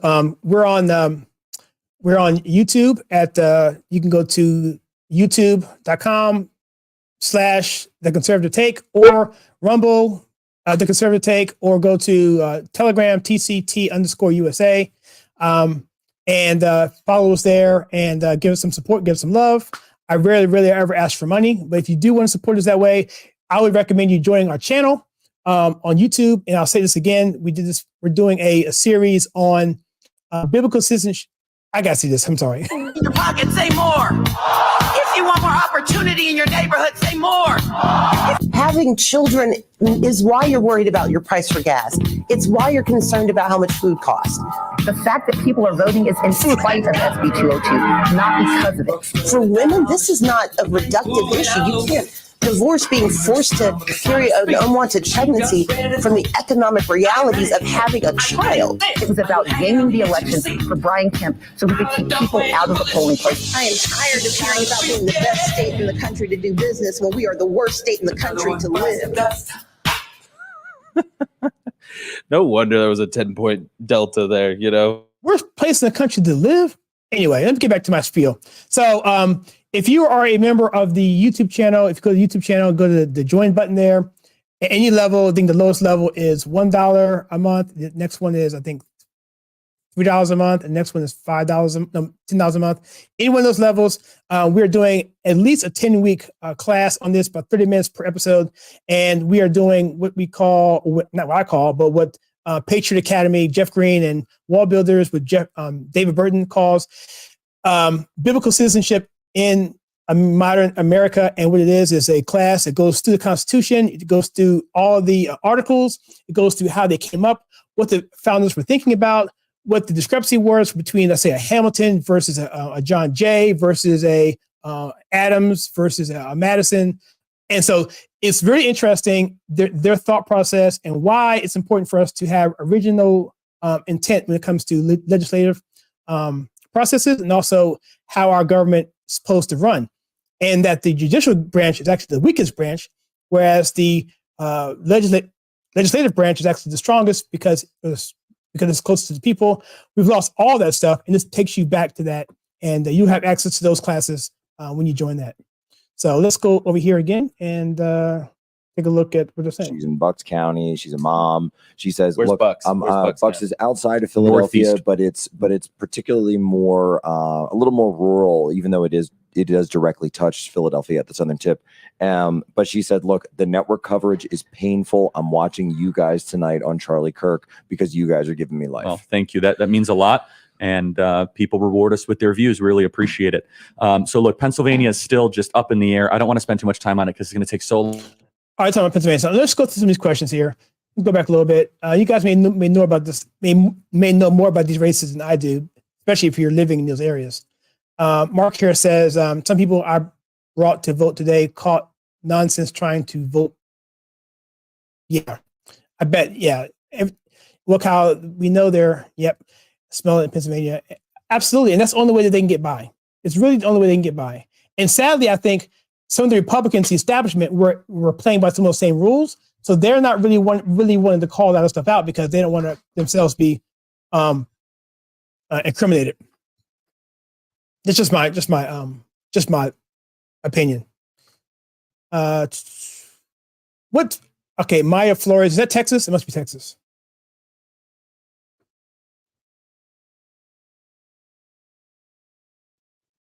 Okay. Well, I know Staten Island had a big rally this past week, and it was like jam packed, and there was sounds like to me that Staten Island is going to go red. Have you heard that, Jackie? Okay, that's all we have. Okay. Multiple times in his career, his political career, and he always seems to find a way to win in a very, very tough state of Wisconsin. I mean, the guy, he was down what did we say?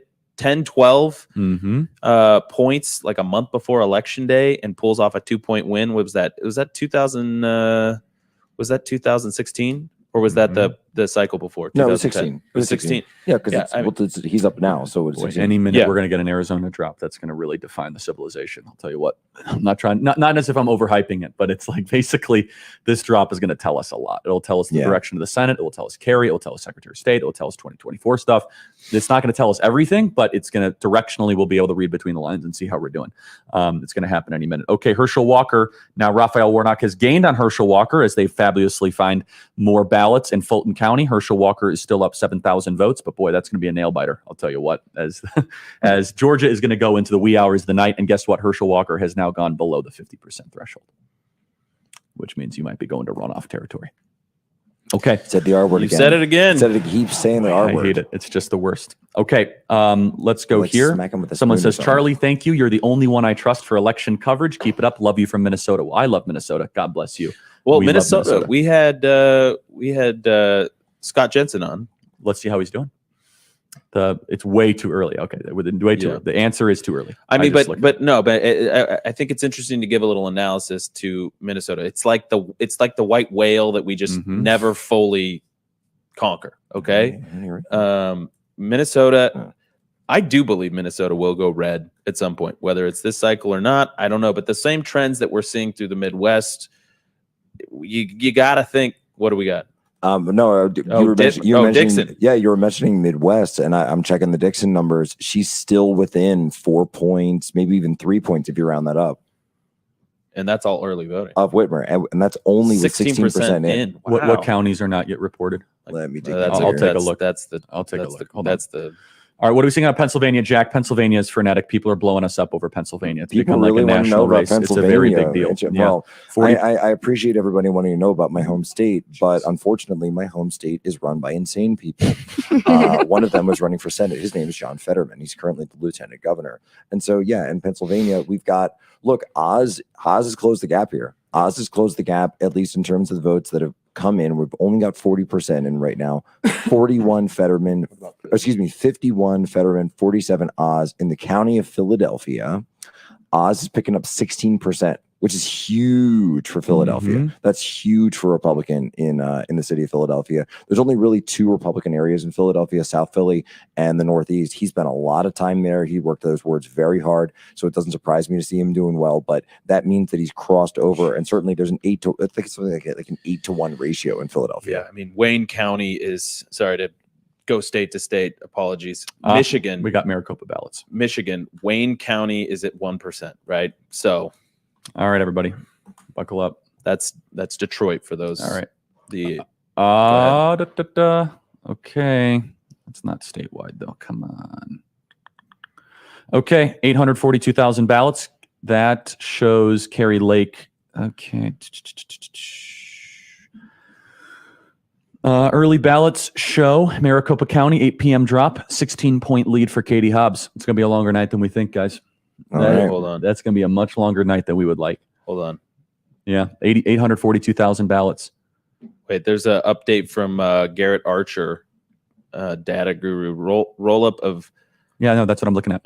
Pinal, Yavapai, Navajo, 195,000. No, hold on. Carrie Lake being up 1. Yeah, that's from all of those. early though. That's early. That's really good. That's really good. So statewide, average it out. Everything outside of Maricopa. I'm sorry, I've been up doing this for hours. I got to just take a second and think. Someone talk. So it's everyone. So that's every county outside of Talk about another state. Maricopa. I'll tell you. It's I'll not tell you what's everyone, going on. but yeah. So No, it's not. well, I'll go back. Let me go back to Philadelphia for a second because I just pulled the Mastriano numbers, and Mastriano is just pull. They're saying that Mastriano is pulling 13% out of Philadelphia.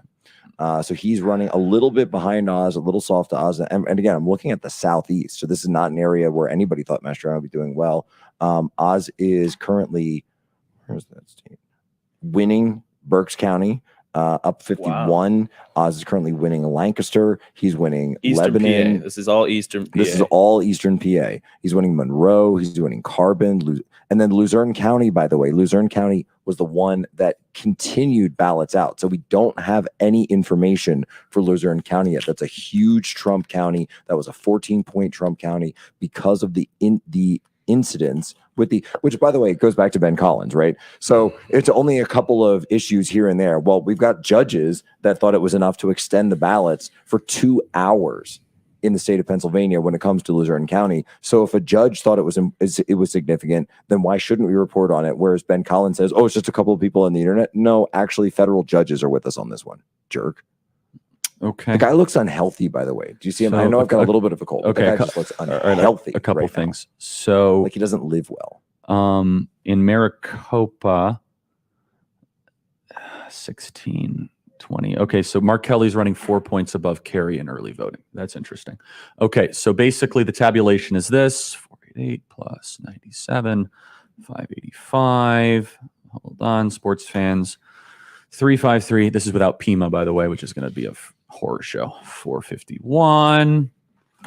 Hold on. Someone else talk, guys, please. We are going to have math live here on the program. Charlie is going to be using math. You know, Yeah, I know you guys I actually love math. Funny enough is, you remember when all of our teachers told us, you know, you're not going to be walking around with a calculator in your pocket everywhere. You remember when they all told us that? That's why you have to memorize this. So this is the news from now we do. Arizona. The Maricopa drop. Yeah, I figured we it know out, we but know that the Maricopa drop was worse than expected. Mm-hmm. Okay, that's not good.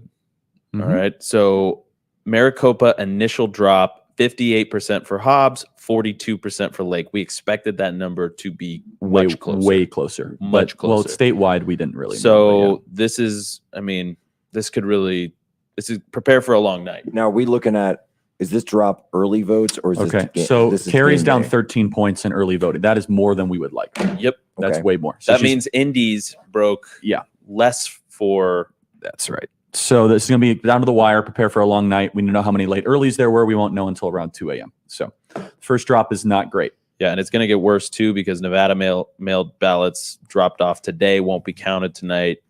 So the Senate odds are back to 50-50. So that tells us what, I mean, I hate to be the bearer of bad news, but get comfortable. Yeah, no hopium around here. Yeah, I mean, we're just going to shoot you straight, and that's the straight. Yeah, so Kerry's down about 400,000 ballots. Let me keep on doing this statewide. That's without Pima, by the way. Pima's no good. That's not going to be good. 400,000 ballots in the first drop of earlies. And if you count drop-offs, how many ballots is that total cast? 841.2. There was 1.5 million statewide. That means that Kerry is probably down 500,000 votes before today. And if you get 240,000 in Maricopa, And then you get all the we don't know the drops. drops. It's a mystery. That's the mystery. You get 240,000 in person early day, election day, and then you get another 120 statewide. That is 360. Okay. Yeah, I mean, Kerry can win by a couple points, but we don't know how the independents are going to break. So that's a huge tranche to overcome. Not the best way that could have gone. No, not at all. But there is a lot of hope, and we're going to stay here all night, and we're going to tell you guys and shoot it to you straight, and continue to email us freedom@charliekirk.com. So basically the way this worked or is working is this as following. So that initial... Walk us through your math. Well, yeah, I mean, it's not like brilliant math. It's just basically we don't know where Pima is, right? Let me see these other tweets here. Hold on. I mean, I expected Kerry Lake to be down 5 or 6 points, to be honest, in early voting, not 13 points, which is really interesting. Now, the question is that the totality of early votes in Maricopa? Probably not. There's probably going to be other tranches that are probably going to be dropped before 2 a.m. that are probably be more favorable to Kerry. Yeah, I would think so. So the early earlies are probably the least favorable, right? So, I would say that for people that just had a sucker punch, I think that's the key point you need to focus on. These are probably the earlies. These are the early. It's probably first in, first out, right? So early is going to trend more Democratic. We know from the early vote totals, ours versus D's in Maricopa, we actually had the edge. Yeah, so but it's a third in Arizona. Yes, we're waiting for earlies from Apache, Cochise, which will not be good for us. Apache should be fine. Graham will be good. Greenlee will be fine. Pima, which will not be good. Santa Cruz and Yuma. Yuma will be fine, but I don't know about earlies in Yuma. Day of Yuma is great. We're going to win Yuma. So that's kind of the question, right? These margins in Maricopa are insane, and it's very overcomable. By the way, it's not a cause for alarm, but it would be great if we were only down 5 points in the first drop. That would be really great. Yeah. So, and basically how people are performing. Fincham, my goodness, he's down 22 points in early voting, which means that he's like 8 points behind what Kerry is running, right? Blake Masters 20. So Kerry is actually running on pace with Hamadeh. Most of this is to be expected, okay? But it's not ideal. It's very winnable though. So basically, what we need to find out is what is the totality of this. So let me try to see this. Hold on. So if Maricopa had 842,000 and we got 195,000, that's not the totality of all the early votes at all. So it's 842 plus 195. 842 plus 195 is what? Let me see. Oh man, this is gonna be a long week. I'm just. Let's see. 842. Here, I'm going to give you a little reprieve. That's another 500,000. So there's 500,000 missing from that statewide total of people that have cast ballots early. Pima will be there. The rurals will consolidate it. So realistically, Kerry's probably down a couple 100,000 votes, which is very manageable. Especially if you're thinking like, what are we thinking? 2.5 to 1 day of, 3 to 1 day of. Yes, that's right. I mean, that's definitely overcomable. But I just want to give you a reprieve, Charlie. Yeah. Trust CNN is trending on Twitter. Oh, is that right? That's right. Trust CNN. Well, that was the whole like don't look at social media. Yeah, exactly. Jack, I got some bad news. The media says that Shapiro is going to be governor of Pennsylvania. Decision just called it. It's a possibility. We'll 1 minute ago, Decision Desk called it. Yeah. Well, Decision Desk called many things. Okay, so look, here's the thing. We do not know the amount of ballots that were cast today, right? And so, look, I still think Kerry has got this. Blake is a toss-up. Blake is a total toss-up. Well, he's been a toss-up. I mean, let's go back to one of the things we've been talking about. Maybe the polling was actually pretty decent this time, okay? And we always had Blake tied or up 1 or down 1, right? Mm-hmm. Essentially, we're right where we started. We don't know if Blake's going to be down 1. We don't know if he's going to be up 1. It's going to be tight. But I think to your point, we don't know what the shenanigans that were pulled in Maricopa today did to our day of turnout. Well, no, we know the total net. I mean, I'm saying how many people how many people gave up voting because we don't know. You know, it's like we were expecting 500,000 day of, right? We were getting reports from Stephen Richer. They were getting filtered out into everybody at 500,000 day of. They had machines go down all over the place. Printers were printing out blotchy ink. We had people running their ballots time and again. Think about how much that slowed down the lines, right? There's just a lot that's going to be outstanding in Arizona, and we're going to be waiting a long time. Yeah. So we'll, by tonight, we should be able to have some clarity on the drops for Kari Lake here. I need to just kind of do some more math here. Basically, that's only 1.2 million of the 1.5 million that were cast early.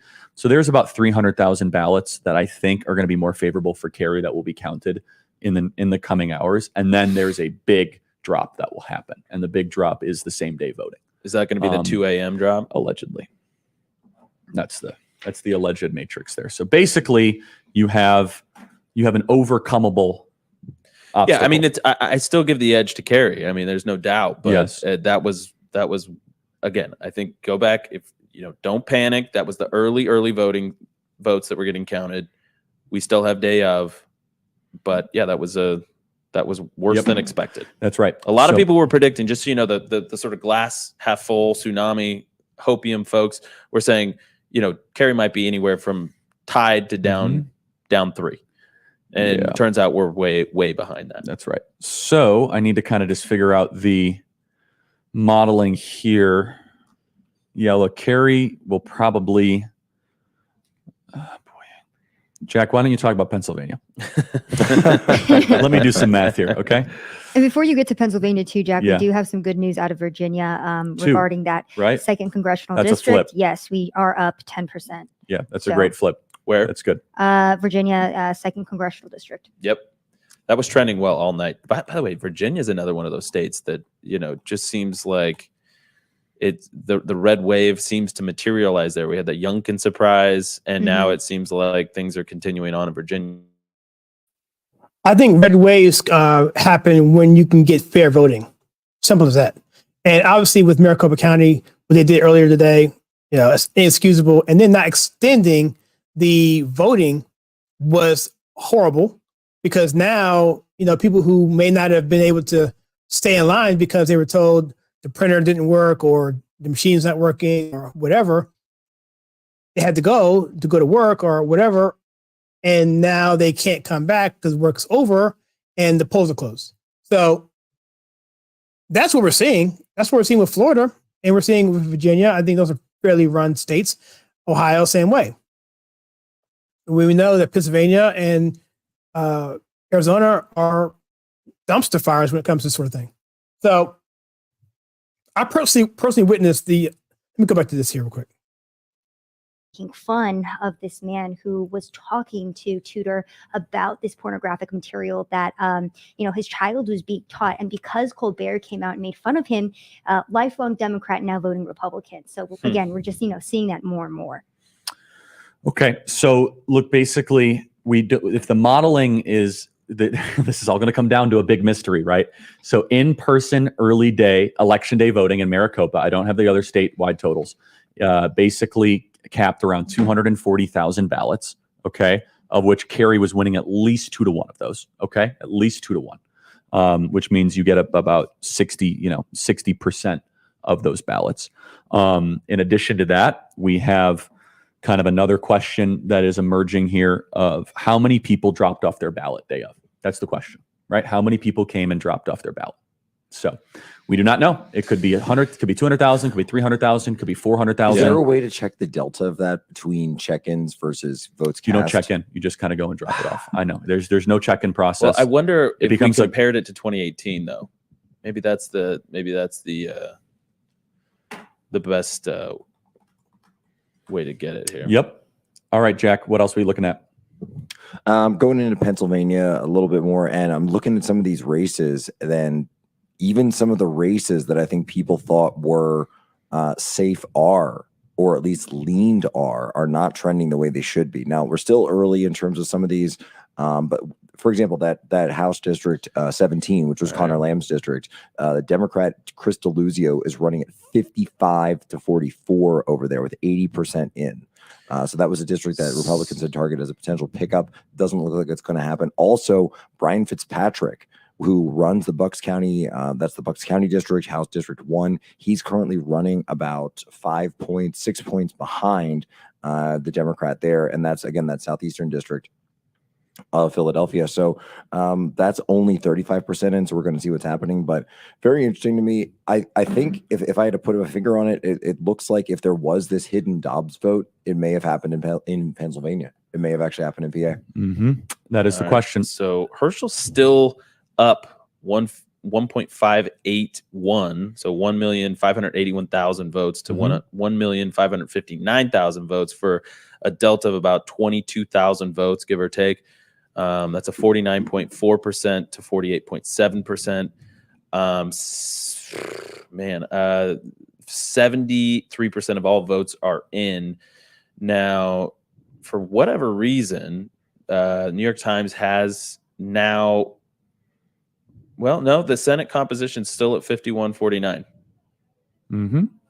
That's still where the needle's at. 51-49 for them. You're still saying you're thinking 53 is still where your head's at. No. I mean, it's too early to tell. I have no idea. I have no clarity on Pennsylvania. I have no clarity on Arizona. It's all just a guessing game right now. So, and I think we're fine in Wisconsin. We're just perfectly fine there. North Carolina is called. It's over with, which is great. But yeah, look, Arizona's going to be a battle. And yeah, Coconino dropped. Yeah, I mean, look, these margins are as to be expected in the early voting totals. But I'm looking at Michigan, and it's Tudor is chasing Whitmer in every one of these tranches. But you know what I'm not seeing? What I'm not seeing is Tudor surmounting Whitmer in any of these tranches that we're getting in. I'm just not seeing. It's a chase. She's in the chase. She hasn't given it up. Well, some of these areas. The question is, what's been reported in Wayne County? That's nothing. Yeah, so that's nothing. Once they drop that, it's going to be a big old push in Whitmer's direction. So she's going to have to she's going to have to make up a lot of ground. Yeah, that's right. Okay, so basically, there's a lot left on the table in Arizona. This first drop is to be expected. I actually thought Kerry would overperform in this drop than she is, but look, it's very overcomable. Kerry's going to win by a couple points is basically what it looks like. So yeah, so Yuma just dropped their ballots. Kerry Lake 53, Katie Hobbs 47. Hobbs leads Lake by 113,470. Yeah, that's about right. So if you're down 113,000 votes and 240,360, you're winning that 2-1. Yeah, that means you gain. Yeah, I mean, you're talking about the entire election comes down to people who dropped off their ballot. So welcome to Arizona. It's such a mystery. Yeah. I mean, I wish we had more transparency on this. So U.S. House is basically done. Nancy Pelosi is fired and terminated, which is great. Already fled. Yeah, that's right. But the question is the margin, right? So if it holds, I'm really curious about this, if it's holding statewide. The question is if Kerry is outperforming Mark Kelly, outperforming Blake by 4 points, the question is how much will Kerry win by, right? And so based on anecdotal and other data, I think that there's hundreds of thousands of people that dropped off their ballots today. If that's the case, then we're going to be more than fine in Arizona. We just don't know. So we just don't know. That number, that variable is a complete mystery to us right now. It's just a complete variable. What's going on in Nevada, Andrew? That's a great question, Charlie. We know we're going to have problems in Clark County because they're not going to be tabulating. What was the actual? Are they not tabulating earlies, or what was it? The mail-ins aren't going to get counted tonight till tomorrow. For what?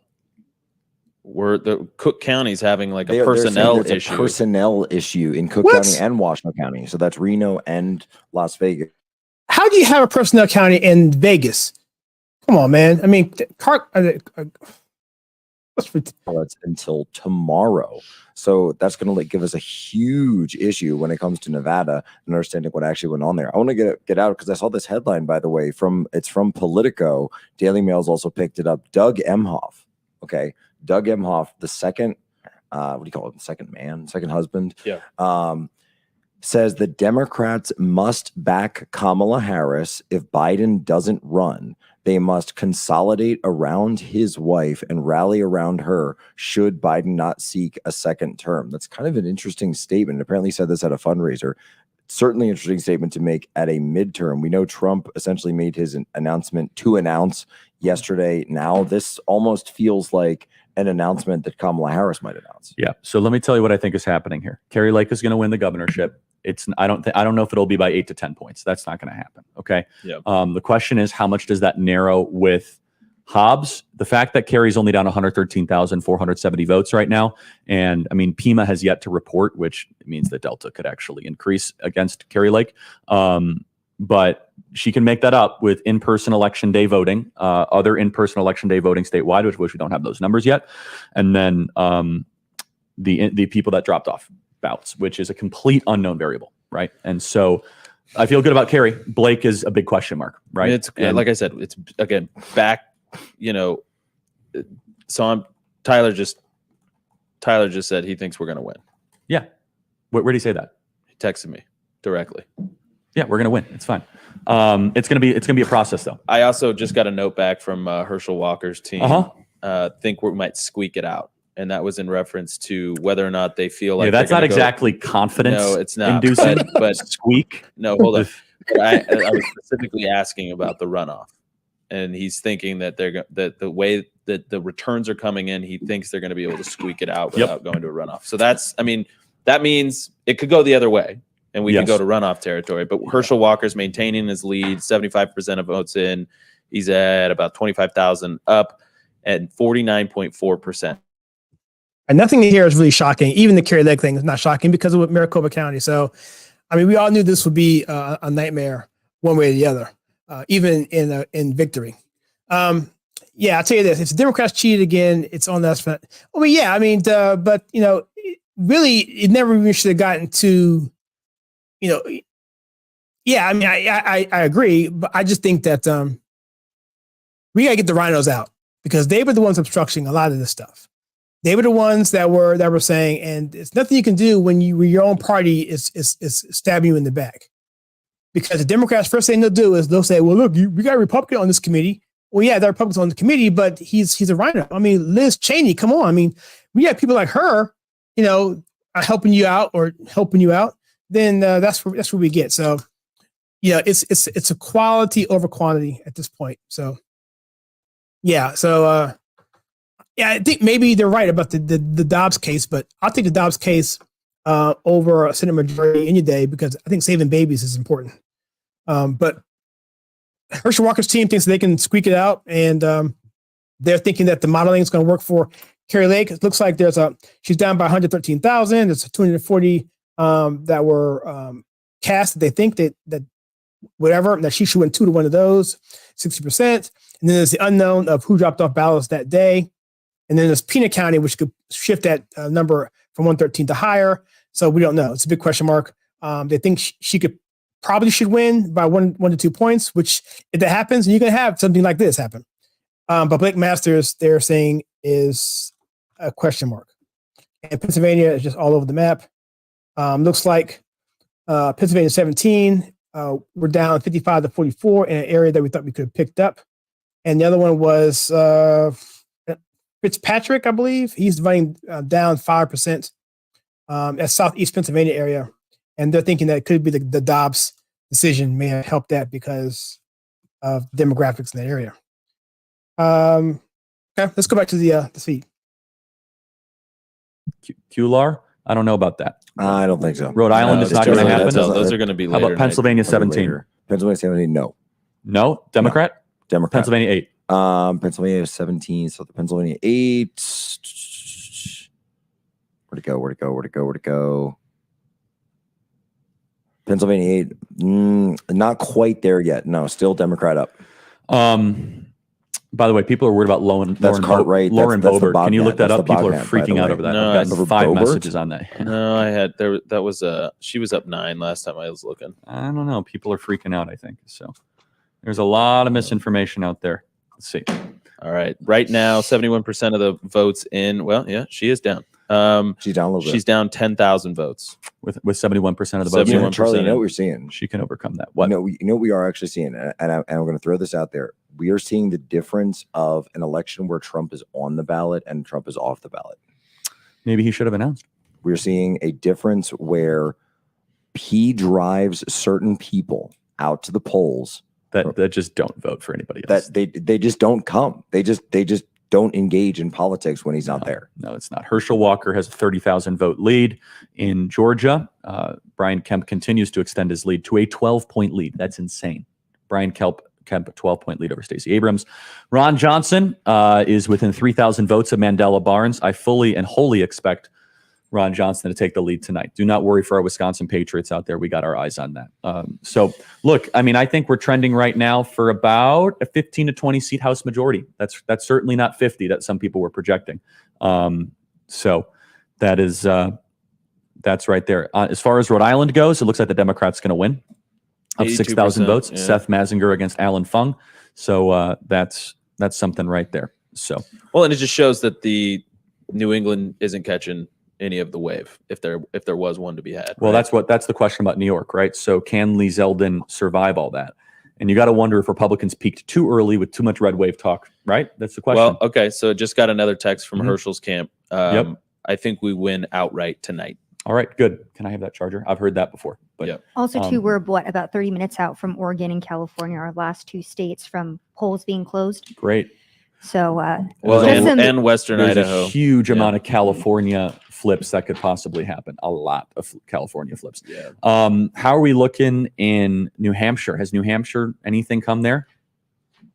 No, nothing. What is taking them so long? It's the weirdest thing. It's so weird. It's we've got 45%, 45% in.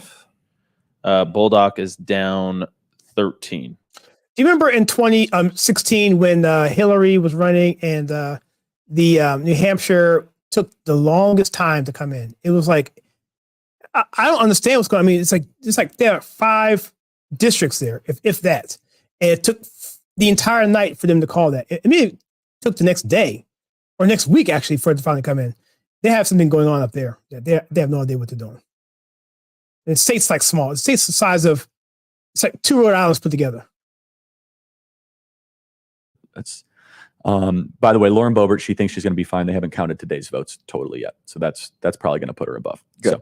So, okay. So boy, buckle up, everybody. So it looks like 3. So I think I'm ready to say that we're in it the now. red tsunami is off the board. Yep. Sure. Red tsunami's off the board. A lot's going to be determined if we can get Blake over the finish line, Laxalt over the finish line. But I think tsunami's off the board. So, which is too bad because the Democrats have completely destroyed the country. Destroyed the country. Yeah. What's it going to take is kind of what, and maybe to your point, Jack, I mean, you know, you're appreciating the singular effect of a Donald Trump to really galvanize the base and get them out. You know, you always worry about with Trump, are his negatives, does he, you know, equal and opposite reaction? Is it going to be so great that it would wash out any of his positives? But I mean, that's what people in the consultant class have been saying about Donald Trump for years, and he proves them wrong again and again and again. Well, I think it's also because you have to think of the different universes of people that he's touching. So he has the ability to attract a group of people that don't normally engage in politics, but the people who hate him, those are the people who are constantly engaged in politics. So they're going to be super voters. They're going to be high propensity voters anyway. The singular draw of Donald Trump and the reason that he was able to win in 16 and of course outperform, I think everyone said, in 20 is the fact that he was able to bring in these not just low propensity voters, they're no propensity voters. That's right. That's right. So it looks like with 53% reporting in this is Patrick Maloney's district. He's the head of the DCCC. He's down 10 points. That's a really good sign. New Maloney's York is showing some life. Let me see. Let me pull back up. Boy, this is a mixed mash election, isn't it? Really mixed math. I think that's, you know, people trying to, Eric Schmidt just got called, by the way, in Missouri. He's won, I hope. Yeah, he won. Obviously. Yeah, he won. Yeah. So Mastriano, and I just don't see it for Mastriano right now. And then Decision Desk has just said that Don Bolduc is not going to win in New Hampshire. Wow. So Maggie Hassan. So yeah, I told you I wasn't seeing the life out of New Hampshire that I wanted to see. Alan Fung just down a little bit, just down about 6,000. We have a bad call, guys. What? From Decision Desk. So, you know, they're pretty good. Projects Maggie. Democrat we just board back here. Oh, you did. I missed it. I was you said Dan Bolduc is not going to win. Well, you just did it. You did it before then, but it's official now. Yeah. And by the way, Maryland's 6th congressional district, we could flip that. That was a really deep, That was a very comfortable Democrat That was district. all the way west. Well, that's the one that's furthest west, I believe. That's out by Harper's Ferry. That's all the way Yeah. out there. That's shout out to Tim Cast, by the way. I know those guys are live. Okay, right now. yeah. So Elaine Lura, Democrat, has lost her congressional seat to Gene Kiggins, which is great. That's another flip. Another flip. Look, Republicans are going to control the House. That is comfortable, which is great. That's a chamber removed, and we're cooking and grooving. Okay. Yeah, the panel. I mean, everybody here should be able to read the comments. If you're on YouTube, well, first of all, Zachariah, you're on Facebook, so people can't see that. I can see everything. So only people on YouTube can see YouTube, and only people on Facebook can see Facebook. So if you were to go on to the YouTube stream, you will see that. So if you go to, I don't know if I can tell you get there. If you go to the website, or go to YouTube.com and go to the Conservative Take, you'll see the stream there. Go there, and you'll see all the comments. Most of the comments are on YouTube.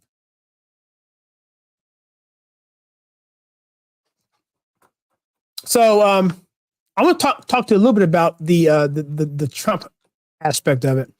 And one thing about elections, you just don't know until people show up, because the polls are polls, and until you turn those pollsters into voters, you don't have anything. So yeah, that's true. Trump does attract people who don't engage in anything, but because he's off the ballot, people may not be inclined to go vote. But people who hate Trump are the ones who are engaged in politics all the time. So he raised an interesting point there, which could be one of the reasons why the turnout in that way is not showing up. Again, I'm not going to concede anything at this point, because I don't think these numbers in some of these areas are right, particularly Maricopa County. But we'll take it as it is. We won't run anything into it. But I think more needs to be done for transparency in elections. Right now, it's hard to trust something after what we've been through, this past 3 years. So until we have ultimate transparency, national voter ID, I'm not going to be easy on any of these elections, no matter what happens. We're gonna have to keep seeing it. But that Don Bolduc, that shows you something, right? That shows you that he was not as good of a candidate, probably, let's just be honest, as a Herschel Walker. I like Don. We had him on our show. He was obviously better than the alternative, especially from our perspective. But did he have that sort of star appeal? Did he have that sort of gravitas? probably not. Herschel Walker does. Laxalt, homegrown, very well-known name in the state of Nevada, has the pedigree, right? Carrie Lake, obviously everybody knows amazing. that she's a special candidate. We're still feeling really, really bullish about that. We've always not known what's going to happen with Blake Masters. But listen, this is a mixed bag. There's some really, really good things. There's some really, really great flips. I think there's lots of good things we can take from this. A lot of learning that we're probably going to take from this.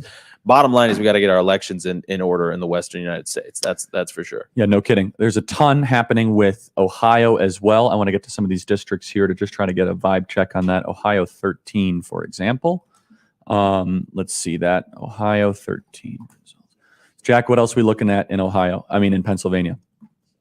In Pennsylvania, look, Charlie, when it comes down to those states, when it comes down to those House districts specifically that we were looking at, one of the ones that I'm keeping an eye on right now is this Fitzpatrick seat. So he's an incumbent. That's a potential, and I'm going to call it right now, they have the potential to flip that for the Democrats, because he's sitting there in the Southeast. Now, there's only 33% in, even though there's other parts of the state that have bigger parts in. That's a hugely rural district up in the northern tier. So let's keep an eye on that. I've got some contacts there, so I'm going to expect to get some info from that going on. But we're looking at some of this stuff in Pennsylvania. Of course, that might translate over into New York, the Northeast. I think everybody had thought there was going to be this huge Northeast Republican swing. I don't know if that's really materializing yet. Well, but New York, I mean, Zeldin it would be the big win right up there. It would be Zeldin. I think, but he's been in some of these congressional districts polling ahead of the congressional candidates. So I think Zeldin's still sitting in a really, really positive place. 42% of the votes in New York.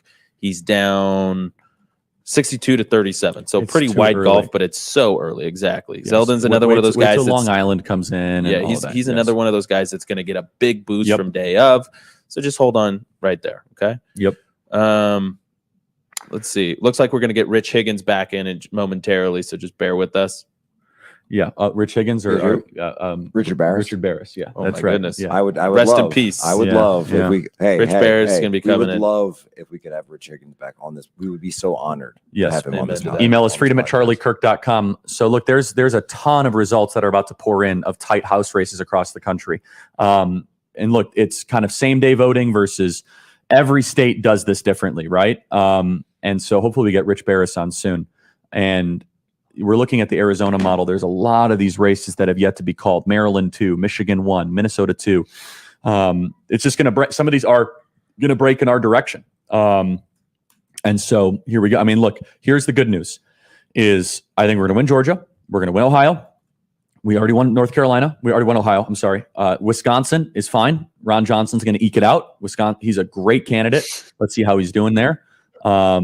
And yeah, he's doing great. It's 50. Barnes is up 50.3 to that's 49.6, pop, but man. there's only 52% of the vote in. Yeah. So he's down less than a point with 52%. Yeah, of with the a vote. lot of same day voters that are about to tabulate. And Ron Johnson just is I'm so really, great, man. really glad about Stitt in Oklahoma. I can't tell you. Yeah, that's really good. Actually, let's actually see There's nothing on Mike Lee yet. how that is trending here. So in the third congressional, the third congressional in Kansas, the Democrat held on. That was an easy swing, and she won by 13 points. Yeah. Yeah. Well, That's not good. she's a pretty moderate. She's moderate-ish. Well, I'm just saying with the low information So voter. I'm adjusting my model. I think we take the majority by 10 to 15 seats. Yeah. Nah. Yeah. No, we're just so you guys know, in all the races ranked as toss-up, we are trailing in 17 out of 24 right now. Yeah. New York Times has it 227 to 208, which would be a 19 seat Fine. That's advantage. We'll see. Now they've moved the Senate now to 50-50. Yeah. Toss Well, up. it depends. It depends on Masters, depends on Arizona. I mean, it's going to be a battle. Yeah, Chuck Grassley won in Iowa. We're fine. We're good. So that's to Good be for expected. Chuck. Good We for love Chuck. Chuck. We love Chuck. They spent a lot of money against him too. So people says, Charlie, tell me about the Senate. Do we have to worry? It's really all going to come down to Pennsylvania. I mean, basically it's Pennsylvania and Arizona and Georgia. But we held, look, in the year where it looked like doom and gloom, we held Ohio, we held North Carolina, we held Wisconsin. And look, I mean, Mitch McConnell got outspent, didn't deploy his capital correctly, and he was too busy spending $9 million up in Alaska to go boost, what's his face? To go boost her, what's her face? Murkowski. So, Murkowski. there you go. Email us your thoughts, freedom@charliekirk.com. Mitch McConnell, man, what a blooming idiot. I mean, I would pretty much put this lackluster performance at the feet of the GOP. And again, I'll take what we can get, but I mean, the gridlock is fine. We can impeach Biden at least. We won't get anywhere near a mandate to do it, but we can if we want to. And we'll not get a conviction for sure. We never got a conviction anyway.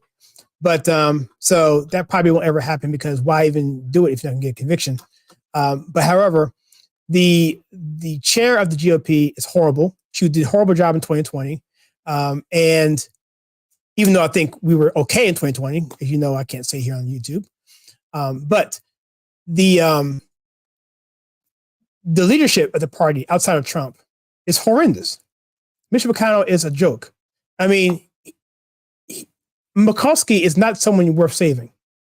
Let that play out on his own for a seat that's going to be deep red, and just take money away from good candidates because you feel they are too Trumpian in their approach.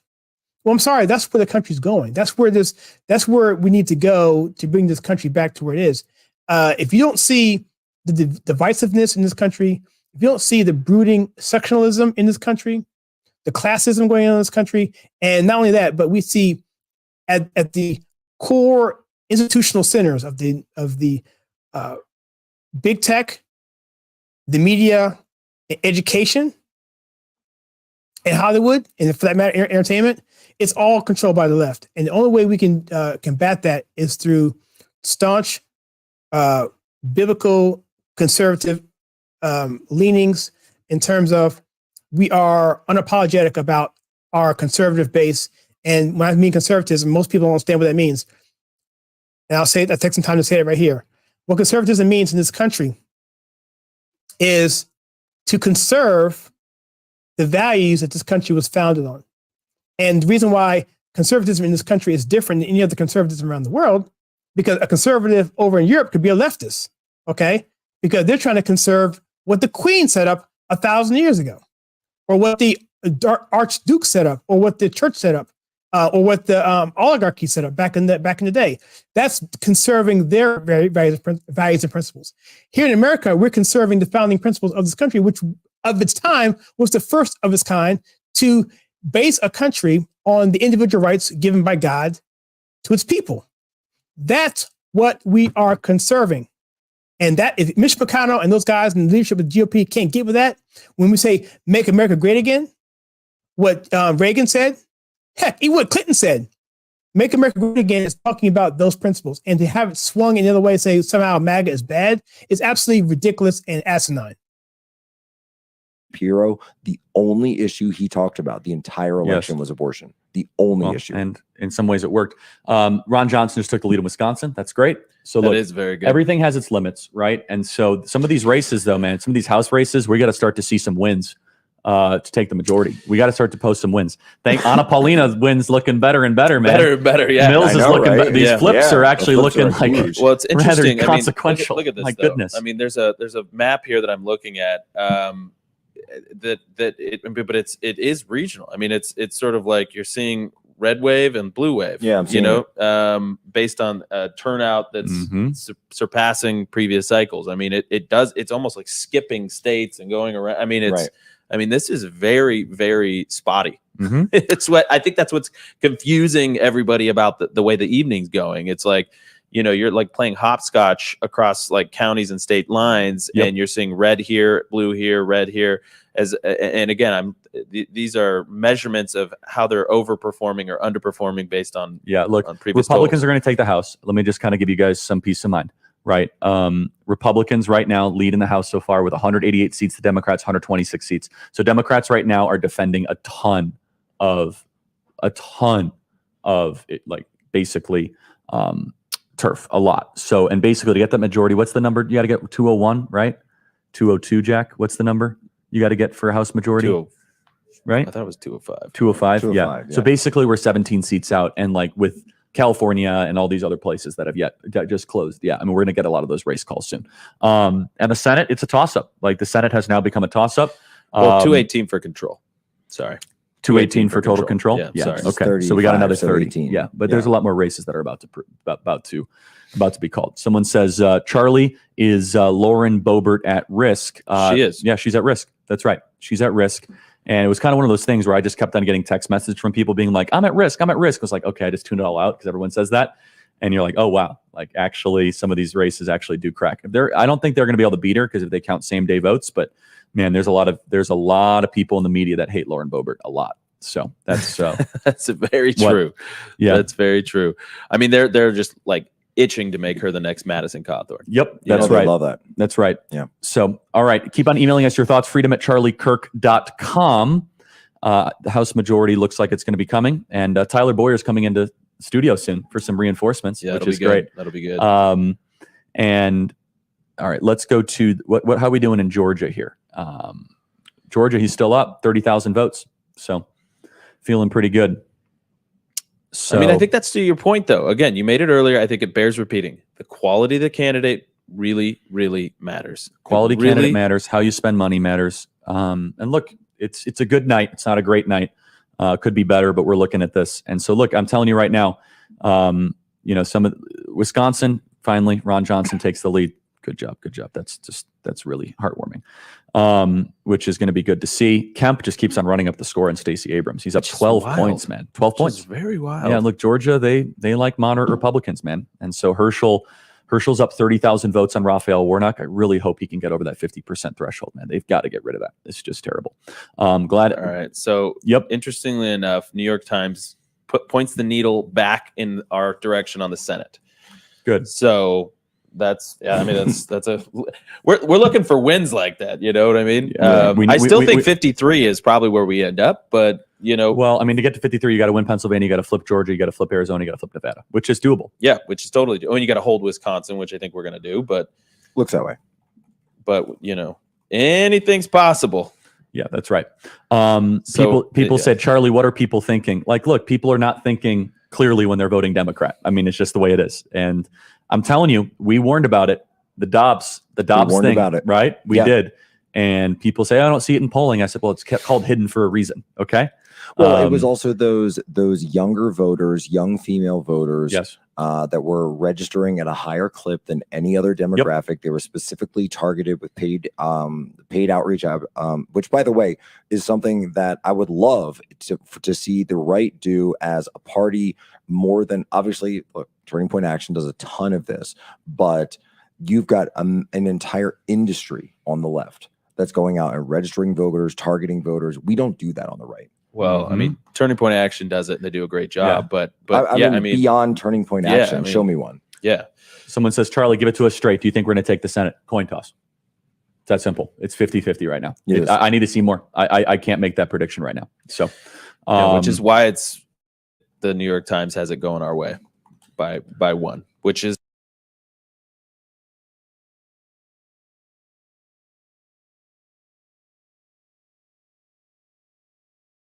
Meaning they're seeing something we're not seeing, which is a good. No, I mean, listen, I think play it out. Nevada, black salt has not been down on in any polls. No, hasn't been down on any of them.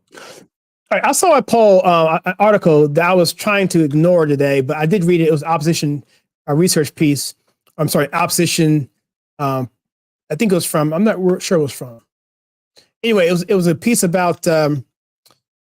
How abortion issue could actually help the Democrats. And it was basically what he just said there is that, and I didn't want to believe it, but it sounds like this could be happening, that the Dobbs case galvanized the left because they're emotional and because they're going after people who are younger voters who aren't really paying bills yet. They don't really have to deal with border security. They're not thinking like that. They're thinking about their own carnality and, whether or not they can, sleep with who they want to sleep with no consequences, and therefore value that base up to the point where they register, and then that would be enough to damper any kind of wave, and that any kind of wave would be much bigger without the Dobbs case. But I think the Dobbs case is absolutely necessary for this country, and we could pick this stuff up later, get the House, get the Senate, and then we take that as the cost of doing business, because I think stomping out Roe versus Wade was absolutely a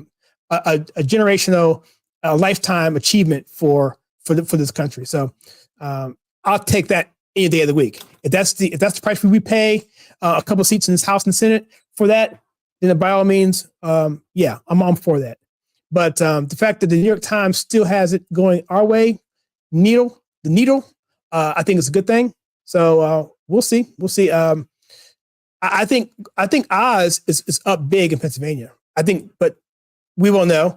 And I think Blake Masters will be. I'm not sure much about him because I wasn't really following his race at all. Herschel seems to be going in the right direction. Hopefully, he can get that 50% +1. And if we can get the other one out west in Nevada, that would be amazing as well. So, I mean, I'm kind of really interested. I'm kind of shocked of the House. That's what's really kind of shocking me, that it isn't bigger by now. But again, if you factor in the Dobbs case and that the Democrats don't give up, they lie, steal, and cheat, whatever. But then we took out a lot of the big guns. We took out Beta, took out Stacey, and that was by huge margins. So I think the country doesn't want that radical leftism on there. But I'm also kind of surprised that New Mexico, even though it's a deep blue state, isn't looking at the border as more of an issue, and oil and energy as an issue. Pennsylvania, energy, we're talking about shutting down the coal mines. that should be a big issue for us. So I don't trust anything again until we get transparency in an election. So I'll leave that out there. If this was any other year, I would take it on the chin and be like, okay, that's what it is. But I'm not going to concede that until we see some real transparency. So I feel good about it. I mean, I'm looking at it county by county based on 2020 results, and Ron Johnson is outperforming Trump, right? In every one of for those example, counties. Milwaukee, right? Mandela Barnes is up 66 to 33%. In 2020, Trump lost at 69 to 29%. So there was another 3-point delta in that one, right? So those little percentages here and there and all over the. Let me talk about Arizona. So Arizona right now, there's a dump. Let's pull up Arizona right now. If I can, I was supposed to do it a long time ago, but I didn't do it. Let me see if I can find my screen. Give me a second here. I got to pull the screen back up. Let me find it.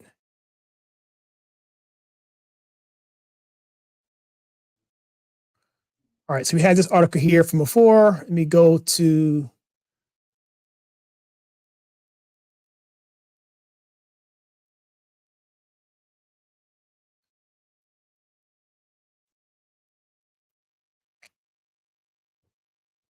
That's the Senate. You want the governor. All right, so let me give you the skinny real quick before I get into this. So essentially, let me go over to you. You probably care about the Kerry, so let's go over to the governor's race first.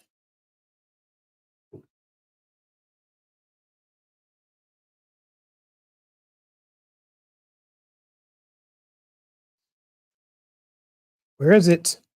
Is it governor's?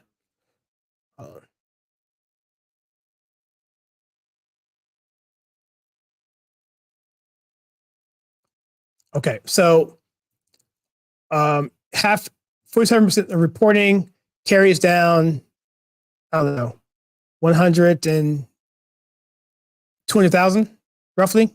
Well, 180, somewhere in there. Anyway, so what they're waiting for Arizona is this. The answer to your question, yes. I mean, the answer to your question is yes. But I mean, it's Maricopa County. Whether it's a crime of omission or a crime of commission, you pick there. But the fact is that a significant amount of machines were not working in the biggest county in Arizona. Also, there's printing issues. They couldn't print the ballots out correctly. They were having ink messing up the paper, so they had to do that. People were being turned away. The Republican Party there said, hey, they went to a judge for an order to extend the voting an extra hour or two.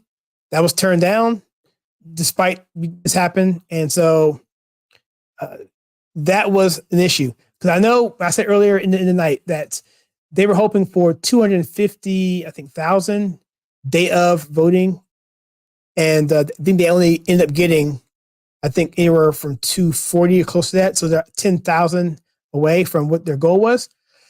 And not just a huge difference, but the big thing they're looking for now is, and they don't know, is the number of people who voted today. And that's what they're waiting on, because that's going to be, they're thinking a 2-to-1 ratio for Kerry Lake. And that she will pull it off by 1 to 2 points. If we go back to the primary, this exact same thing happened. The exact same thing happened. She was down 150,000 votes, and in 3 hours, literally, a wave came in, and she ended up making all the differences in all the counties and ended up winning all the counties in Arizona. Now, of course, it's all Republican, so you're going up against an incumbent and you're going up against a Democrat. So in a rhino-infested, McCain-infested state. I was in Arizona in Phoenix of 2020, right when, right at the same time that the president had his bout of COVID. And that's when I was there. And that whole time there, man, you see McCain Lane, McCain Street, McCain Boulevard, McCain Avenue. He's all over the place. It's like all kinds of buildings and stuff. So, and that in Goldwater, but mostly it's McCain, and they pretty much run the whole area. And you know, McCain and Trump that whole thing with that whole establishment side of it doesn't get along. So anyway, and they don't support Blake Masters. And so that's what I would say. The answer to your question is yes, and that's the answer I'd give you for that. So good news in Nebraska's first congressional district, which is a must-win for us. We're up 3 points in the Omaha area, which is great. So that is Nebraska's first congressional district, which is great. Very booming area of the country. And so someone says here, Charlie, the more and more I watch tonight, DeSantis 2024 should be the Republican move. Well, actually, I'm curious. Email us your thoughts, everybody. freedom@charliekirk.com. What do you guys think tonight actually tells us about the state of the Republican Party? Email us freedom@charliekirk.com. I'm just curious what you guys think about that. So, Andrew, what do you think? No, I mean, I think, to some of the emails that people have been sending you, it's like, we're just being honest about what's actually coming through. I think it's a mixed bag. I think very likely we are going to have control of the House. I think the Senate's going to be tight, but I think we end up getting it. Mm-hmm. But, it's just spotty. It's just spotty. Every region, every state, every candidate. It's like you can't pull out these broader trends that we're used to seeing in previous elections. In some ways, those trained us to look at the map a certain way, and I think we're getting sort of retrained real time here, right? I also think a midterm is different than a presidential race, right? So each of these candidates, is standing on their own 2 feet, and they're either winning or losing on their own merits. Ron DeSantis, have you seen the numbers in Florida? How bad is it getting? 20 points. You're kidding. Yeah, it's 20 points. Well, keep in mind that's also because people had already rejected Christ once. I mean, that 20 points was a bad candidate and a really good candidate. Like one really good. Well, let me answer the question. What this tells us about the Republican Party? What tells us about the Republican Party is, and I was heavily involved in the Republican Party for many years. I know it's a different party, but it was pretty much the establishment party back then. However, there was a segment of people in the Republican Party back then who thought like Trump before Trump even came around. And so they were far and few. The establishment, the country club conservatives that had been around since the late 60s on into the 70s and 80s, pretty much kicked out right around the 94 era. But they were still there. Still have a huge. No, they really kicked out in 2016, really.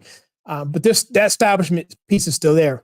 And what I think we're seeing with the Republican Party is the same thing, but we're seeing a war between the establishment Republicans and the America First Republicans. Now, if you go back to the 2016 election, there was even more sectionalism within the party, because you had people like Ted Cruz, who was pretty much an outsider. You had Carson, who was an outsider. Then you had Jeb Bush, who was an insider. And then you had, I think the other guy who's the governor of Chris Christie, he was an insider, but he was loyal to Trump early on.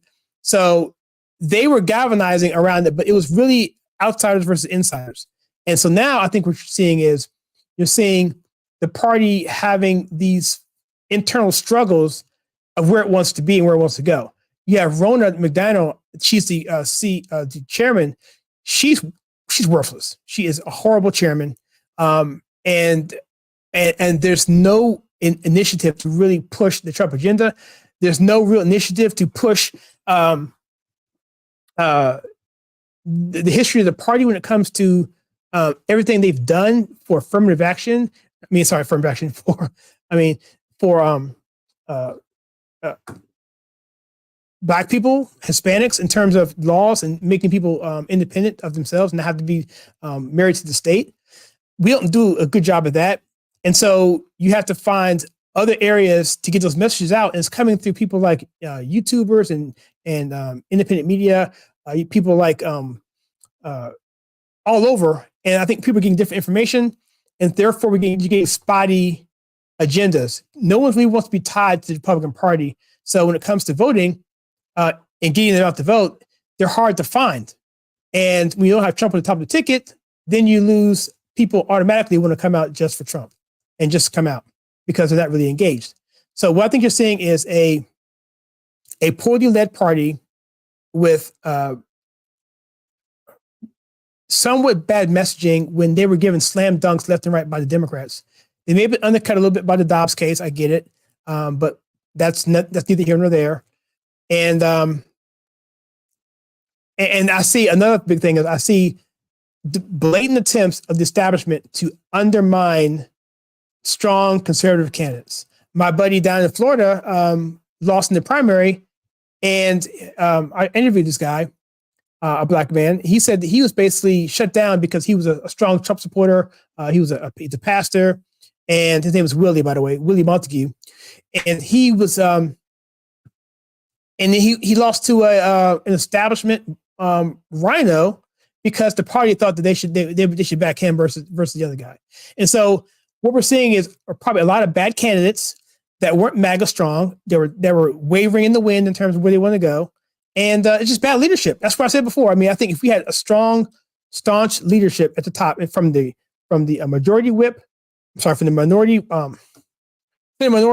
to the House minority to the party leader, to give Trump a hand in the direction of these candidates, because Trump can do what he can, but if you don't back him with money and support on the grassroots, the party that is, then he can't do everything.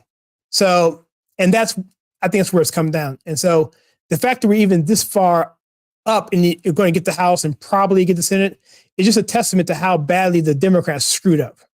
I mean, if they had half a message, we would have gotten trounced tonight, because the Republican Party loves to steal victory from the jaws of defeat. Is that right?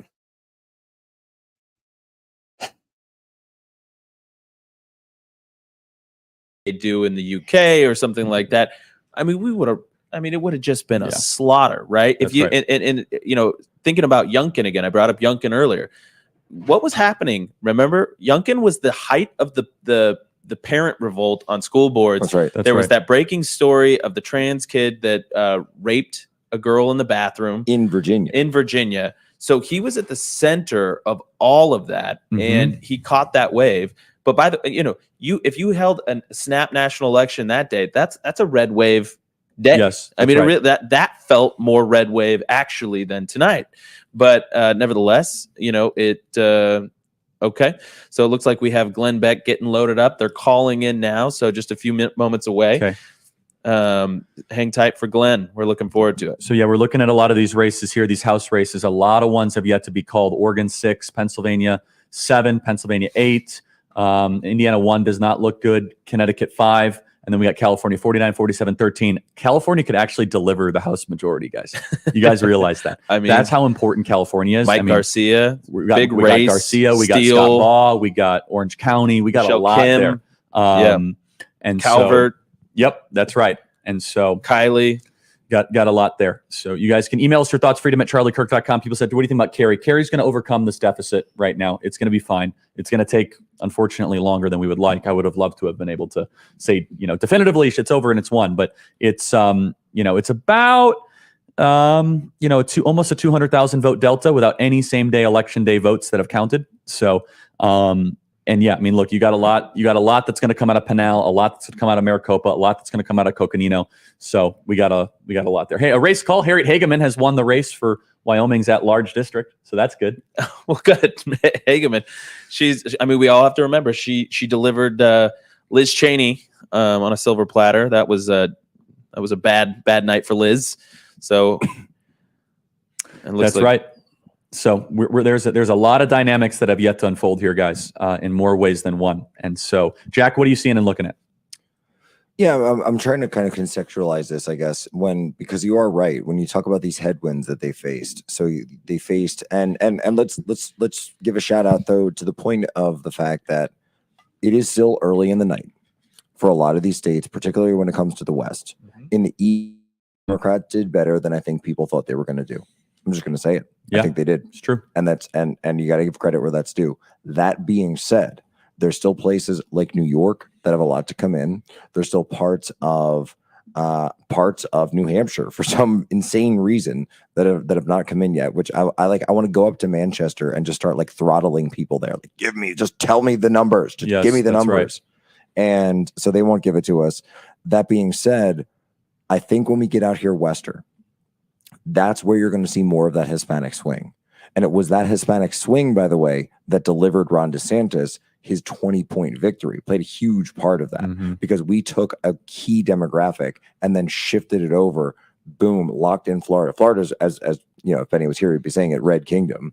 That Red Kingdom extends into Georgia.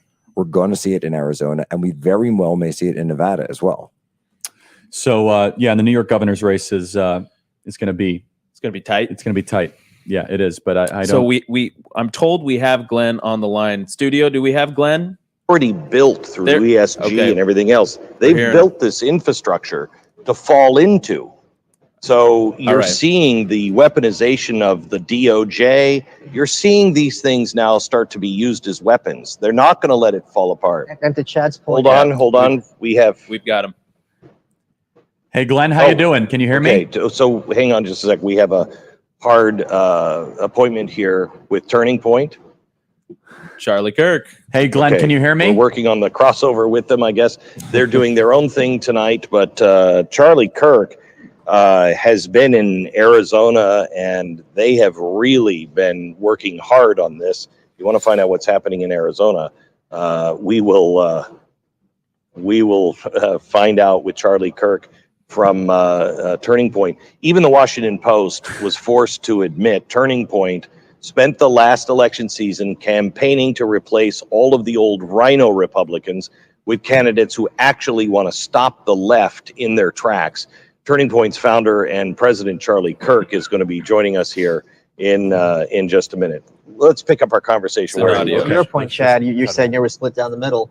I don't see how we'll go back 70-30 here and we'll hopefully get that sorted out. So everyone can email us freedom@charliekirk.com. But I hope you guys all enjoyed Glenn Beck teasing our conversation. So it's very good. Highly of you, Charlie. Yeah, and exactly. Your work. So look, I nice. comfortably still believe that we're going to take the House, which is great. But there's a lot of these races. How are we doing in Ohio 9 or in New York 18? I mean, these are tight races, guys. We're right there. And look, it's there's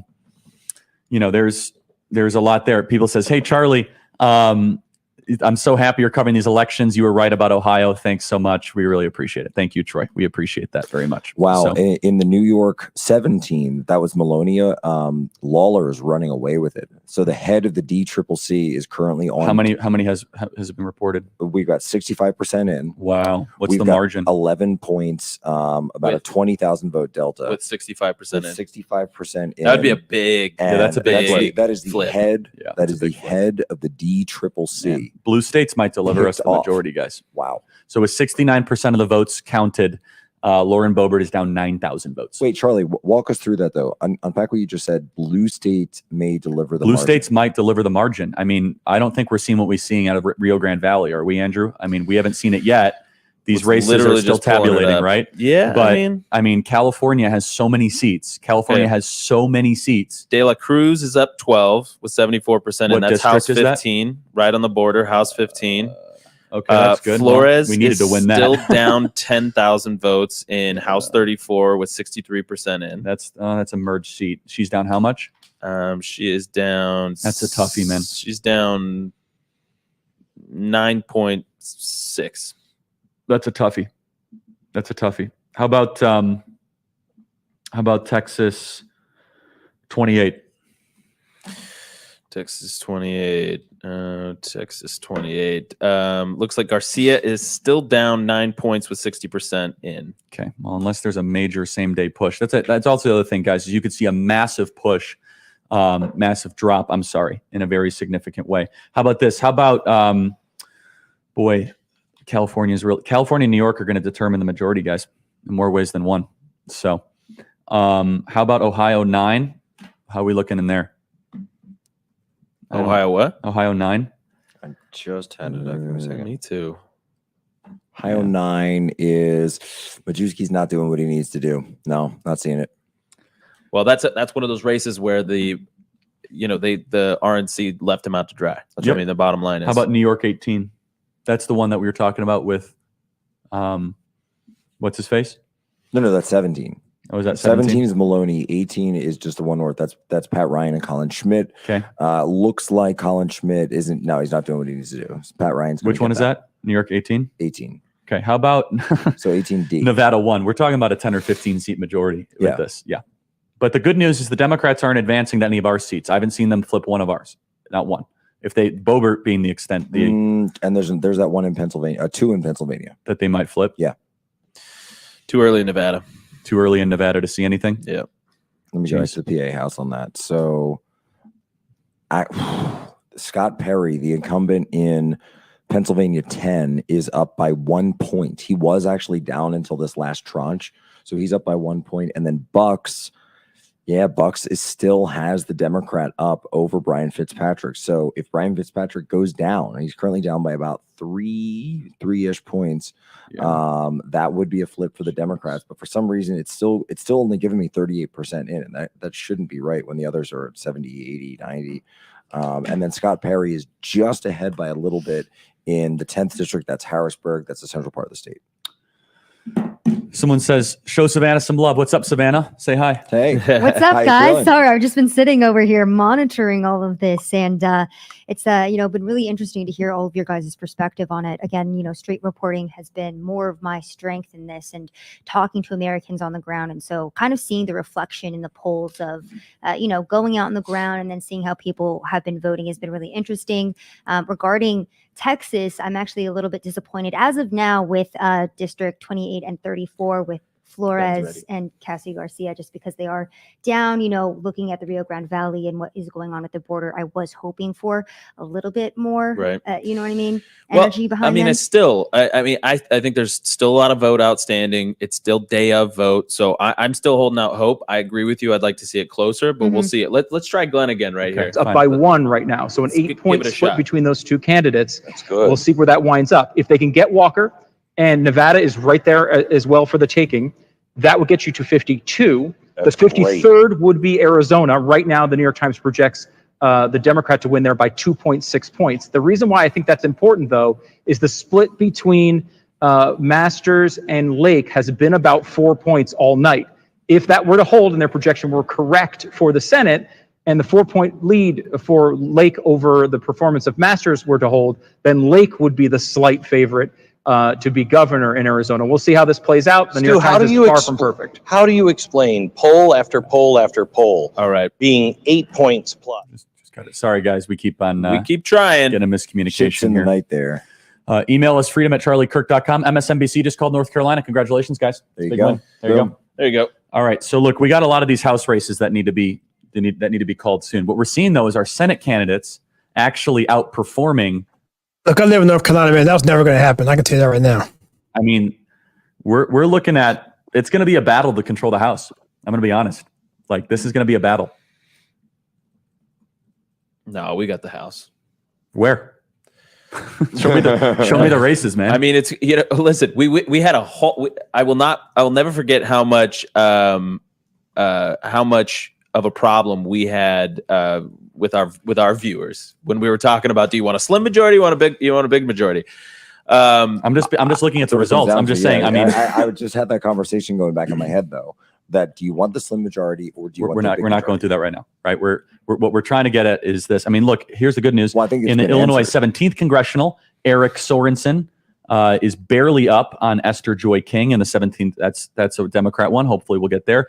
Look, I'm telling you guys, California 13, California 47, California 49. Like, these are some huge races. The California Patriots could bring the Republican majority. New York and California. Basically, a lot of these races, Democrats are out overperforming. They just are. And can I just say really quickly, Stacey Abrams did just concede. She's not the governor. Kemp, so she's not the she governor. officially conceded. But did she concede for 2018 or did she concede for 2022? Probably just 2022. just to make that clear. Yeah, so some people are saying, Charlie, what's really going on that doesn't make sense? The red wave. Look, there might have been a hidden Dobbs vote. There's also still a lot of votes still to count from day of. But look, some of these races, Democrats are overperforming the generic by like 10 points in some of these districts. So that's something to think about. And so there you go. Yeah, let's see here. It's going to come down to, look, it's going to come down to Maine 2, Michigan 7, Minnesota 2, New Hampshire, we'll see with Caroline Leavitt, Illinois 17, Indiana 1 does not look good, Connecticut 5, and maybe some of these other flips that we might be able to do. So look, hold the faith, everybody. Yes, Jack. Yeah, this New York 3, the open seat on Long Island, that looks like a Republican. That's good. That's a flip. That's Santos over Zimmerman. Is that a flip? Let me make sure. I think it is. Is that a flip or was that Zeldin seat? That's a Democrat toss-up. That's a flip.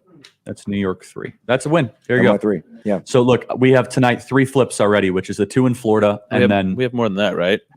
Chris Mills. No, that's the 2 in Florida, and then that's the 3rd if that ends up happening. So, hold on. So weird. Parts of Long Island are just not even reporting yet. Yep. It makes no sense to me. And then other ones have like 100% in. That's right. New York, that's how they do it, baby. I'm just so happy JD won. 55% That's really in. great. Caroline Levitt really is still down 14,000. Yeah, we got 14,000 or 1,400. 14,000. Yeah, but there's a lot of same day votes still to count. There's a lot to happen, but I mean, look, we got California. We got to find out what California's got in it, man. For all you California patriots, you guys wonder, it's like the House majority rests on your shoulders. We've said this again and again and again. I know. As long as we hold, tell me, how is CO8 going? And Bobert's still trending. Is that people is that Bobert? I don't think so. No, right? I'm just saying. Where's that Buck? The Buck is 4. Colorado 8. Looks like the Democrats winning. Yeah, that would be a pickup for a Democrat. Yeah, it would be. Yep, but there's a lot of same day votes still to count there. So yeah, I think let's check in with our sources over there. That's right. All right, email us your thoughts, freedom@charliekirk.com. So we got a lot of things still to go here as the Arizona reinforcements, the cavalry, are coming. And we're going to be also adding Rav soon, right? In the next hour and a half, if I'm not mistaken. And we have cavalry coming into this show as well. We got Tyler coming in. Benny's going to be coming back. And then we've got Rich Barris on cue. That will actually happen because the tech is a lot easier, I think. And we're still working out a possible Glenn Beck rejoin. So just hang tight there. The tech team is working it out. I've passed it off successfully to them. So they'll figure it out. Man. Email us freedom@charliekirk.com. And please consider subscribing to the Charlie Kirk Show podcast. Kind of just crunching numbers here, right? You're right, though, man. I mean, the House numbers does keep coming down. We're looking at a 15 House majority. It is 218 by the 218 for control. And we're at 225 is what we're. That's a 7-seat majority. That's a 7-seat majority. Yeah. 225 to 210? Mm-hmm. That's what we're projecting. Yeah, it's seven majority. But that's seven. That's 7 more votes. Than 7 more votes. Yeah. So some people thought we'd have a 50-seat majority tonight. So yeah, and so that's you can start going through the list, guys. We got to start winning some of these races. Yeah. So and there's a lot of votes still left to count of same-day votes that are going to change these races a lot. And by the way, so here's why I think we're going to have the House majority. These Senate races are great. Ohio's great. North Carolina is great. Like, we still have some of these very well-run candidates. Kemp is up 12 points in Georgia. So these things happen in trends. They do. So you got to remember that. So, Jack, what are you looking at? You know, it's interesting. Pennsylvania still has something like 1 million votes out. Is that right? Just out.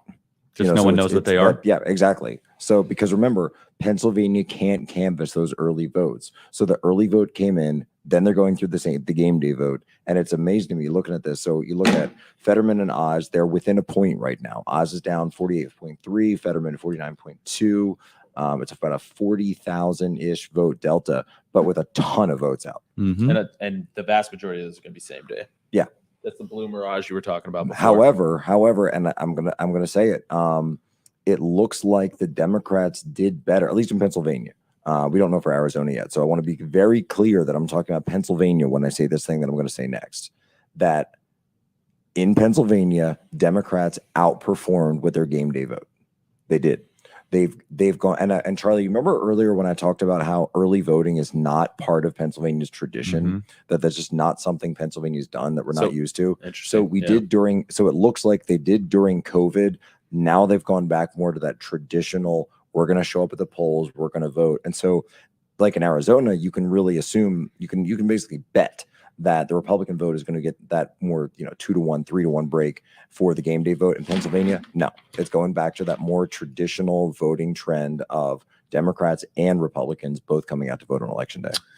I think that R word is about to become a reality. Runoff or ripple? Runoff. I think Georgia's going to runoff, which Yeah. is going to be a big test of our mettle. That's going to be a big test. That's going to be a proxy war, man. I'll tell you what. That's going to be a big test. So people said, Charlie, where's the red wave? Still looking for it. So, and look, it's you got to look at it. Someone says Charlie kept. Yeah, look, check out New York 17, guys, please. I was just on it. Okay. Yeah, what are we looking at here? The Republican. That's oh, he's starting. Mike to, Lawler. Yeah, he's really starting to pull away. That's he's great. Just pulling away. He's just pulling away. 13, That's a huge it was amount. That's a 11, flip. 11 points up in the last tranche. That would be New Not York. just a flip, but a political targeted. Is that the one we counted as one of the flips or no? Not yet. That would be a 4-seat flip, but then they're winning some of ours. So look, I mean, but they're flipping some of ours too. Which, can I just say? I mean, if this thing ends up being a ripple and we got one out of the three, you know, we get the House only, no Senate, and it's not. I mean, what are these people looking at? I mean, do they love the high crime? Do they love? I mean, but at look, the end of the day, maybe they just love abortion. I mean, it's like. No, I think you are going to see that, and I think that's going to bear out that it was this targeted there was a targeted campaign directly focused on abortion rights with young voters, and they turned them out. They used TikTok. Yeah. They used TikTok as an operational tool to drive people out at a younger rate than we've ever seen before. And I think a lot of people are missing this. Even the New York Times is backing up what I said, that outside of Florida, it seems like Republicans are actually running behind their polls a little bit. Yeah, no, I think you're right. Yeah, I mean, that's besides right. Texas. But look, there's still a lot of same-day votes to still count. We just don't know the margins, and it's I guess in the battlegrounds. There's a lot there, right? So it does feel like this is taking an awful long time to get results in. That's right. I mean, and this is part of what we've been railing against. So the Kentucky and the Montana pro-life amendments are losing in some of the most pro-life states in the country. Well, okay, let's play Kentucky back though. Kentucky's kind of like it's got a history of being Democratic, actually, right? It's the Dixie Democrats or whatever. Yeah, Dixiecrats. So I mean, they're it's a strange state.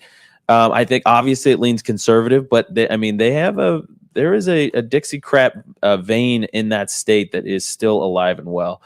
And I notice for those of you watching at home, Jack keeps refreshing on Pennsylvania. And I got some bad news. Michigan, we're going to need some more life to get Tudor across the finish line. Yeah, we are. What's the update? It's just the gap is widening. It just is. Like that's the gap is widening. Yeah. Someone says, Charlie, can you explain a runoff? That's where they have another election where it's just the two people on the ballot because no one reached 50%. That's what a runoff is. So it's right now also in looks like Wisconsin, the governor's race. Tim Michaels is still behind Tony Evers, the incumbent, by about 40,000 votes. Exactly. Yeah. Tony Evers, the incumbent Democrat, is still ahead, sadly, but they're 70% in. Again, we're going to see what this day of turns out to be, right? To your point, maybe the culture is such in Pennsylvania that we don't get that lift. Maybe in a place like Arizona, which was the center of the election integrity battles of 2020 and beyond, I think you're going to see day of break more in our favor than and a lot of those are still being tabulated or have not yet been posted. Unfortunately, the AP has just called the race for Gretchen Whitmer, unfortunately, and they've also called the race for Kathy Hochul. Really? Kathy Hochul? The fix is in! Yep. So people said, Charlie getting late on the East Coast. Remind me, how many seats do we need to have control? Just one more. Look, we held Ohio, held North Carolina. We're going to hold Wisconsin. I do not know by how much. I got to check in on Wisconsin, but I'm confident on the Wisconsin results. So, and then we're going to have to, see what happens. Yeah, Ron Johnson now has a 2-point lead. Ron Johnson has a 42,000 vote lead in Wisconsin. That's really good news for us guys. That's great. 42,000 vote lead. That's great. Oh, that's great. Yeah, that's really good. So, one of our team members here who's very, very smart, he's making an observation. He said they've really mastered extended voting windows to maximize turnout with their fringe voters. Yes. Say that again. They're using the extended voting periods to drive specific demographics out to the polls in different and ways. They have more money than us. So look, I think though that you're going to see, look, DeSantis shows you can win by 20 points this year. And Charlie Crist and Katie Hobbs are very similar. I think Kerry Lake's going to shock the world. I think Kerry Lake's going to bring a lot of people across the finish line here in Arizona. But look what he did in Florida. He got the first thing he did was he got his elections in check. Mm-hmm. The first thing, That's and, right. and this is going to be a theme, I think, for a lot of us. It's like we you should know who wins your state and wins your elections in your state on election night. Okay, and this whole system where we're all bracing for impact, and all the MSM have been publishing articles for the last couple weeks saying we might not know on election night, and this is going to take longer, and the early voting is going to be misleading. We've lost this expectation now in this country of having your results on election day, and what they're doing is they're using extended windows to really drive low information voters. And then, by the way, in addition to that, once you know that those people have already early voted, boom, you take them out of your universe. So you can, and then they narrow the universe, they micro target, and we're so focused on election day. It's just kind of this pray and spray strategy. Listen, Charlie, you were the one who called this. I was definitely the caution monger the last couple of weeks. No, it's so funny. I saw somebody on the internet was saying, "Oh no, was it Majewski or whatever?" He's like, "Oh, Charlie, no, this is actually." He's like, "Charlie said it's going to be tsunami," and I agree. And I was like, "Man, what is he watching?" We've been trying to scare everybody to get to the polls for the last couple. Why is Charlie Kirk panicking?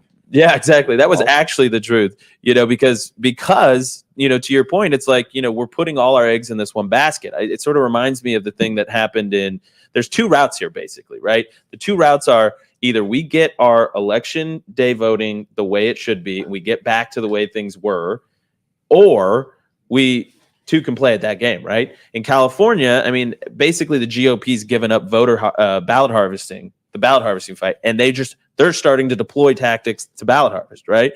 I would hate for us to go down that route, but essentially, this year was sort of a hybrid, I think, is one of the storylines that we're going to be. They're still able to do what they want to get out the vote. We're still pushing for election day. So we're playing an old game while they're still playing this new modern game where they're maximizing turnout. And can I add to your point too, Andrew, because I think it's really interesting how Jack was talking about how the Democratic Party has this really big focus on the younger generation, right? One of the things, for example, that I didn't know wasn't normal was the Patriot Act going through TSA with the airport. I feel like we're seeing the exact same thing with the younger generation now, right? We're being told and we're normalizing to them that not knowing election results on election day is just how our system just normal works, and how it always worked. It's the new normal. Yeah, like exactly. Boys and girls bathrooms. Yeah. How many things are they going to take away from us in this way? Yeah. I'm sorry, but if you cannot get out to vote on the election day, then I don't know, you just don't want it bad enough. But the Dems are playing a whole different game, and we're learning how effective it can be as well here. Man, I'm telling you, it's amazing. Trump not being on the ballot, there's just millions of people that do not vote. It's exactly I don't know right. who these. I don't know one of those people, but it's a fact. There's a whole universe of them. They're not. They're inactive. They just do not show up. I'm looking at, by the way, in going back to the U.S. Senate, since we are talking about the R word now, I think we're stuck at 49-49 with 86% in.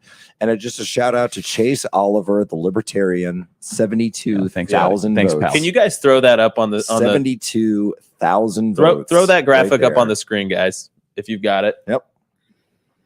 72,000. This is a fascinating graphic. 72,000. It's literally it is a dead heat. If you could throw it on the back here too, so we can look at it. It is a dead heat. Look at this. But up by one. So we're talking again about the runoff in Georgia, right? You got to get above that 50% threshold. And look at this. Look at this. You got Herschel Walker up by 1,400 votes or so. Chase Oliver with 72,000, precisely 2% of the vote. And I got to believe that more of those libertarians break Herschel Walker's way if he gets out of the race. And by the way, it's pretty much the same thing in Pennsylvania. If there's this libertarian Eric Gerhardt, 58,000, if you threw that to Oz, that race is over. Yep, that's right. And by the way, who's drafting these libertarian candidates, Charlie?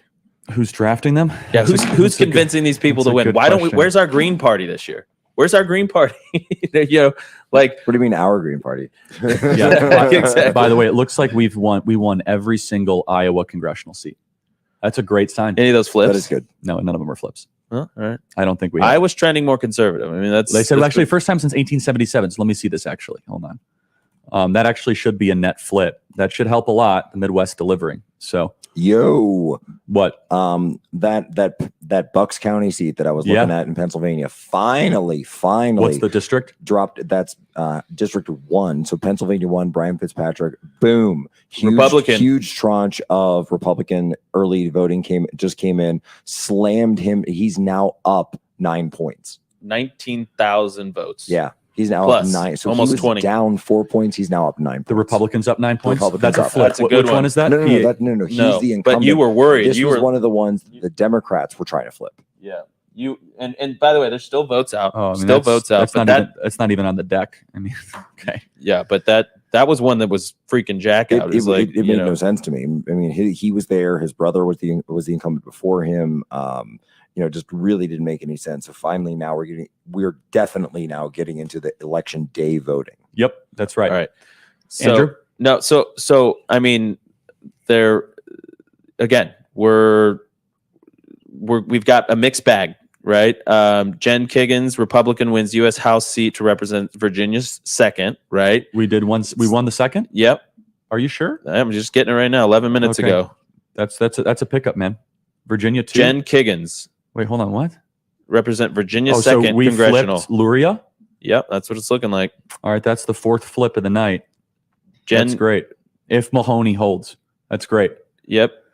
Luria's gone. And the Iowa district's a flip. So that's 5 flips. Yeah, so Jen Kiggins, Republican, beats Elaine Luria 52.1% to 47.9%. So that's a solid that's a solid one right there. Okay.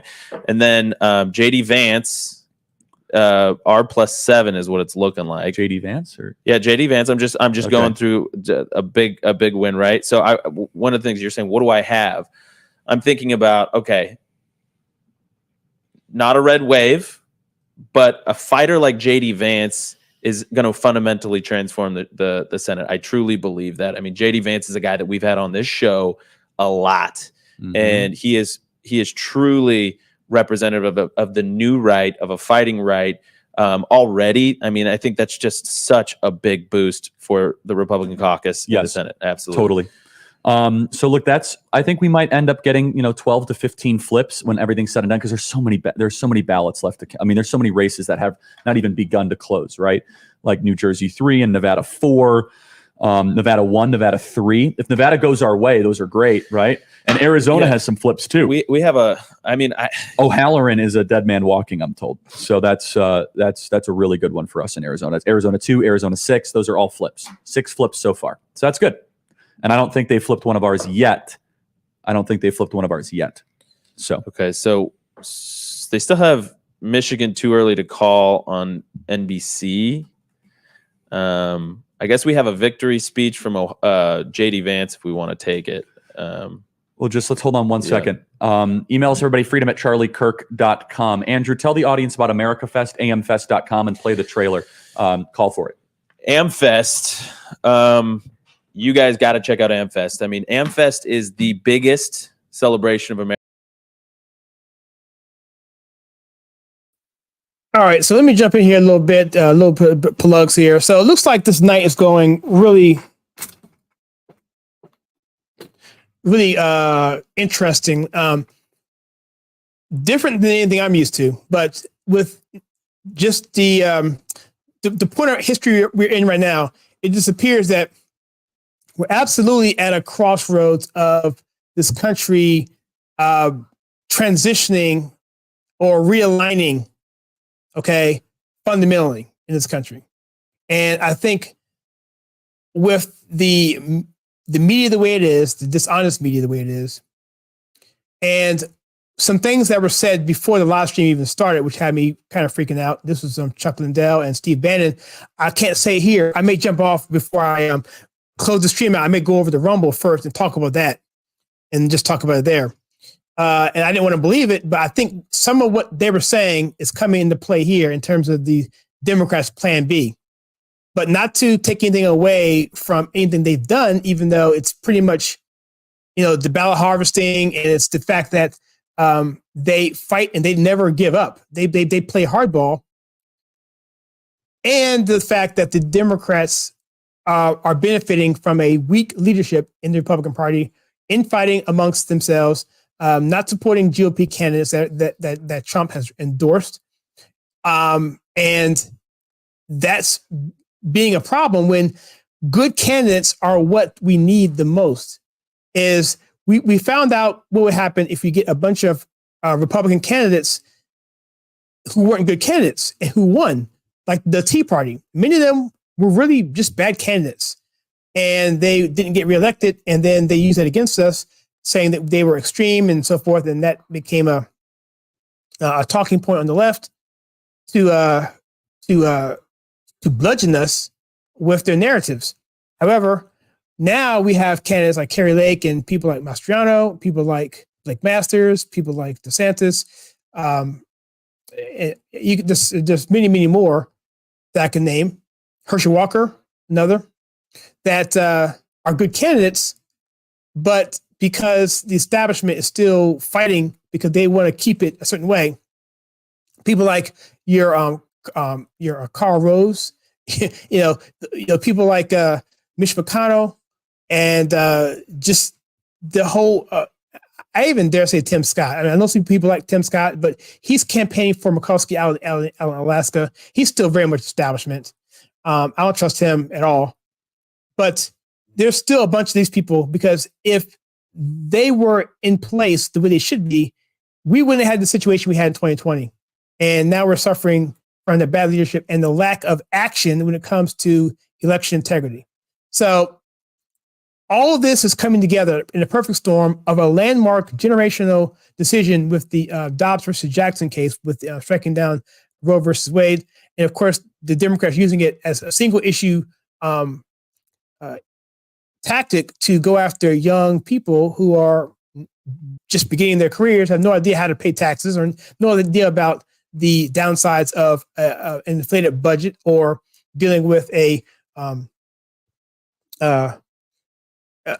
energy crisis. They have no idea because they're young, and not even knowing what it was like to actually go to bed at night and wake up and have your election be done. Now they think election should take 4 months. And that's another expectation that Democrats use to their advantage. The longer they stretch it out, the more area it is for them to do bad things. So that's what we're seeing now, is a fight for the soul of this country. And that's really where we are. And so we have to kind of see what happens, how this plays out at the end. It seems to be that as we're seeing more day of voting coming in Pennsylvania, and looks like some parts of New York. And in Iowa looks pretty good. That things are, they're looking on the not the best spectrum, but actually the worst spectrum of the best possibility. The worst possibility is this in the House and the Senate. Okay, that's the worst. But seems like we're going to at least win the House. And that's kind of what we were expecting, but I was expecting it to win it by much more, and the Senate by at least 52 to 53. That's what I thought, 53. And that's still possible. So anyway, while they're still plugging Turning Point USA, if you'd like to support this channel, obviously you can do so. If you're on YouTube, click that subscribe button. If you want to support us financially, I don't typically ask for money outright. I don't think I ever have. Is to join us on YouTube or on Locals, which is Rumble. So on Rumble, you can go to Rumble, go to the Conservative Take, and on the screen you'll see something called Join. The red button says Locals. You can sign up there for free, get some updates there. You can post a few things, but if you actually sign up for $2, I think, a month, that's the minimum you can do, or one-time contribution, you can actually take part in content that we have out there as well, PDFs, libraries of information we put out there for the research that we put out on our videos, for our shorts especially. because I get a lot of pushback on these shorts, especially when dealing with the Africans, other Africans in the slavery. I mean, I just catch it there, but I have plenty of backing up on there. So I put it out there just to give people some incentive to actually go research for themselves, even though they can look online and find it for free if they wanted to. On YouTube, if you do the same thing, we have 3 different tiers: supporter, sponsor, and I think member. And if you do that, we actually have a series that we're promoting that we started last week, and it's called the Biblical Citizenship for Modern History. And something I'm really happy with. And I'm going to show you one of the things that we actually present here. This is the guidebook for the Forefathers Monument, which is something it's a monument in Massachusetts, which was erected in 1800s to celebrate the pilgrims coming over from Europe into America. They spent 12 years in Holland, fleeing from the tyrannical government, because they were they wanted to read the Bible for themselves, and they didn't want to be persecuted. And so they were trained there, and they came over to America and had these principles, these 4 key pillars, actually 5 key pillars, and they put it in the statue called the Forefathers Monument, and it's there. We're covering that right now in this biblical citizenship class, and it's going to be about 10-week period. All that's part of that, which you get, and it's really exciting. I think it tells us how this country was founded, why it was founded, and what this country was all about, and why we have to adhere to an original intent philosophy when it comes to interpreting the Constitution and ultimately our laws in this country. So let's go back to see what these guys are saying, and I'm curious to know what they're actually talking about. So let's do that right now.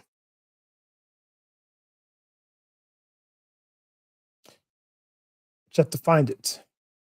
There you are. But the word of votes still are not yet tabulated. They believe those are going to break heavily for Carrie Lake. But I mean, look, the numbers are below what they expected to have on, even from the early drops. So it's going to be long. It's going to be a very, very long, grueling week here. But nothing's out of the realm of possibility. They really aren't that far off of the modeling that they had. They really aren't. The problem for Kerry is that this is why I kept saying all day long, we've got to get day of. We did. We got to 240. I mean, we got to 250 in Maricopa County. That's pretty good, man. Yeah, we got pretty close to it. It's like 247, I think, is where we ended up. There's a strong likelihood that we're going to be at well over 400,000 day of votes in Arizona. There could be. And if you count drop-offs or you count state? No, and then plus drop-offs. So there's at least 250,000 drop-offs. There's a real possibility that, no, there's going to be more than that. There's a real possibility that we have anywhere close to between 45 and 55% drop-offs of the well, then you got 650 to 700,000 votes. No, you got more like 800 and 900,000 votes potentially.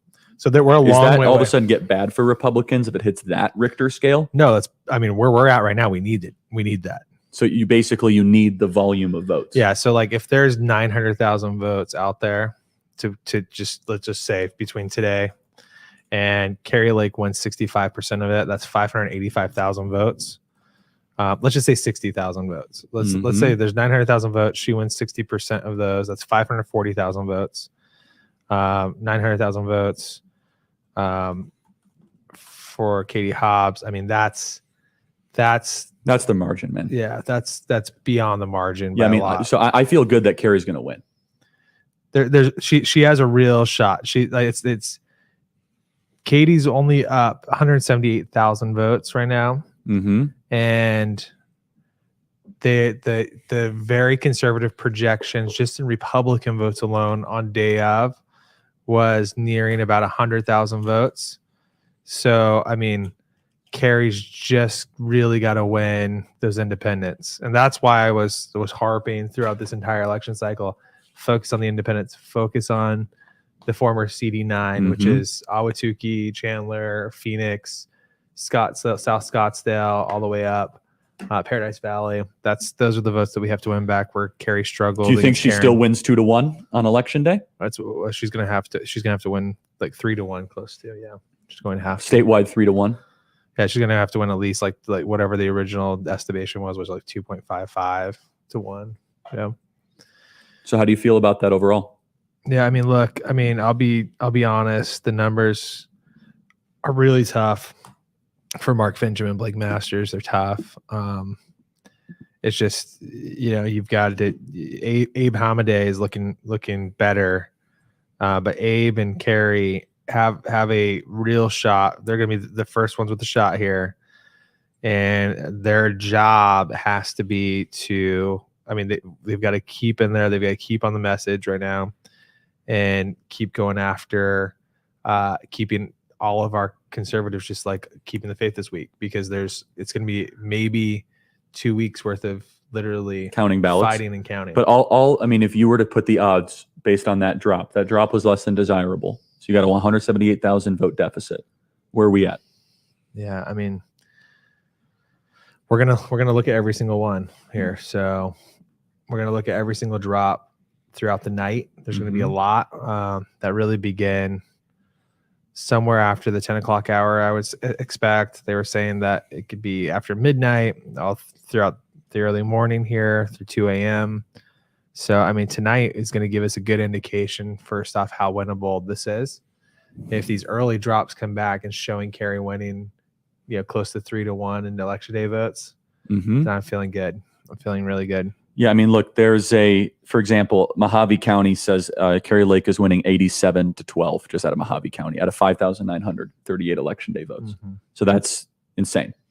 That's almost 9. That's 8.7 to 1. Yeah. They're still tabulating votes for. That's Mojave though, right?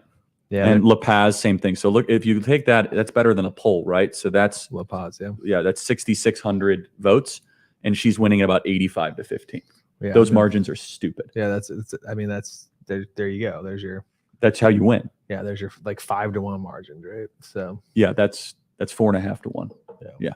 Which I mean, she's I mean, we've got a long road ahead of us here, but we've got work to do. So, yeah, but the question really is how many people dropped off their ballot and what are the margins of the drop-offs? Is that correct? Yes.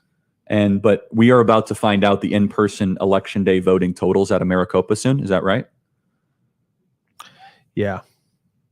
So Maricopa, so the word on the street that I just got back from a pollster who also is a vote tracker was that there seemed to be somewhere in the ballpark of 150,000 uncounted ballots from just the recent days in Maricopa County. On top of that. So on top of of day of, yeah. So that's unknown in the universe. Those are just like the last few days. Oh, geez. And so those could break. Those should break because it's closer to election day. I know people that did it the night before. Better for Kerry, yeah. So Kerry, it's probably not going to be election day numbers like 3-1, 4-1. Right? Is it conceivable Kerry wins by 50 to 100,000 votes? It's conceivable that she wins by like 10 votes, maybe. This thing is gonna come down to like. Great. I mean, depending upon what model you look at, and I was looking at some of the models with some people that were over there, and I'm talking to a lot of different people. I mean, there is a real possibility this thing could come down to just a handful of votes. I got like very, very few votes, and that's unexpected. I mean, the polls were wrong, right? The polls were off, and also I do think that we were impacted by all this negativity that happened today in Maricopa County. I mean. The reality is that Stephen Richard and the setup here from Adrian Fontes and co. I mean, this is why they've done what they've done. I mean, they've literally completely turned our elections around and made it a complete mockery of an institution that should have never been touched by Democrats. And now this is what happens to your state when you let Democrats take over. Yeah, well, look, let's instill a little. Why don't you play devil's advocate? What is the path to victory for Kerry? Path to victory for Kerry is very simple. I mean, can we start the music? Can we just like the emails I'm getting right now are not exactly. No, I mean, here's the reality. Here's the reality. Defense lawyer for Kerry's victory. Right. Make the case. What's the bullish case? And I am bullish. I really you said am. 10 votes. No, I mean, I'm saying that it could come down to that. I mean, it could come down to this. You're big just saying squeaks that out. People said, "Come on, Tyler, we need you, man." Paul and Tucson. So let's where that what is the path? Here, the pathway that's the pathway forward here for us is every single little batch has to be counted, and we cannot let Democrats cheat. So between now and whenever the last vote gets counted, which maybe that's in a week from now, maybe that's longer. It could be longer. I mean, guys, I'm telling you this right now. And this is for states outside of Arizona too.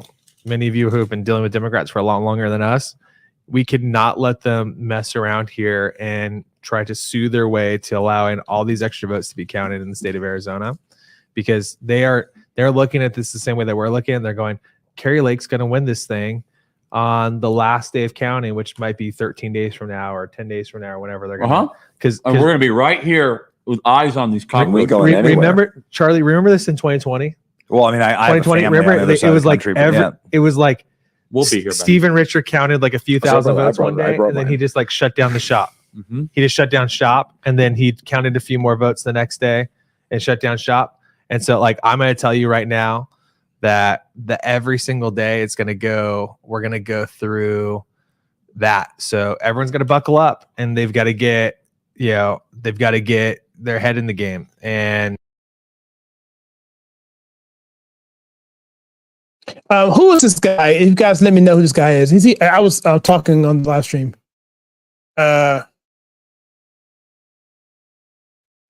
MG, where are you living?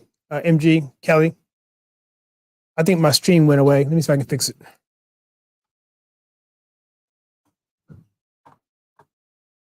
Let me see what's going on.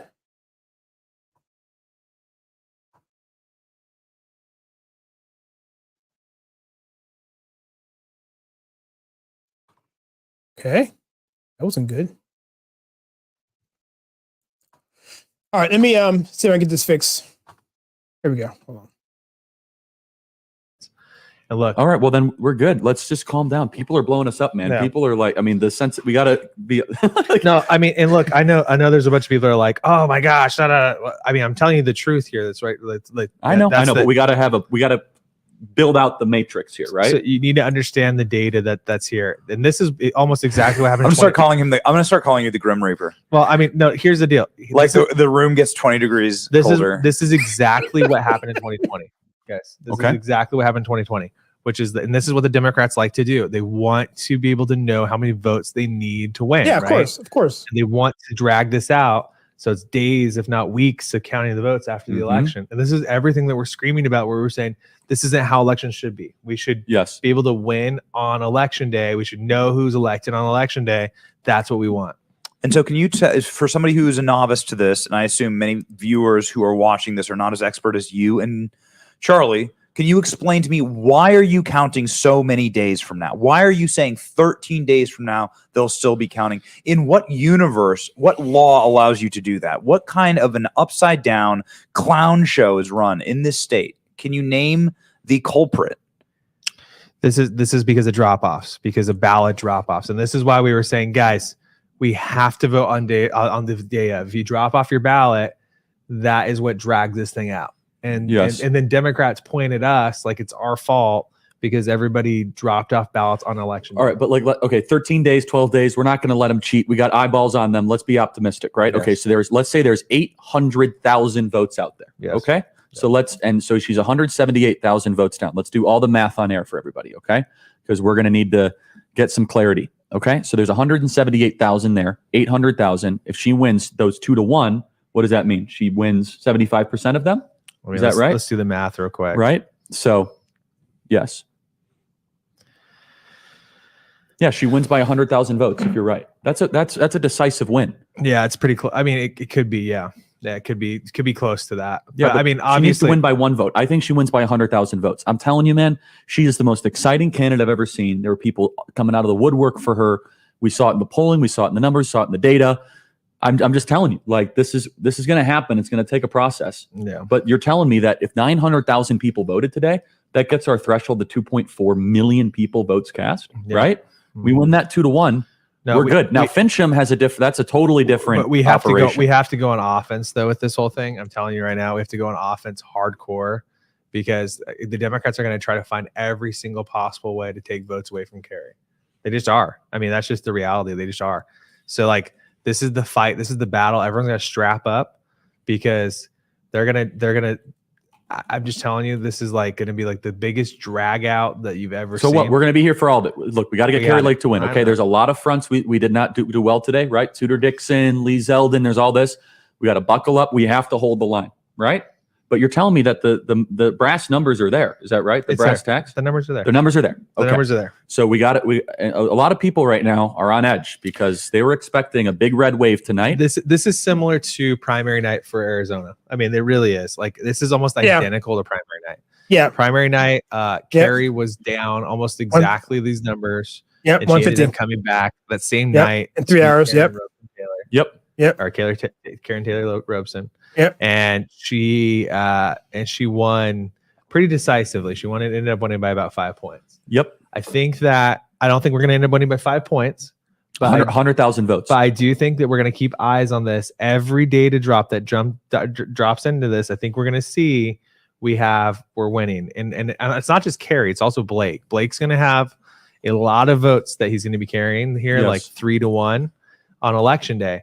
I mean, this is going to make up a big deal. I mean, this is a big difference maker right now. And so someone just asked a good question. So what if turnout is lower, like 700,000? Then she has to win a higher margin, right? So the higher the volume of votes, the more room for error there are. Do we have any idea, Tyler, how many votes were how about this? How many votes were not counted in Maricopa County Day and person election day? Well, here's what I believe. And this is like what everybody here needs to understand. So because we had so many freaking, and guys, and I apologize. I know there's a lot of people that are like, they're really mad at you right I know now. they're mad at me. You want me to read this right now? Eeyore, get him off, deport him. Deport guys. Well, there's no wall, so we need to lift. It would be very easy. People are understandably upset right now, so we got to lift the energy level. Okay? We haven't slept all week, and here's the reason why. We've been up battling with Maricopa County all day long, message wise. Yes. We've been leading on the message front, because essentially Maricopa County was doing so many dastardly things here against us. But I mean, look, let's look at the numbers right now for Blake. The numbers for Blake are, there's still a viable potential here, right? Where because we're talking about, right? There's a path. There's a pathway for Blake. There's a pathway for Mark. I'm saying it right now. Kerry's going to be governor of Arizona. Okay. I'm not doing this path thing. I'm looking at the numbers you just told me. Yeah. The volume is there. The energy is there. I know how I voted today. I know how my people voted today. Kerry's going to be governor of Arizona, period. So what I'm telling you, Katie Hobbs didn't campaign. You don't win if you don't campaign. 900 votes today is totally feasible. 900,000 votes. 900,000 votes is totally feasible. Kerry wins. Yeah. And so does Abe Hamadeh. I really believe that. And well, if 900,000 votes, I mean, that starts to get in the potentially in the zone where you're going, does Blake and Abe have a shot? Or not Abe, Blake and Mark, Fincham have a shot. And I think we're there. I think Arizona is going to buck some of the national trend. This is a state that wants to go. This is a state that is in more ways than one. I'm telling you, start doing some numbers. I'm telling you, I just did the numbers in my head. It's right there. Kerry has this. Numbers wise, let's just take today. If we end at 0.7, that's 630,000 votes. If it's 0.3, that's 270. She wins by 140,000 votes, man. I mean, you really have a viable chance. No, it's more than a chance. Kerry's going to win, everybody. Okay, now do that model though. If it's 700,000, now all of a sudden you're talking about 700,000. I'm pretty sure we're gonna eclipse. Well, then fine. Fine. Go to 750. Let's go to worst case scenario. Well, I think this is worst case scenario. Okay, Benny, why don't you say something? And apologies, everybody. We've been working really hard. I'm not catching this. It's been a lot of work for our team, and so all across the country doing everything we can. We've been busting. By the way, Mike Lee's looking great in Utah. Praise God. I mean, guys, look. What is Blake down by right now? It depends on what metric you look at right now, right? Let's talk about Kerry first, okay? I feel great about Kerry based on what you just said. I think Kerry's going to win. Okay, well that's. But you said by 10 votes. Well, I mean, I'm saying it could be. I mean, it just depends on how the breakage happens here. But look, if we're at 70% of the votes, which I've seen some of these early. I mean, I'm feeling really good because some of these late breakers are going that way. I know. Well, they say that Blake is down 240,000. Yeah, 240,000. Well, look, if you do the math, if you do the math of 700,000 votes, it's 70%. I mean, if Blake wins, Blake could win by 40,000 votes. He win by like 10. All right. Let's get the energy 10. back up. He could win by 10. Tyler says from Tucson, Charlie, put Tyler in timeout. Yeah. Now I'm going to defend Tyler. He hasn't been sleeping. It's been really bad. Okay. He's on We've been working. Hey, he's on the crash cycle. when you guys come out here and knock doors for I know. 4 straight months, Don't come scold on him, out. We'll okay? come out. He's fine. He's fine. I understand both sides. Okay. People want to be uplifted because everyone else is doom and gloom No, right now. I don't want to be uplifted. Hey, we're going to win Arizona. There's a lot of ballots out there, a ton, right? Tyler, what's the good news? You told me before all this other national news, 240,000 people came in at Maricopa County and voted. That's a great number. Let's break down this number. So so in the primary, 55% of day of in Arizona was drop-offs. Yeah, that's huge. So if we just hit 50% and it's 250,000 drop-offs, forget it. I mean, we're going to be well over 700,000 votes. I'm telling you, we just are. Yes. We just are. That's right. We just are. So I mean, it is totally feasible that we get to 850,000, 900,000 votes in Arizona. Yeah, and then Kerry Lake wins convincingly, and Blake can get across the finish line. Yeah, let's model this with 65%. Yeah, look, I'm looking at these batch shares. Kerry Lake is winning rural voters on election day 9-1. That's 87.9. That's insane. That kind of split. Forget it. That's more than. We just need the numbers. That's all we need. Well, okay, let's play cut 133. We've got some election updates. Awesome. This comes directly from the Kerry Lake campaign. Cochise County, Southern Arizona, very important, very tombstone. How many Wyatt Earp fans do we have up there? That's a tombstone. I've been there. It's awesome. Right from the Kerry Lake campaign, Cochise County has posted, of that batch, 73.9% to Kerry Lake, 26.1% to racist Katie Hobbs. There's going to be more of these piling in as the night goes on. Everybody keep your boots on, keep your pants on, get something to drink, get something to eat, have some fun, chatter. How many of you love Donald Trump? Donald Trump needs us to stay right where we are. Keep watching your phones, get something to drink. Let's have a good time tonight. Thank you. All right, she's already outpacing a lot of the metrics and numbers. I did the numbers in my head right here, Tyler. 900,000 outstanding ballots that we do not know. If we win them 2-1, that is a net 300,000. That's a net 300,000 delta. You're down 178,000 votes. That is a victory of 122,000, which is right on par with polling, right on par with enthusiasm, right on par with the makeup of Arizona. That's about right. 122,000. I'm telling you right now. Kerry Lake wins by 122,000, and Blake could win by like 10,000 votes. I'm convinced based off. It's awesome. This is a big deal. Hey, we got some good news. Let's get some energy. Blue Dog Democrat. Oh, I'm sorry. It's actually bad news. Never mind. Yeah, that's bad. That's bad. I misread it. Sorry. Breaking down the numbers. Let's get some energy. Oh shit! Breaking down the numbers here. Breaking down the numbers. I mean, Rick Caruso is winning in LA. Well, okay. Former Republican what were you Rick saying? Caruso. Someone needs to watch the back here. Oh yeah. What were we saying? We have. I think worst case scenario, 200,000 votes are going to swing Republican. Just based off of the. So then she wins by 22,000 votes. Yeah, she's gonna win. So now we got to fight. So now we got it. Here, everybody, for everyone, wait. Okay, breath. Kerry's gonna win, right? Benny? Kerry's gonna win. Yeah. Yes. Okay. Good. Got it. Done. Signed, sealed, delivered. Woohoo! Great. That's a big deal. Big deal. I just wanted to announce it tonight on stage. That's why I'm wearing a suit. I feel this very big. Did you just catch that? I mean, I don't know how to hold this call. It's 10 people on the call still. That's pretty awesome. So this guy comes on. I guess I don't know his name is Tyler. I guess he's a campaign manager on the campaign. He's coming on here like Eeyore and basically said at one point, yeah, she might win by 10 votes. I'm like, okay. That doesn't sound something like, if that was the case, Charlie would have been panicking way before this, because I was with him, not with him, but I was on the live stream when she literally pulled out 150,000 votes in the last 3 hours. Go watch the video. It's out there. Go Go watch it. It's pretty awesome. The last 2 hours of that video is incredible. I mean, every county just started going from blue to red. Not from blue, but it was a primary. But you know what I'm talking about.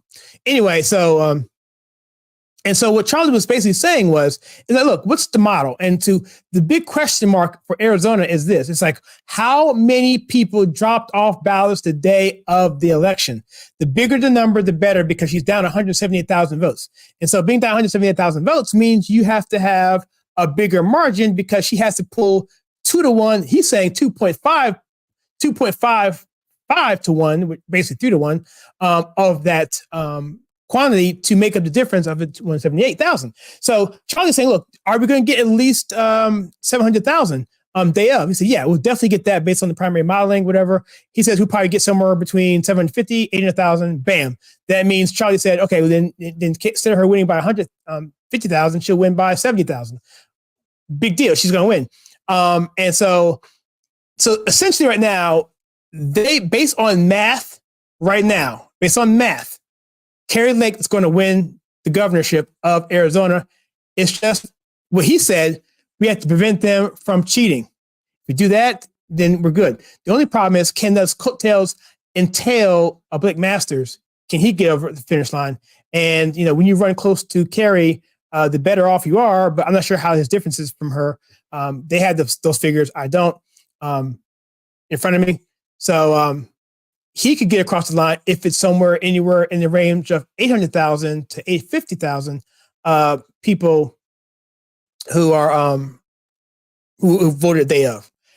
So, and that includes showing up and dropping ballots beforehand. So I think, and even this guy here, I like the fact that he's so negative that when Charlie was trying to lift the energy in the room, he showed him the numbers. He eventually agreed, oh yeah, you're right. She should win by anywhere from 40,000 votes in the low end all the way up to $150,000 on the high end or more. So that looks good. In this election, it's I don't see anything really that's really shocking other than the fact that the Democrats are running better than the generic ballot. The generic ballot's totally off. Let me turn this off. Everyone come against us, tens of millions of dollars in How do you think spending coming 900,000? That against seems us. really high, man. Nothing has been easy. possible? When corruption has risen to the level that it's at right now, it takes tough, strong people. Are you tough and strong? Are you willing to continue this fight? Are you willing for incompetency to play itself out and the victory to come at us? I am willing to wait for that. And when we win, and I think it will be within hours, we will declare victory and we will get to work turning this around. No more incompetency and no more corruption in Arizona elections.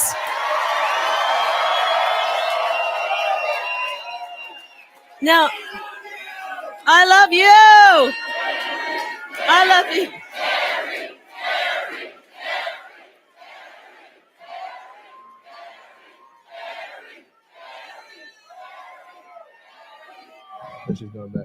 So we're going to keep our eyes on some races across the East, but really, Tyler, we're looking at the future of the Republic, Arizona, Nevada, and then congressional races in California.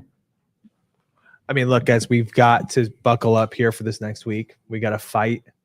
Everybody's going to be messaging online. We got to be on Twitter. We've got to be online. We've got to be with our friends. I mean, this is how they turn things against Trump in 2020. Do you remember heading into 2020? You were really worried. Well, we were worried about it, but we went and Trump was was cruising. Was hockey stick. There was this hockey stick optimism. And there's a ton of optimism. Yeah. And then they turned the media narrative around on him by hijacking these states for weeks after the election. Yes. Mm-hmm. And then there was this negativity that surrounded Trump because he looked like he was losing. And that wasn't the case in some of these states. Again, what Fox did to Arizona in 2020, again, was criminal. And it was so wrong.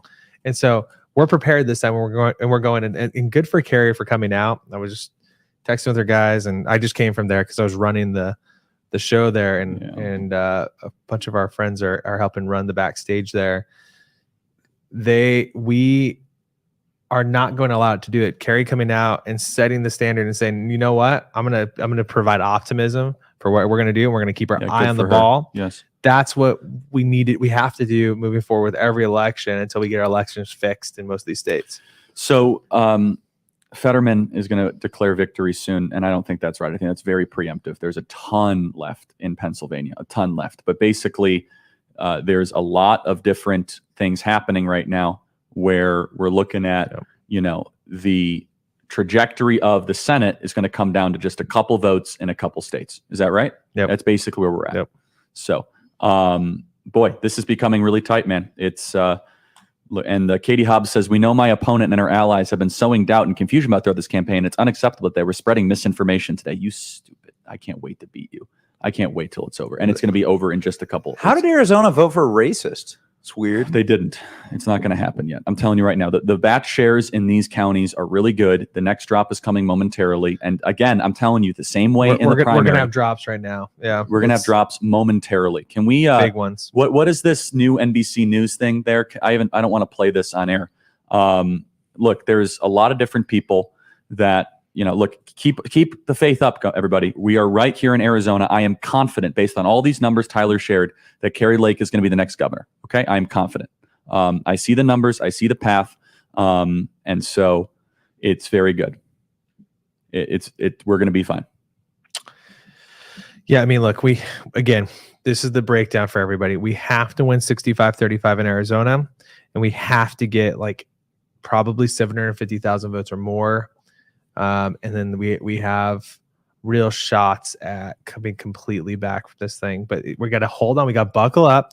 You got to get ready for this entire week. You can't give up hope. You can't turn on it. You can't turn off the TV. You can't turn off the radio. You can't give up on this. You've got to tell everybody, keep your head in the game, because this is going to take days and days of tabulation, and we need it. Okay. Someone's saying, Charlie, Kari Lake looks like she's down so much. It's just, it looks terrible. I don't know but here's the thing. They don't understand how Arizona works. And there is a massive amount of drop-off votes. And I'm telling you, this thing is going to tighten, and Kari Lake is going to take the lead. Let's play cut 139. Let's play cut 139. Okay, we're still waiting for it. I want to go to some emails, freedom@charliekirk.com. People says, we must not surrender. Charlie, we love you. We're praying for Arizona and California. Good. We need the prayers right now. I'm telling you. It's right on the line right now. It really is. It's something that we're fighting hard with. Pennsylvania, we're still waiting for, Jack. We're waiting on everything to do with Pennsylvania. Charlie, I'm just going to tell you the truth, though. The areas that are most outstanding in Pennsylvania, it's the Democrat Southeast. Mm-hmm. So Oz has got to outperform every other tranche he's had before as those come in if he wants to win this. That's right. So good old Sean I just got Parnell. a text. I said Nevada is looking great. Indeed. By the way, Nevada's Andrew, Nevada's looking really great, is what I'm hearing from a lot of people. Nevada looks great. And also there seems to be some other news here, which is very favorable. Zach Noon leads incumbent city Axney by less than 1,000 votes in Iowa's 3rd congressional district. I really hope that's there. And by the way, I know it's the R word, but it looks like we're going to a runoff in Georgia, which will probably be for the control of the United States Senate again, all over again. Yeah, man, it's just Georgia, unbelievable. So, someone says, I love Kari Lake, but Masters is more important in the big picture. What does Blake need to be able to win, Tyler? Okay, so this is where I got it wrong. I was looking at Blake numbers, and I'm actually texting Blake right now and cheering him on because we got to hang in there. So Blake needs, I think, if we do the math, so let's just pull 800,000 votes for Arizona, which is totally plausible. And here's how it's plausible, guys. We had 250,000 DEA votes in Maricopa County. We easily could have 250,000 drop-off votes. I know that's the case. Right? Yep. So if that is the case, there's a good possibility that we have more than 750,000, closer to 800,000 votes that are out there in the state of Arizona today that were cast. If we have 800,000 votes cast, Blake needs to win 65%, which gives us 520,000. Mm-hmm. 280. So 520 minus 280. That puts him right at 240, which is exactly what you need to win right now for Blake Masters. So 800,000 votes is the magic number for Blake, I think. 900 would be gravy. Well, 900 would be gravy. Anything above 65% win ratio was gravy. How much is he down? He's down. I think it's almost exactly 240,000 votes. Yeah, and Kerry's down 170. So Kerry's outpacing Blake by 70,000 votes. So in that scenario, again, so we got to pray that 800,000 Arizonans cast a vote today. Okay. And that's a real possibility today. And this is why all day long we were pumping, were we not? In-person election. I was like, show up. A ton of drop-offs today. A ton. I mean, Charlie's not wrong. And here's the reason why there's drop-offs that we haven't talked about too much. Because of the incompetency in Maricopa County and what happened in Maricopa County today, I think a lot of people showed up with the intention to vote in person. And then what happened? They brought their ballot. They were going to spoil it because this is how it works in Arizona. This is how so stupid it is. If you're early ballot, you have it, you bring it down, spoil it, and then you vote in person, and then your vote counts today. I think a lot of people showed up today, Charlie, expecting to do that, and then they saw there's a 2-hour long line. I can't do that. I got to work. I got to take care of my kids. I got to move on with my life, and they dropped their ballot off. Yep. And I think that we had a higher percentage of that. Trust me. So I stood out there in Chandler, and I watched as many people as I saw standing in line drop off ballots. Yes. Lots of people. And there was a lady out front that was saying, hey, bring me all your drop off ballots.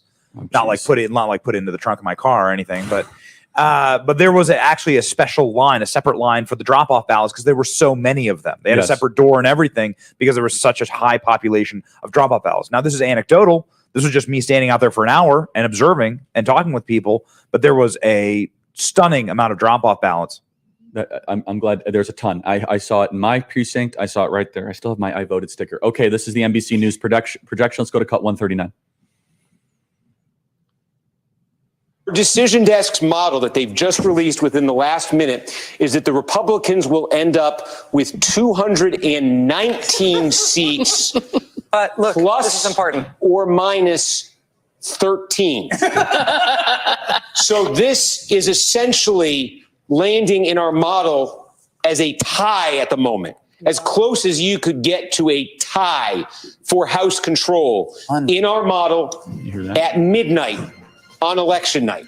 So, Jack, a tied house. It's conceivable. I'm just being honest. It's happening. I mean, the way we're seeing these splits, who votes for Democrats? Can someone's going to have to figure. I mean, I'm gonna have to square this in my brain. Like Benny, here's the way I'm looking at it. Look what they did.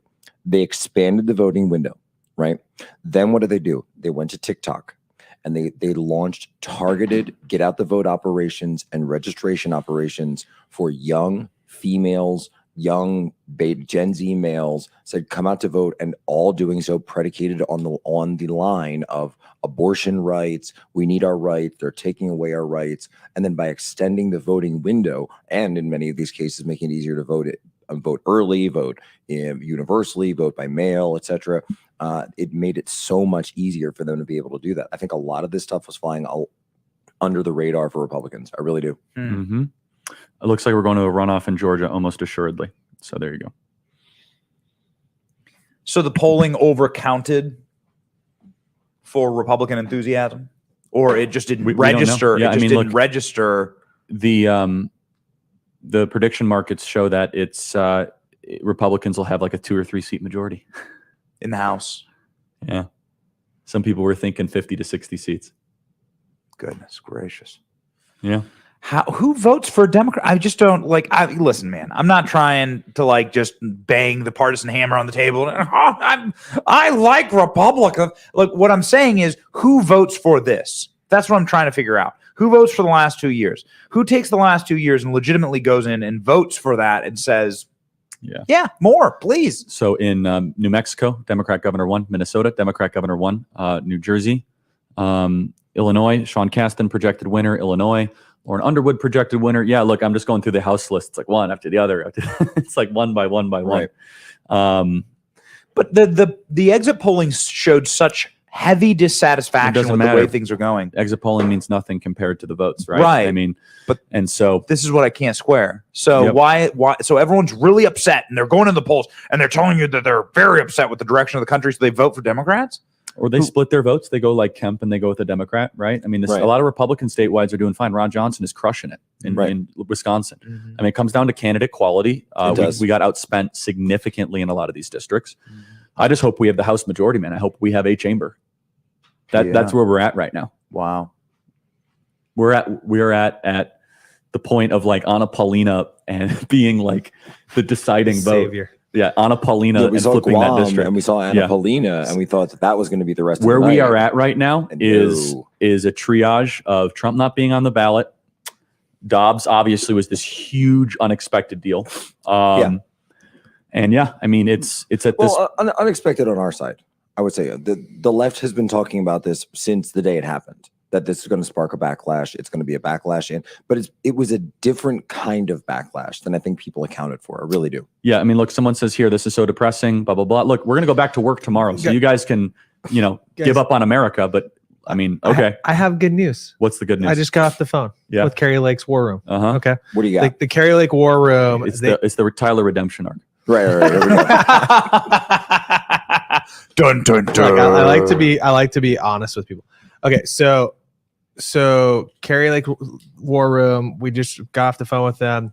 They believe that minimally 700,000 votes are out there. They think that there's actually closer to 1 million votes. Yeah, there could be 1.1, which is great. Which actually will win us some House seats too. I mean, look, if there's 1 million votes out there on election day, like guys, we're going to be doing really beautifully in Arizona, and so it's good to think conservatively, and it's good to look at like what are the minimum expectations here. But I mean, there's a real possibility that over 1 million people have ballots out there today. Now, the question is, and people are asking this question, we're seeing it come through, what's the likelihood that, there's funny business in those ballot drops? I mean, look, there's more eyes that are on this election than have ever been. We have had some great election integrity experts that have been here in Arizona, including Gina Swoboda, who's done a tremendous job on the election integrity front here in Arizona. But I mean, look, the numbers right now that we're seeing very early trickles in. The trickling in is that, I mean, Republican votes are breaking 80-20 in some of these places, 75-25. And so, look, even though there wasn't this red wave, I think there's a lot of depression setting in because people are seeing that there isn't this massive red wave. I mean, honestly, you thought they were going to hand our country back to us? I mean, is that what they thought? Is that what people thought? But guys, we're going to buckle up here because I think Arizona is going to redeem a lot of this. I think you're right. And we're going to win a lot. And it's going to be, we're going to be I think Nevada's the same, man. And Nevada's the same. The West, I mean, I'm telling you guys, it's just our election systems are so screwed up here right now. They just really are. This is not Florida. I wish it was. Yep. But look, we have a really great path forward here. We have almost 1 million ballots potentially being counted here. That's a lot of ballots. It's going to take, Stephen Richard couldn't run 200 polling places today. It's going to take him a while to count 1 million ballots, So, I mean, we're going to statewide, we're going to have a lot of counting to do. Someone says, but I wanted to get Tyler's reaction. Did you hear Ben Collins on MSNBC? It's just a couple of boxes. It's just a couple of places in Maricopa that went down today. It was 60. It was over 60 polling places had issues with printers today. And that's totally unfair. And that's the other thing that is horrendous about this. We have had stories. We've had stories from our own staff of people who went home today and did not vote because of what happened in Maricopa County today. Yeah. That is terrible. That is so terrible. Huge. But we're going to win. We're going to win. Carrie's going to win. You want to talk actual Abe's going to win. Suppression. Yes. And Blake has a shot. Blake's got a real and shot. How about O'Halloran's done, right? Blake's got a shot. I'm telling you, if we have 1 million votes in Arizona, Blake's going to win by like more than 100,000 votes. So, I mean, look. Okay, well, then now all of a sudden we got a whole new new Tyler. Here. Tyler's okay. All right. The door has opened. I didn't. Grim Reaper Tyler is gone. I like hearing from their team that there is a real possibility that we have 1 million votes cast today. That's insane. It's a possibility. Yeah, I mean, that's presidential style turnout. I mean, we're talking about more than 300,000 drop-offs in Maricopa County. Which again, that matches up with that syncs up with the 55% turnout from the primary day, and not everything lives, cohesively with what happened on So primary look, day. as far as the House goes, that's actually my big focus right now is making sure the House of Representatives stays Republican. There's a lot of these seats that are just all of a sudden just collapsing. The ones that could save it are these California seats and these New York seats, and honestly, Arizona too. Like Schweikert needs to hold on, right? Schweikert needs to hold on. We're going to beat O'Halloran. Do you think we're going to win in the 6th with Siscomani? Well, look, with a number of outstanding votes, I think Schweikert's going to be fine. It's still early to tell because there's so much negativity towards him, but I think that Schweikert's going to be fine. But I think Kelly Cooper has a real shot too. I mean, we're looking at the general election results right now for Arizona, and Arizona's a good example of this. That's similar to what's happening in California on these federal races. Look, CD4, you've got Kelly Cooper right now. So first off, Eli Crane is gonna win. That's a flip, right? Yeah, he's barely down, and they haven't even started counting ballots yet. So Eli Crane is a congressman. You've got Kelly Cooper right now, realistically only down about 30,000 votes. Yes, I think it's 35,000 votes. I mean, that can easily be made up on election day in CD4. It's just a suburban area, lots of votes outstanding. There just have not been that many votes cast. Yes. So, because look, and this is what gives me hope.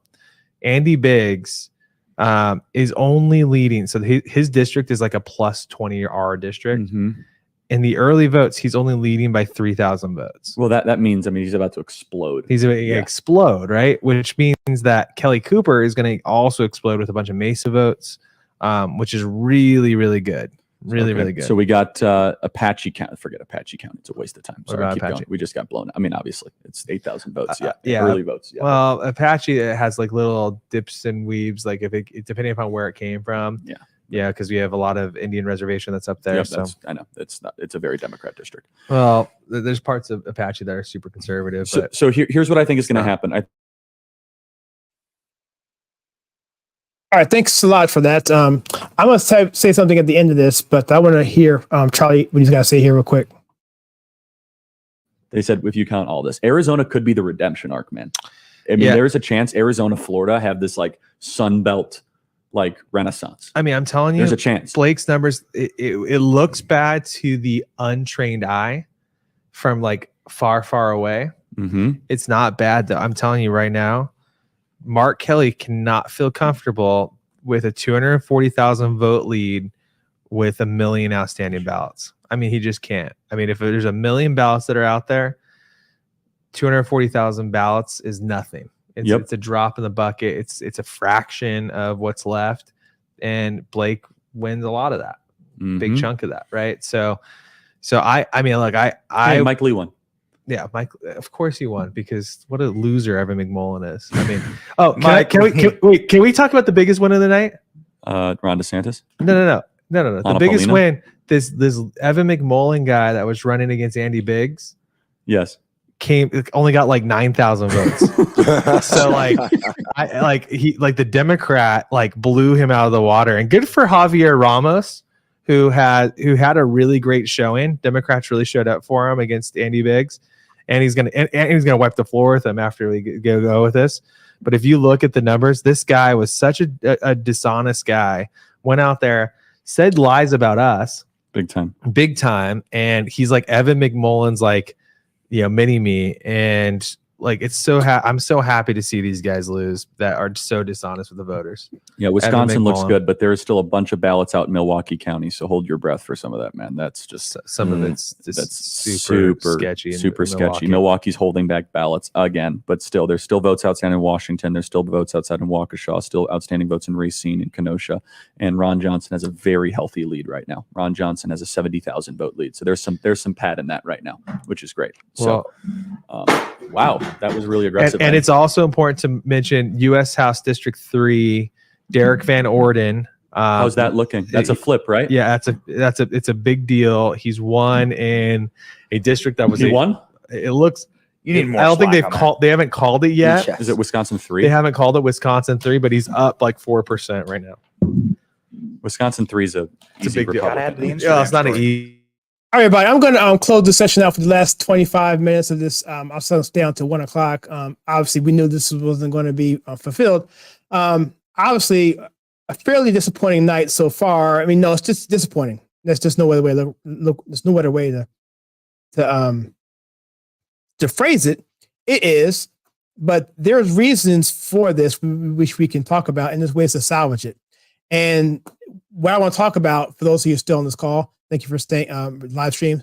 I'm going to jump on over to Rumble. I'm going to take about a maybe a 10-minute break.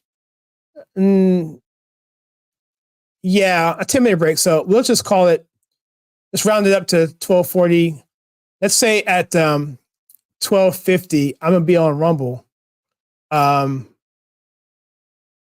Hey Caleb, how you doing?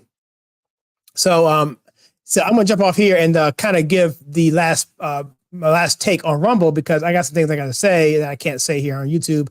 And you probably can imagine what I'm gonna talk about.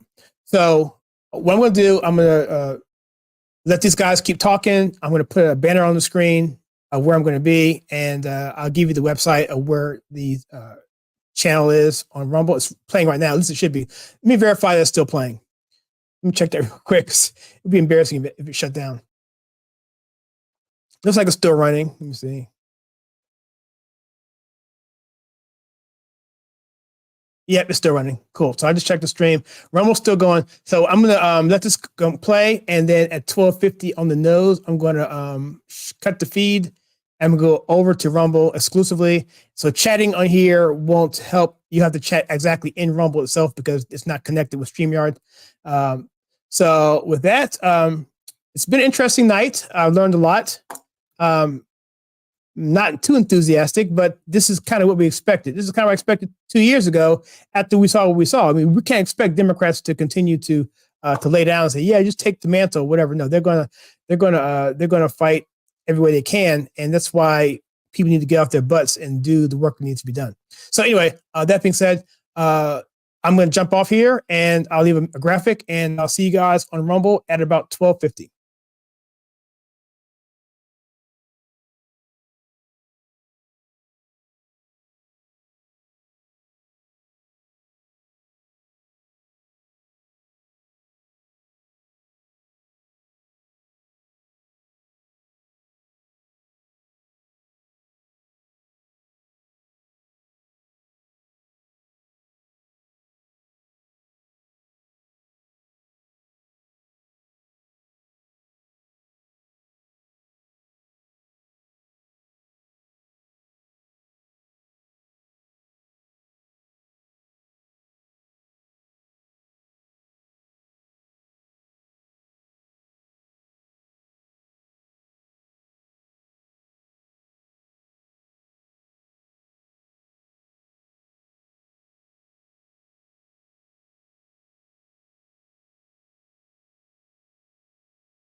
All right, everybody, I'm about to jump on over to Rumble and see you guys over there in in 1 minute. See you guys. Thank you for coming on the live stream. And before I do that, just real quick before I leave the stream, just want to thank everyone for coming on today. Mark Jackson, of course, Wendell Young, Jerry coming on. I probably missed a few. MG Kelly.